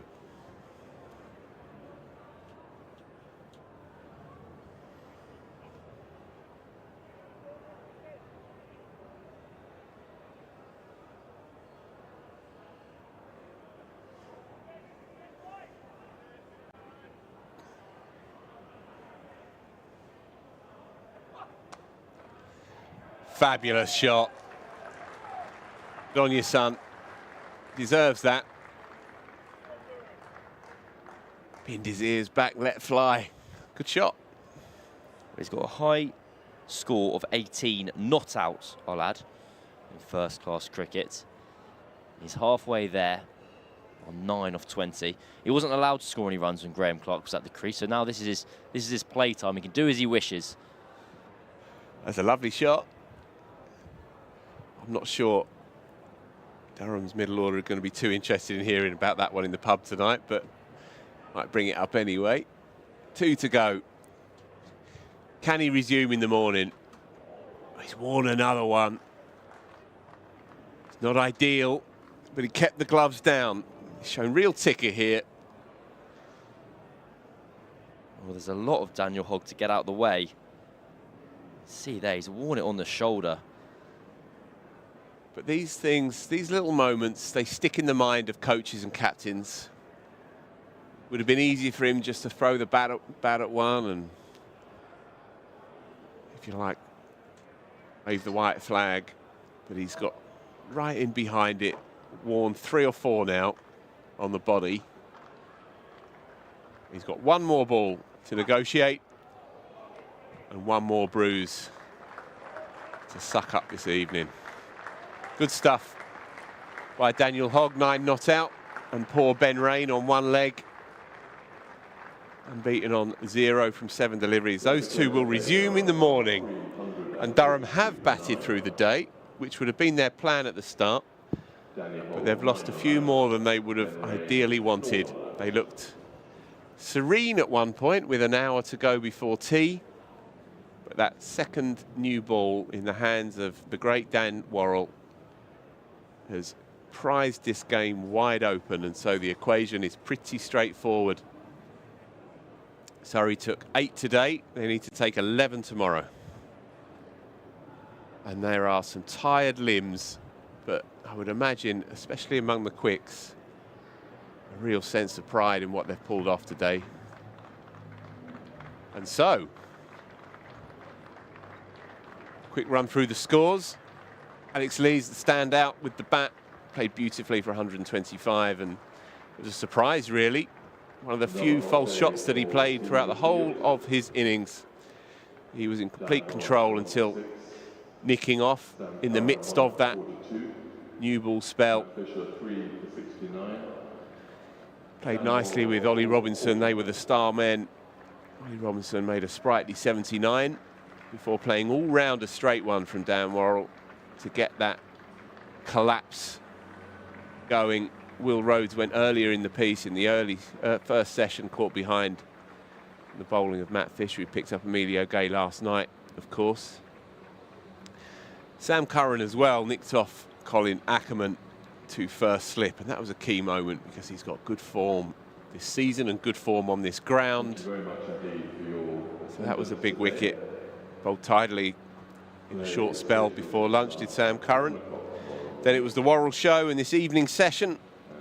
Graham Clark was cussed and stubborn until Worrell again picked up his fourth with a beauty, as Cameron Ponsonby quite rightly observed. And so the upshot is that Durham are a million behind, and they have 11 wickets still before Surrey can claim what could yet be a remarkable, indeed famous victory, having stuck up at 820 yesterday afternoon. It's been a long day. It's been one of those chokeholder-like days, really, but we've got it done, and tomorrow looms large in the story of Surrey's attempts to try and pull off 4 in a row. If they can get this one done tomorrow, then it will send shockwaves, you fancy, through the game. We will bring you everything as it evolves tomorrow afternoon and through the morning as well. And we'll keep you abreast, of course, of what's happening around the grounds, especially that game down in Taunton, featuring Notts, who are edging into a strong position there as well. So everything to play for here. Thank you so much for your time. And do make sure you join us at about 5 to 11 tomorrow morning.